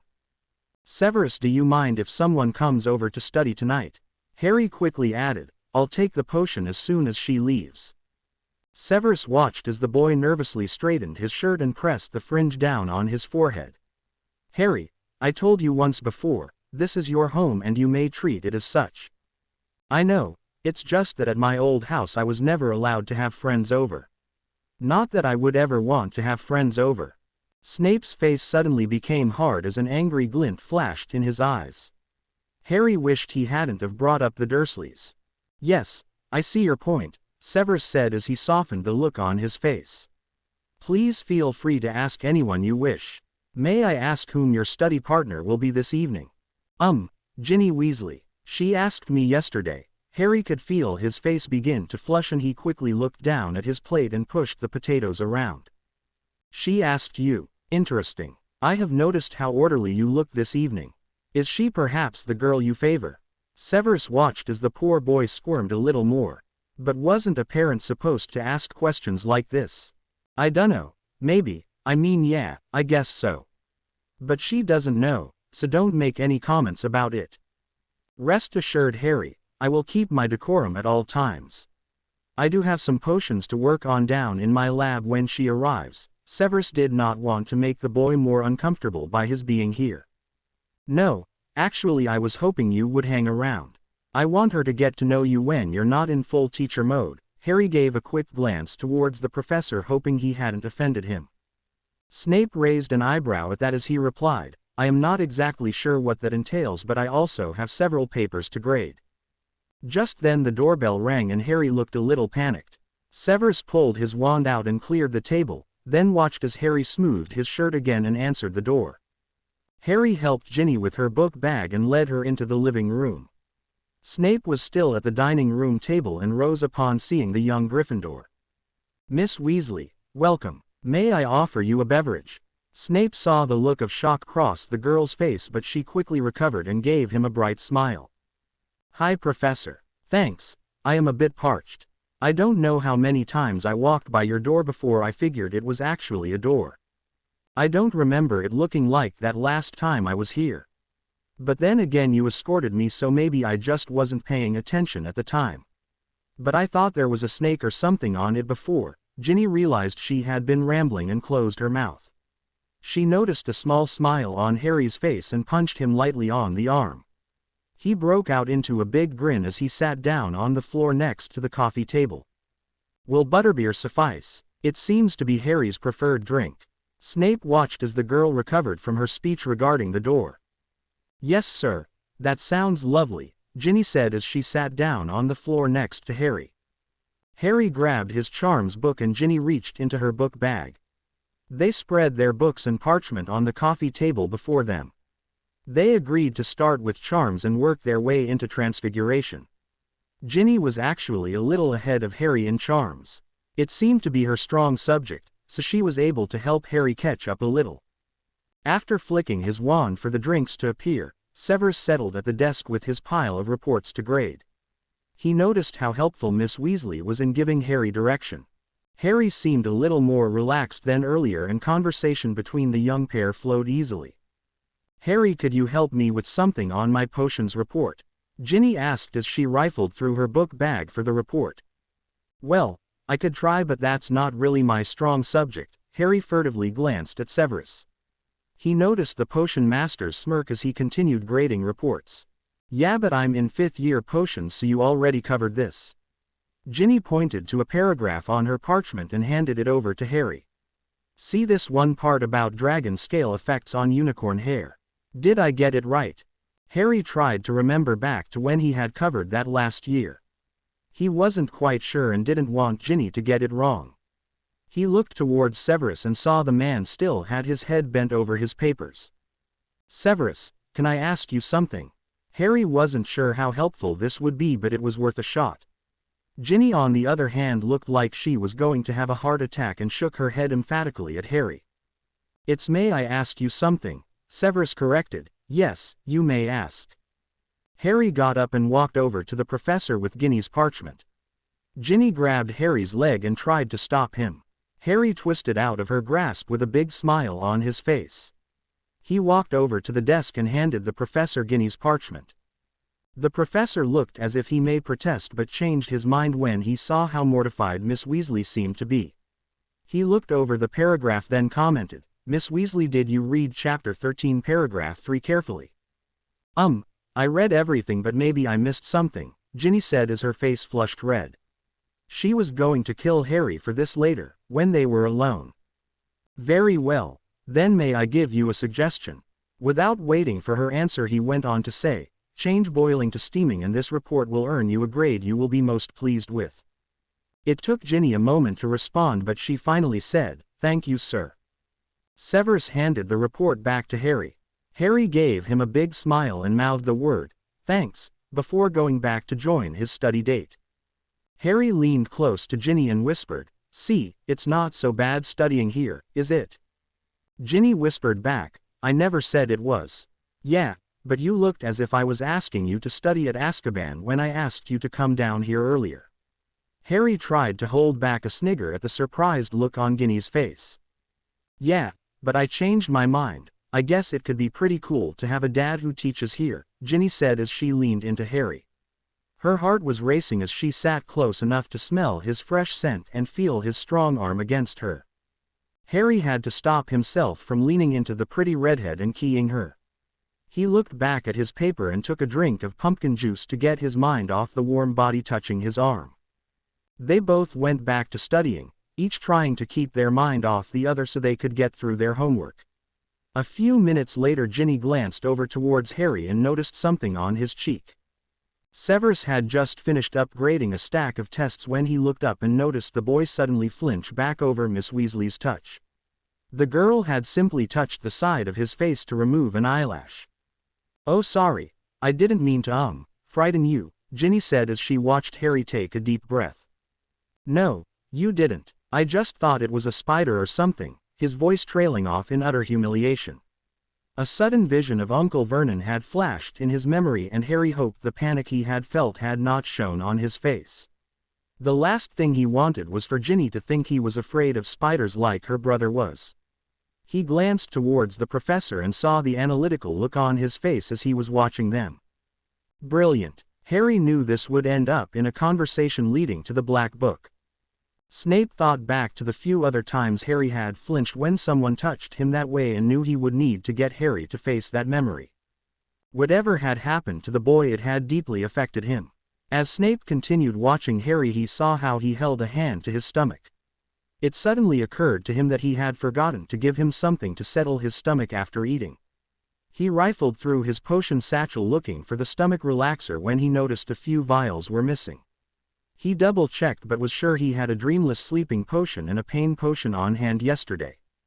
He looked towards Harry and saw how the boy quickly averted his eyes away from him. Why hadn't Harry just asked him for the potions? Surely the boy would know that he would not be denied. Severus took out the stomach potion and walked towards the coffee table where the Gryffindors were busy studying. "Harry, I think this may help," Severus said as he handed him the vial. Harry took it appreciatively, swallowing the whole thing in one gulp. His stomach had been acting up ever since supper, but he was trying not to let it show. Obviously he had not done such a good job as Severus had figured it out. He noticed Severus going through his potion bag a moment ago and felt certain the professor knew what was missing. Ginny watched him take the potion with concern. "What's the matter, Harry? Are you feeling okay?" "Yeah, I'm fine. I just ate something that didn't agree with me." Harry handed the vial back to the professor. "Thanks, Severus, that really did help. You know that as your guardian and soon-to-be father, I prefer you come to me if you are ailing instead of taking potions without consent," Severus said in a firm voice, watching Harry squirm a little.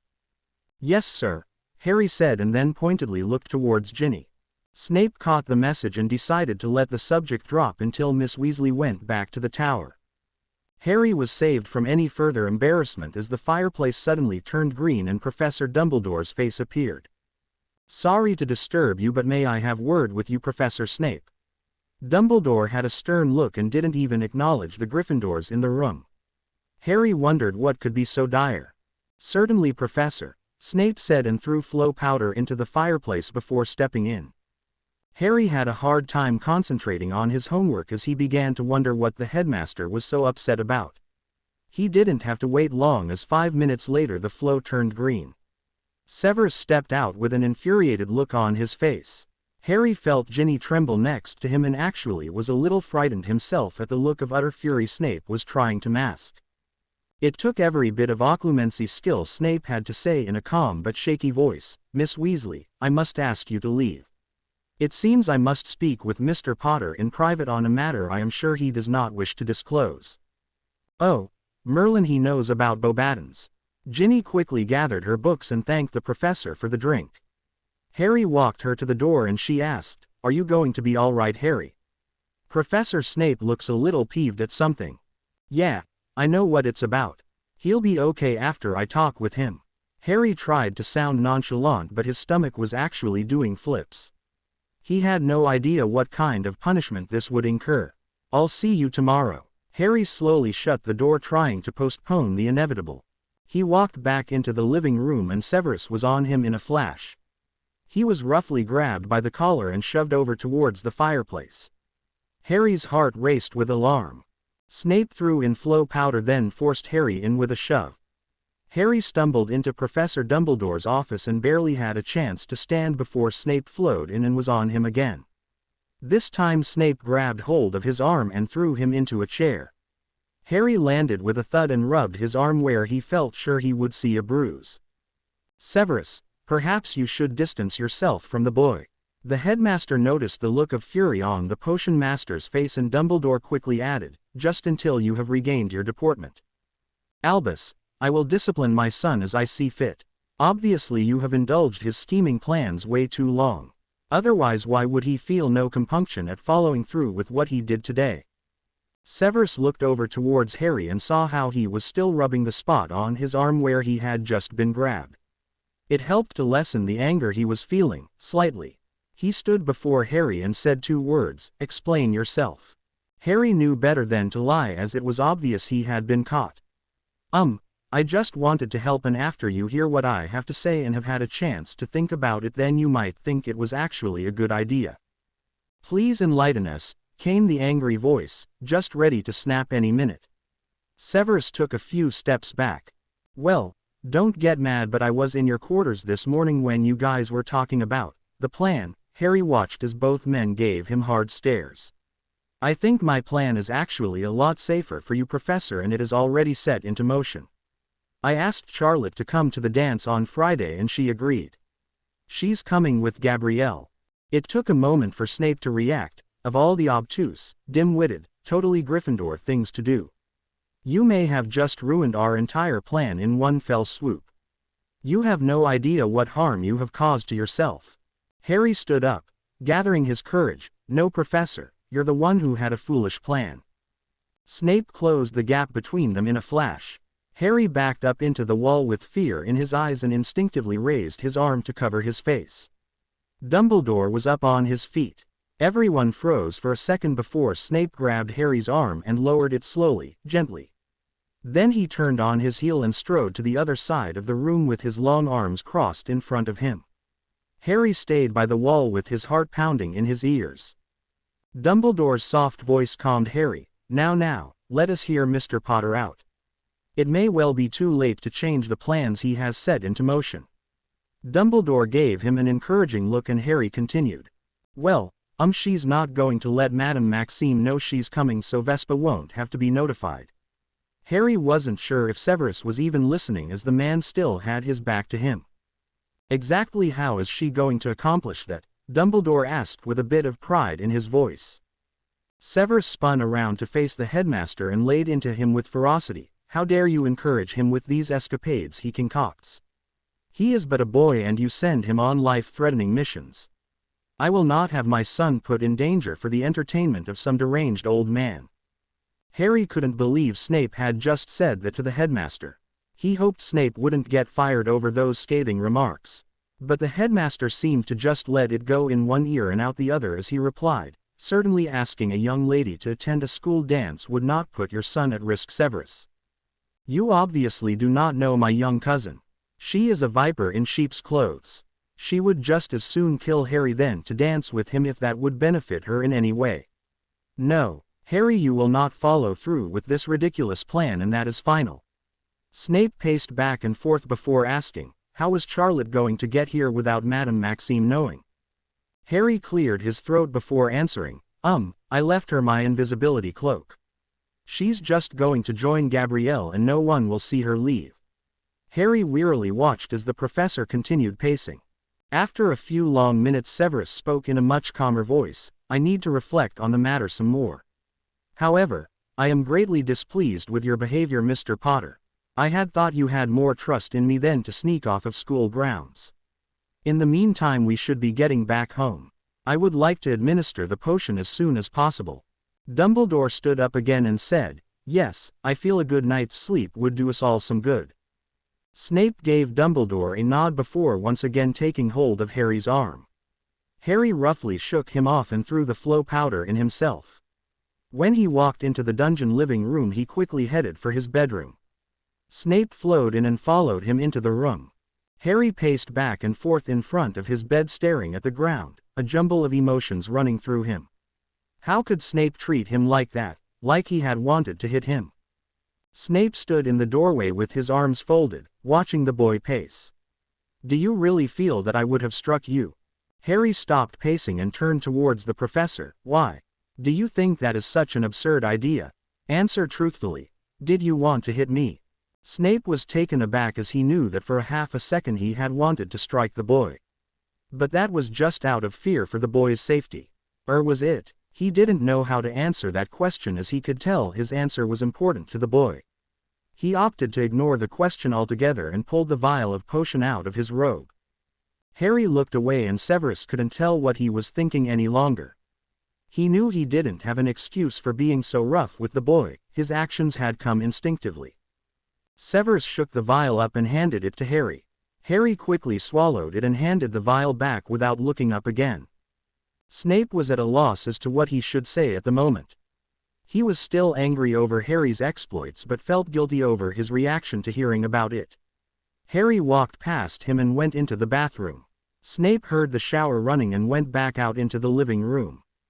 A while later Snape went in to check on Harry. The boy was fast asleep on his back with one arm thrown over his head. Snape stepped closer to cover the boy and to his horror saw a deep red handprint on the boy's upper arm.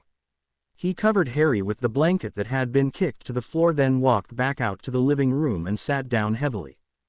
Severus covered his face with his hand as he thought about his relationship with his son. Harry deserved so much more than an angry ex-Death Eater for a father. How could he ever be everything the boy deserved and needed? It occurred to him that Harry never had anyone of real importance to compare him with.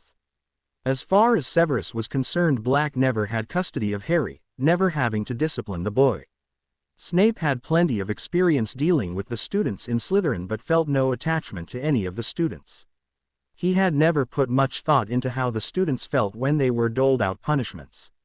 Harry was his son now and he did not want to hurt the boy physically nor emotionally. After an hour of contemplating on the matter, Snape decided to call Arthur Weasley and ask for a little advice on the subject.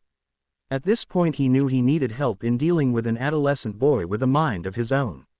If anybody knew how to deal with Harry, it would be a father of 6 boys, 2 of which were notorious rule breakers. Just as he picked up the flow powder, Harry walked into the living room with his hair plastered to his head with perspiration and his t-shirt wet and clinging to him. He was rubbing his eyes with the palms of his hands. "What has happened? Did you have another vision?" Snape walked over to the sleepy teen and led him to the sofa. I think I did have another vision, but it was like the other ones. I just need some water," Harry said in a hoarse voice. Severus studied the boy for a moment, then flicked his wand. A pitcher of water and glass appeared on the coffee table. Severus handed Harry a full glass of water, watching as the teen moved further away from him. "Harry, could you tell me what the dream was about?" Snape pulled a handkerchief out of his robe pocket and handed it to Harry. "I already told you, it's just like the other ones. You know about Ginny. This time she was being taken out of the Great Hall, so I already know it's not true. Why can't Voldemort just leave me alone?" Snape thought Harry's voice still sounded hoarse and scratchy, almost as if he had a cold. A thought occurred to him and he asked, "Harry, have you been screaming?" Harry looked uncomfortable but nodded his head briefly. "So, you cast a silencing spell around your bed?" Snape knew the answer before Harry nodded his head once more. Snape thought about that before he said, "I wish you wouldn't do that while you're down here. You have no need to worry about anyone besides myself hearing you. As a matter of fact, I would like to be there for you if you wake up in such a state again." Harry looked at him with distrust clearly showing on his face. He felt a little embarrassed about the false dreams and didn't see any reason to let Severus know he was still having them. Besides, he wasn't feeling particularly friendly towards the man right now. Severus moved over to sit next to Harry and watched as the teen leaned away from him. "You were angry with me," Severus stated rather than asked. Harry shrugged his shoulders and continued staring at his hands. "You wanted to hit me." Severus could hear the underlying anger in the boy's voice. "My instincts at parenting are rather unsophisticated. My performance was unforgivable." Harry looked up at the professor and saw how remorseful he seemed to be. It made him feel a little guilty. After all, he really did deserve to be punished. "Don't worry about it. It's not your fault. I tend to push people to that point." "Harry," Severus began in an exasperated tone, "my reactions are purely my own. I should have shown more restraint." He raised his hand up slowly and pushed Harry's wet hair off his forehead. He could see the scar had turned an angry red. Severus lightly brushed over it with his thumb. "Does it hurt?" Harry dropped his head in his hands then said, "Not so much anymore. But now I just know I won't go back to sleep. It takes me hours after." Harry ran his fingers through his damp hair and sat up straight again. Feeling frustrated over having to deal with Voldemort on top of everything else. "That is unfortunate. You should be getting plenty of sleep while you are taking the potion I made." "Yeah, well, Voldemort doesn't seem to understand that. I just hate the evil bastard." Harry looked into the professor's eyes before asking, are you still mad I went to Bobaton's?" The professor took a deep breath. There are 2 points I wish you to understand. The first point being that your safety means more to me than you could possibly fathom. The second being that your lack of trust in me is rather distressful. Within the next few days we should receive the official documents stating that I am your legal father. I hope by then you could let your guard down enough to trust me. Harry felt horrible about hurting Severus like that. It really had never occurred to him that Severus would look at his trip to Beauxbatons as anything other than him trying to help Merlin. He just couldn't do anything right with this relationship. He actually did trust Severus. He probably trusted him more than any other person he had ever met. Then if that was the truth, why couldn't he open up about Privet Drive? Harry made a sudden decision to show Severus just how much he trusted him. He got up and walked over to the desk, rifling through the papers until he found the black book. He walked back over to the sofa and sat down next to Severus. I trust you more than you know. I'm going to begin writing in the book tonight and I give you permission to read it. I just hope you still want me, after you read it. Harry, there is nothing that would be able to stop this adoption from happening. Anything you write in that book will not change the way I feel. It will only show me just how much you trust me. Harry got up, still holding the book in his hand. He gave the professor a small smile and headed into his bedroom to begin to open the Vault of Nightmares, otherwise known as Uncle Vernon. Harry paced in his bedroom thinking about Privet Drive. He was holding the black book in his hand and wondering how or where to begin. Was he supposed to write down everything that happened to him, like a report, or was he just supposed to write what he was feeling, like a diary? Harry paced a little more, hoping that writing in the book did help him in some way. He was getting pretty tired of hiding his fear every time someone touched him a certain way. This evening with Ginny had been the pinnacle of his embarrassing moments with fear. He hated himself for jumping at her gentle touch. He thought about that for a moment and decided that was as good a place as any to begin. He sat on his bed and leaned up against the headboard with his legs stretched out before him. He took out the self-filling quill that Hermione had bought him. The first line was rather awkward to write as it didn't really begin properly, but he figured it shouldn't really matter. This evening when Ginny touched the side of my face, it brought back a memory of Uncle Vernon that has been burned into my mind. He used to like to teach me lessons to help me change into someone better. At the start of each lesson he would talk about keeping quiet so Hedwig wouldn't need to be harmed. I knew that he was serious about hurting her. During one lesson I couldn't help screaming, and the next day he gave me a handful of her feathers as proof to what he had done. I think it is the worst feeling to know that you caused someone you love to get hurt. I hate that I do it all the time to people I love. I hate the way I felt so scared when he bound my hands to the bed. I remember hearing his heavy steps coming up to my room and could feel my heart begin to race. I should have been able to do something to stop it, but I guess I was too scared, or too guilty, or probably both. The beatings hurt, but I never had nightmares about them, at least not anymore. My nightmares have been about that touch at the end of the beatings. When it was all over he would just lightly touch the side of my face and say that he thought I wasn't trying hard enough. I hate the way I didn't do anything to fight back. I hate the way my uncontrolled magic was gone and wouldn't come back to protect me. I hate the way I tried so hard to change for the bastard. I hate the way he touched my face when it was all over and told me I had to try harder, I wasn't good enough, that I deserved my punishments. I hated hearing that I deserved it because I knew it to be true. At this point Harry couldn't go on anymore as the tears were rolling down his face and he couldn't see the parchment clearly. He didn't want to do this anymore. It hurt too much and he was beginning to think it wouldn't help anyways. All these feelings were just painful and raw and he didn't know what he was supposed to do with them. He hated that damn book. He threw the book against the wall, then curled up and just cried. He cried for everything that he was so sorry had happened. He cried for killing Sirius and Cedric. He just didn't want to feel this way anymore.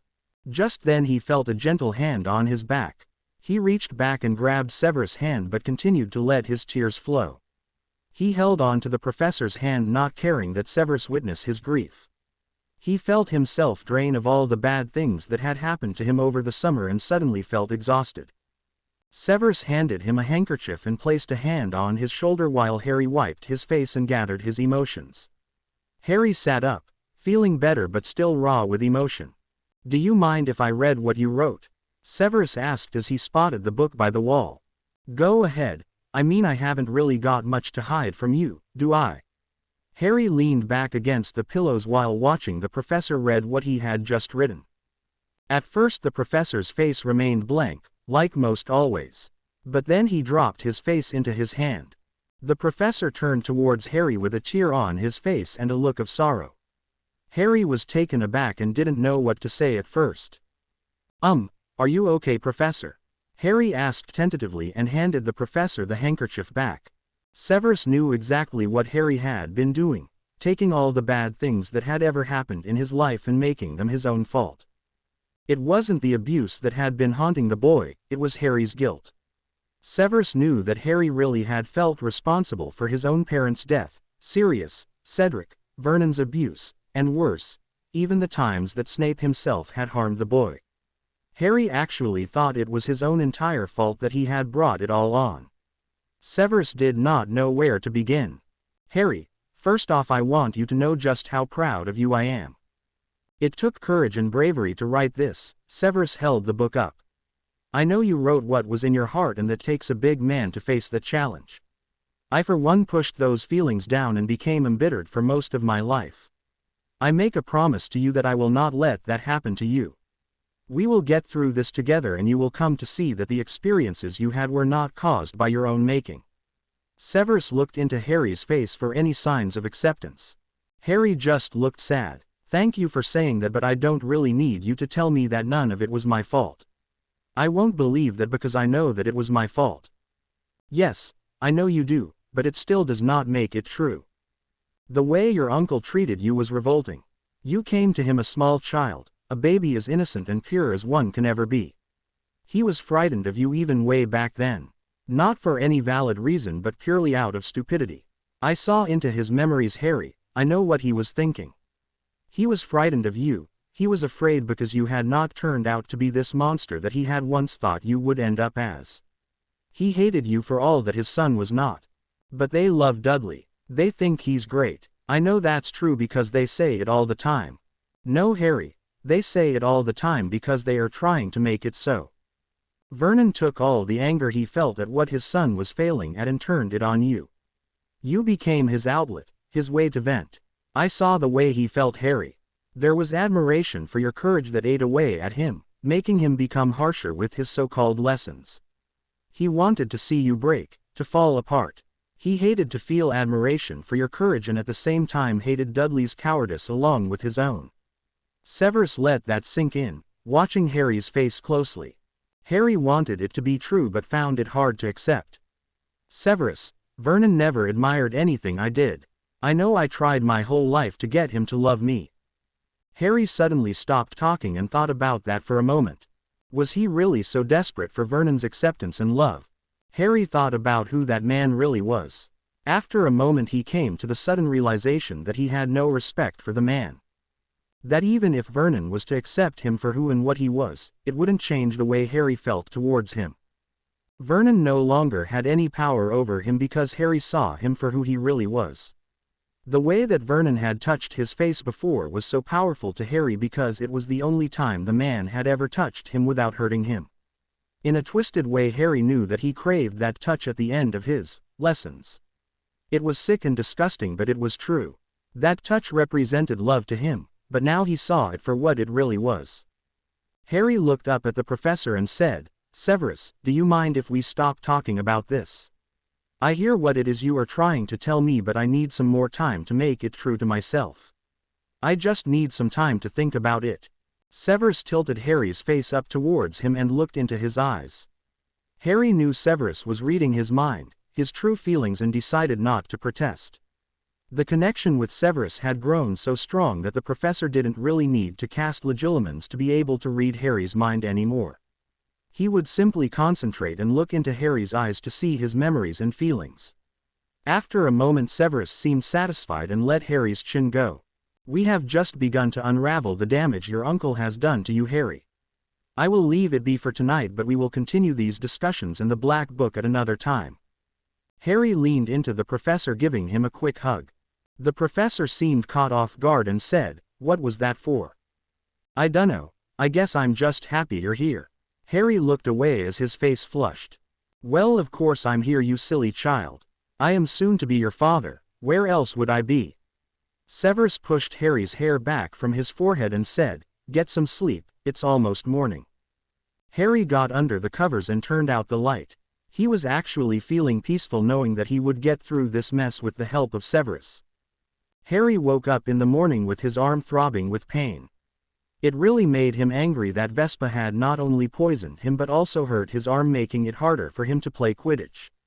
He wasn't about to give up his Quidditch practice today though, and decided to ask Severus for some pain potion.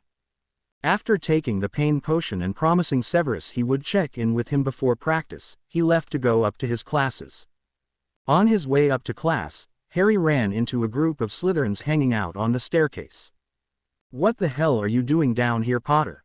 said a tall 7th-year teen with long brown hair and piercing green eyes. Harry had seen him around but had never had cause to talk with him before. He didn't even know his name. Harry ignored him as he stepped around the group and headed up the staircase. The tall 7th-year grabbed his cloak from behind. "I asked you a question, Potter." The teen looked as if he was trying to impress the group of girls with him. Harry didn't know where it came from, but a surge of magic went through him, making him feel a bit more confident. He whipped around with fury and grabbed hold of the Slytherin's wrist with an iron grip. He held it, twisting until the boy was kneeling on the ground in pain. He saw how the boy was trying to get his wand out of his cloak and Harry quickly yelled, "Expelliarmus!" The Slytherin's wand went flying past both boys, smacking against the far wall with sparks. "Don't touch me," Harry said in a dangerous tone. He twisted the boy's wrist until the Slytherin cried out. He felt powerful enough to actually break it and had to stop himself. He let go when the teen gave him a pleading look with tears in his eyes. As he straightened up, he noticed someone watching from a doorway.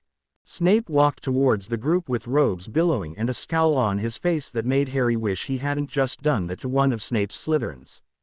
Harry stood up straighter, making sure not to step back, but couldn't hide the look of guilt on his face. The Slytherin on the floor quickly stood up as well, with a look of fear across his face as he held his wrist to him. Snape glared down at the Slytherin and said in a deadly quiet voice, "Do not lay hands on my son again or you will have me to answer to." The Slytherin looked as if he just might pee his pants but stuttered out, "Why, your son?" I'm sorry, sir. I thought it was just a false rumor. I'm sorry, sir." Snape didn't say anything else. He glared at the group before grabbing Harry's arm and escorting him up the staircase. When they reached the door to the potion classroom, Snape turned Harry towards him and looked for any injuries. "I'm okay, sir," Harry said and straightened his robe. "I'm sorry about that guy. I was just going to ignore him but—" Snape cut him off. "I'm not mad at you, Harry. He brought it on himself. I am actually rather proud of you." With that said, he turned on his heel and headed into his potion classroom. Harry stood in the hallway, watching after his guardian until the classroom door closed. Wow, Snape not only stood up for him but he had actually called him his son. Having a dad who everyone was scared of was kinda cool. After Harry's last class, he went down to the locker room to change for practice. He was just about to walk into the Quidditch locker room but stopped when he heard Ginny's name being mentioned by Dean. "Okay, I'll bet you 10 chocolate frogs that I get more than serious snogging after the dance," Dean said challengingly.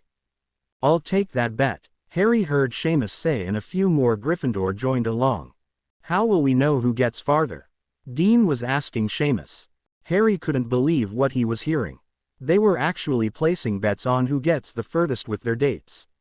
He wanted to rip Dean's head off. Harry couldn't listen to them talk about Ginny like that any longer and stormed into the locker room. "Hey, what the hell are you guys talking about?" He threw his book bag on the bench. All eyes turned to him and he suddenly realized that it would look pretty obvious to everyone if he got mad over hearing Ginny talked about like that. The guys were always talking about the girls they liked. Harry knew they didn't mean anything bad or hurtful. These were his friends and her friends too, even if they were acting like prats. "Hey Harry, do you want in on our bet? It's too bad you're not going to the dance too, or you could be part of the competition." Seamus walked over and clapped Harry on the back. Harry knew this was just locker room talk, but those guys were talking about Ginny, damn it. Hey guys, what's going on? Ron walked in and looked around. For a moment no one spoke since they had just been talking about his little sister. Finally Seamus said, "We were just talking about the dance. You're goin', aren't you, Weasley?" "Yeah, I'm taking Hermione. She's been going on about what she's wearing all week." Harry finished dressing in his Quidditch practice uniform and decided to get out of there before he said something to Dean.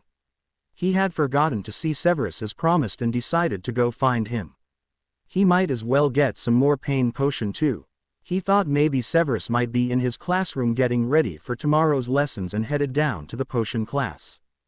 He walked into the classroom and right away spotted Severus at his desk correcting papers. "Hi Severus, do you want to come to practice?" Harry was looking down tying his Quidditch robe as he walked towards the professor. He looked up when he heard the professor clear his throat. He suddenly noticed they were not alone. There were 6 girls sitting in the classroom on detention. Ginny was sitting right in the middle with a scrub brush in one hand and a dirty cauldron in the other. "Oops, I thought you were alone." "Sorry Professor." Harry gave Ginny a little wave. "How are you feeling, Mr. Potter?" Snape had his official teacher's voice going. Harry knew something must have set him off, most likely the girls doing the detention. I feel good except for my arm, sir." "Come here, let me take a look." Severus motioned him over to the desk. The professor rolled up Harry's sleeve, examining the purple bruise. "Yes, it might be a few more days before the dark magic has been fully expelled. Are you in need of another pain potion?" "Yes, sir." Harry looked behind him as he heard a few of the girls giggling. Ginny had a scowl on her face as she looked at the giggling bunch who were blatantly staring at Harry. Snape gave the girls a scowl and motioned for Harry to follow him into his adjoining office. As soon as the door closed, Harry asked Severus what the girls had done to get detention. At first Severus seemed like he wasn't going to tell him but changed his mind. "Those girls were in the process of brewing a love potion. I distinctly heard your name mentioned before they noticed me. You must be careful not to eat or drink anything unless you know who made it. Do you understand?" Snape looked more irritated than ever. "Yes, sir, but why was Ginny in there?" Harry knew she wouldn't have anything to do with that nonsense. Ms. Weasley took it upon herself to dole out punishments to the students involved. Snape pulled Harry's arm towards him and rubbed healing potion on the bruise. "Apparently she feels the need to protect you and gave the girls candy from her brother's joke shop.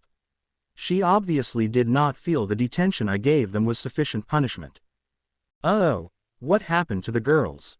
Harry knew better than to get a Weasley on his wrong side now that the twins' joke shop was up and running. Some of the candies in the shop could be downright dangerous. Evidently the candy she gave them left them unable to talk. They have been giggling incessantly for the past 2 hours non-stop. I am actually more displeased at her for making me sit through that nonsense than at the actual perpetrators. I told her she may leave as soon as their voices return to normal, as I do not have an antidote." Snape handed Harry the vial of pain potion. "Severus, Ginny was just trying to help. We have Quidditch practice right now. Maybe she could make up the detention tonight." Harry hated to see her getting in trouble because of him. "Oh sure Harry, where would you like Miss Weasley to serve her detention?" "In our quarters perhaps," Severus said with sarcasm. "No, I think not. She is just as guilty as the other students and will serve her detention alongside her fellow classmates." Harry gave him a look of frustration and shook his head. They walked back through the classroom towards the main hallway and Harry saw Ginny doing her best to scrub that filthy cauldron. Harry took out his wand and flicked it in her direction. The cauldron looked as if it were brand new. Ginny looked around and spotted Harry. She gave him a thumbs-up signal. Harry waved goodbye and agreed to meet Severus for supper in the dungeon. He was heading back to the Quidditch pitch when he was suddenly grabbed from behind. He whipped around to find Ginny with a huge grin on her face. "Thanks, Harry. Whatever you said to the professor really helped. He was glaring at me the whole time those girls wouldn't shut up. I thought he was going to stick me in a cauldron and put me in some sort of potion. After you left he just waved his hand and told me to go play Quidditch." Ginny was elated to be out of that room and away from those giggling girls. "Brilliant." Harry felt like Severus was really trying to make this work for the both of them. "Hey Ginny, you must be pretty tired after scrubbing out all those cauldrons, why don't you jump on and I'll give you a ride?" Ginny's smile got bigger as she jumped on Harry's back and they headed down to the Quidditch pitch. After Quidditch practice, Harry felt as if his stomach was on fire again. It seemed that the more he exercised the worse he felt. He asked Ron to come down and have dinner with him and the professor, hoping that would distract Snape enough not to notice the pain he was in. Ron really didn't want to spend his free time with the professor, but Ginny had said that Snape was actually nice to her. They walked into Snape's quarters and were surprised to see Ron's dad sitting on the sofa drinking a butterbeer. "Hey Dad, good to see ya." Ron went to him and gave him a hug. "What are you doing here?" "Arthur was kind enough to visit and give me a few parenting tips," the professor said as he spilled more bottles of butterbeer onto the coffee table. Severus considered Harry's appearance and thought the boy looked to be having pain once again. It seemed the Quidditch practice might be expending too much energy from the poor boy. Harry tried to push the pain away and walked over to give Mr. Weasley a big hug too. The last time he had seen him was at the Dursleys' house. He had never been so happy to see anyone in his entire life. But he had never been so sad to see anyone leave in his entire life. Harry remembered that day all too well. "Ah Harry, it's so good to see you son." Mr. Weasley hugged him back hard with tears in his eyes at the sight of Harry looking so cared for and happy. Both Severus and Ron had no idea what had transpired between Harry and Arthur, but they respectfully did not ask as they watched both men wipe away tears. Severus looked concerned at the emotion Harry was showing and protectively placed his arm over the boy's shoulder when Harry joined him on the sofa. He leaned close and whispered, "Are you okay?" Harry nodded, giving the professor a small smile. Mr. Weasley stayed for supper, making the evening even more fun with his tales of the twins' escapades. Harry was proud of the way Severus let his guard down and at least grinned as everyone else laughed at the tales that were told. When everyone had finished supper, Severus stood up and said he had an announcement to make. Harry had no idea what this was all about as he sat nervously waiting to hear. "Today I received a letter that will change my destiny along with Harry's. I am pleased to announce that I am now officially Harry's father." With that said, Severus pulled a rolled-up parchment out of his robe and handed it to Harry. Harry wasn't quite ready for everything to happen so fast. He didn't know what to say as a fleeting thought of his real father James came to mind. He didn't know what James would think about this, but figured he would want Harry to be happy. At that thought he smiled and quietly said, "Wow, it's real then." He unrolled the parchment and saw his name along with the professor's. Severus was watching him carefully, looking for any signs of disappointment. He nodded his head and waited for Harry to speak again. Well, I don't know what to say. I mean, I've just felt lucky that you even decided to become my guardian. I just never thought you would really want me for good." Harry was still looking at the parchment and missed the looks of sadness on the rest of the men's faces overhearing him say such a thing. Severus walked over to Harry as the boy stood up and faced the professor. "Son, you've no idea what you bring to this relationship. I am the one who is most grateful for a chance to be a father to you." Harry couldn't believe this had happened. He had a father, someone who took care of him and watched out for him. A man that Harry actually respected and liked as a person. Mr. Weasley spoke up with an emotional voice, "Congratulations to both of you." Severus the First, "No, I speak for Molly as well when I say that if we couldn't adopt Harry, we're glad that you did. After watching the way you took such loving care of him this past summer, we gave this adoption our blessing. And that is saying a lot because we couldn't love Harry any more than if he was one of our own." Both Harry and Severus thanked Arthur for his kind words. Ron spoke up next, "Congratulations Harry. I know how much having a dad means to you. So what are you going to call Professor Snape now?" Harry felt uncomfortable and looked towards the professor to see what his reaction to the comment was. I'll still call him Severus." Harry watched as the professor furrowed his brow. Harry wasn't sure if he looked a little mad because of what Ron had asked or if he wanted to be called something else. "Harry, you can't call your dad by his first name. You have to call him Dad or Father," Ron said in an exasperated tone of voice. Harry just wished Ron would shut up now. He felt awkward about the whole name issue. He glanced back at Severus and saw the professor was looking a bit amused at the whole topic. What did that mean? Did he want Harry to call him father or dad? Harry didn't think Severus was the dad type. He chose not to respond to Ron and instead asked a question that had been on his mind. Severus, does Uncle Vernon and Aunt Petunia know about this? Harry had been nervous over them finding out and putting a stop to this adoption. Why do you ask? Severus hoped Harry was not taking their feelings into consideration. As far as he was concerned, the Dursleys lost all privileges to having a say in Harry's life. I was just wondering if they were still my guardians in the Muggle world. Harry said just above a whisper. Harry, they have lost all rights and privileges to have anything to do with you, in the magical world and in the Muggle world. Furthermore, if they petition to turn over this adoption, they will immediately be charged with child abuse. Those were the conditions I allowed in exchange for them to sign custody over to me. Severus saw the disturbed look on Harry's face and began to wonder if he might be hurt over his family no longer wanting him. Harry, your Aunt Petunia fought against this adoption. What do you mean? Harry wasn't sure he understood. Petunia did not want to lose custody. We had to convince her with pictures of you from your hospital stay. I have come to believe she did not know the extent to which you were being abused. After she was convinced, she readily signed custody over to keep you from any further abuse. Severus left out the part with Petunia accusing Harry of inflicting those wounds to himself. It had taken quite a bit of convincing to make her realize Vernon had done the abuse. Harry responded with, Now Severus was really wondering what was going through the boy's mind. If the Weasleys were not present, he might have read the boy's mind. Harry, you're not regretting this, are you? No, sir. Why are you? Harry panicked at the thought of this ending so soon. You must have been hit on the head with a bludger at practice to even consider that question. To answer your ridiculous question, no, Harry. You were stuck with me, so you better get used to it. Severus said with dry wit. Harry felt relief course through him at hearing that and said, Good, that's how I feel too. To be continued. I hope you enjoyed this story. Also remember to subscribe and like this video. See you in the next video.